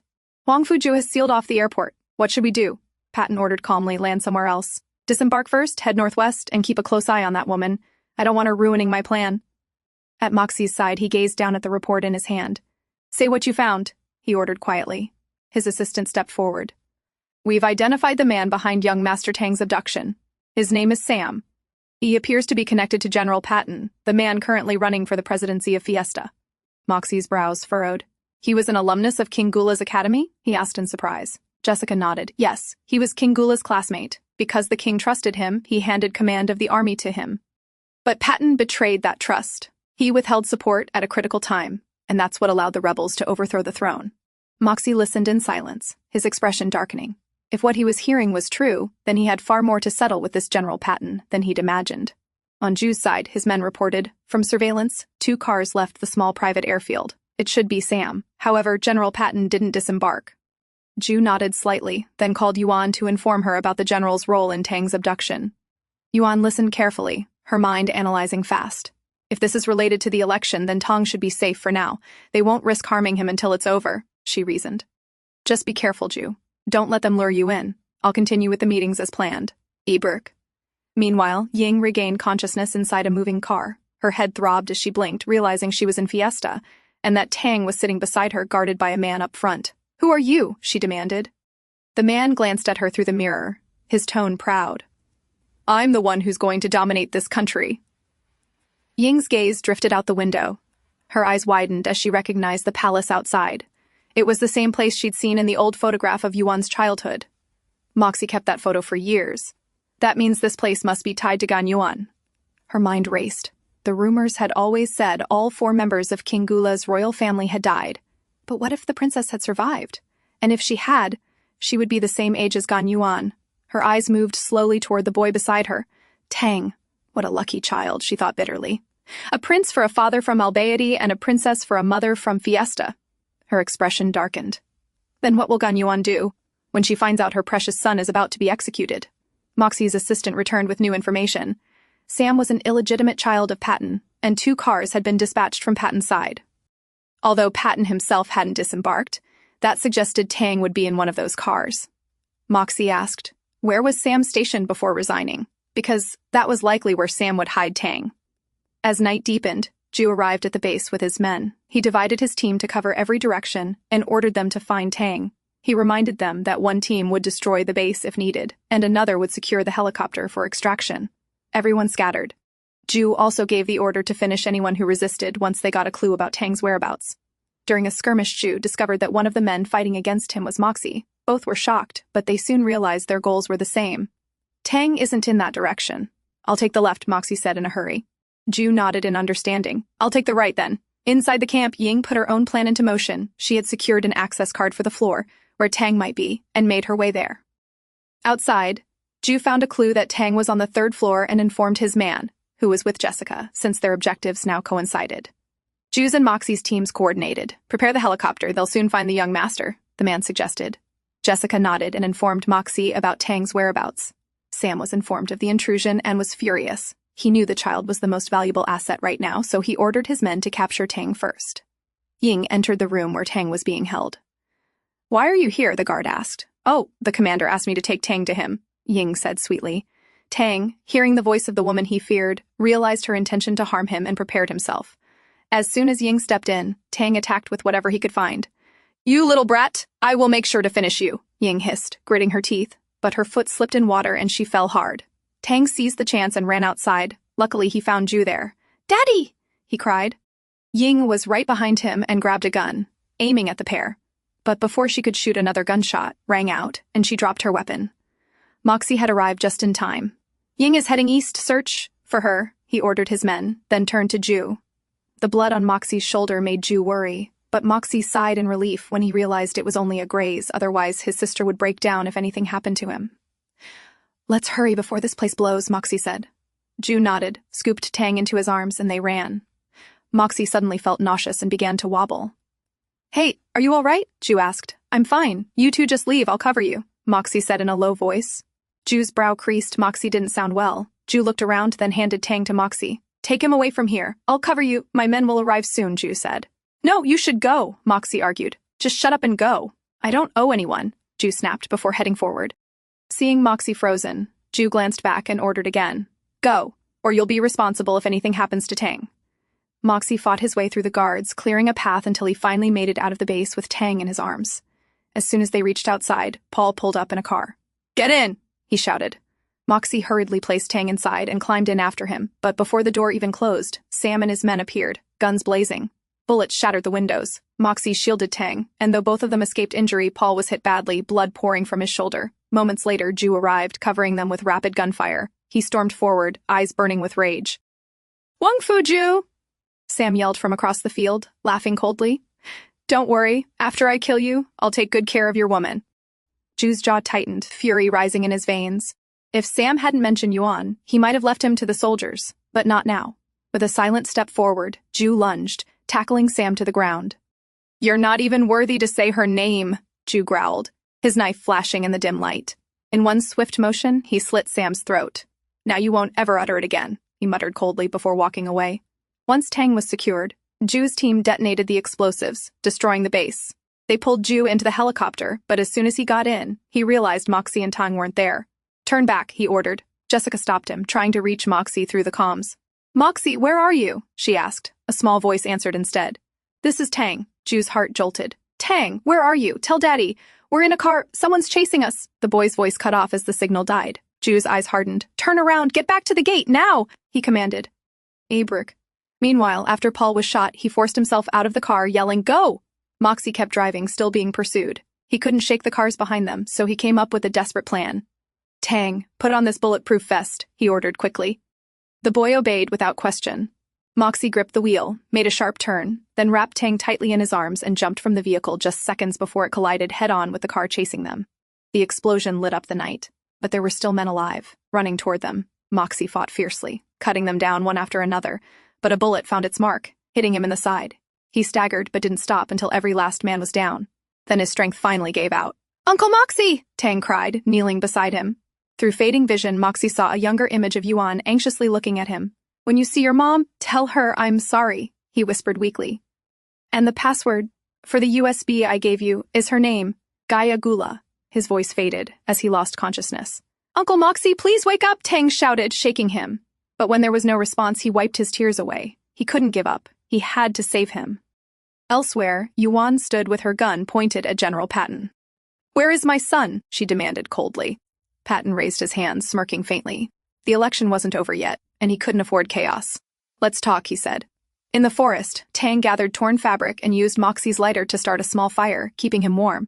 Then suddenly, Moxie's walkie-talkie crackled. Tang grabbed it. "Hello? This is Tang! Tang, it's Daddy!" Jue's voice came through. Though the connection broke again, Tang knew his father was close. He lit the fire higher, hoping it would be seen. From above, Jue spotted the flickering light. "There!" he shouted. The helicopter descended fast, and the moment it touched the ground, Jue ran out. "Daddy!" Tang cried, running into his arms. Jue held him tightly, relief flooding his face. "It's all right, you're safe now." Then Tang tugged his sleeve urgently. "Uncle Moxie, he's hurt!" Jue followed him and found Moxie lying motionless. He checked on Moxie. His pulse was weak. Although he didn't like the man, he was important to Yuan, and he had saved Tang. Jue quickly ordered his backup for help. Get the medics here, now, he commanded firmly. Soon, Jue brought Moxie to the nearest hospital. After the examination, the doctor informed him, the bullet didn't hit any major artery, but he's having irregular heartbeats. Is there something wrong with him? Jue asked urgently. He had no idea about Moxie's health, so he turned to Jessica for an explanation after a brief hesitation. Jessica finally revealed the truth. Mr. Moxie has a serious heart condition. He was supposed to undergo surgery, but because of Tang's abduction, he canceled it at the last minute. Jue felt a pang in his chest. Moxie had risked his own life to save Jue's son. Without wasting a moment, Jessica quickly called Moxie's personal doctor for better treatment. On the other side, Jue contacted Yuan and informed her about Moxie's condition. For Yuan, it felt like losing the only family she had left. I'll be there soon, she said, her voice trembling. Not long after, Yuan arrived at the hospital. Jue tried to calm her down, but she was too shaken.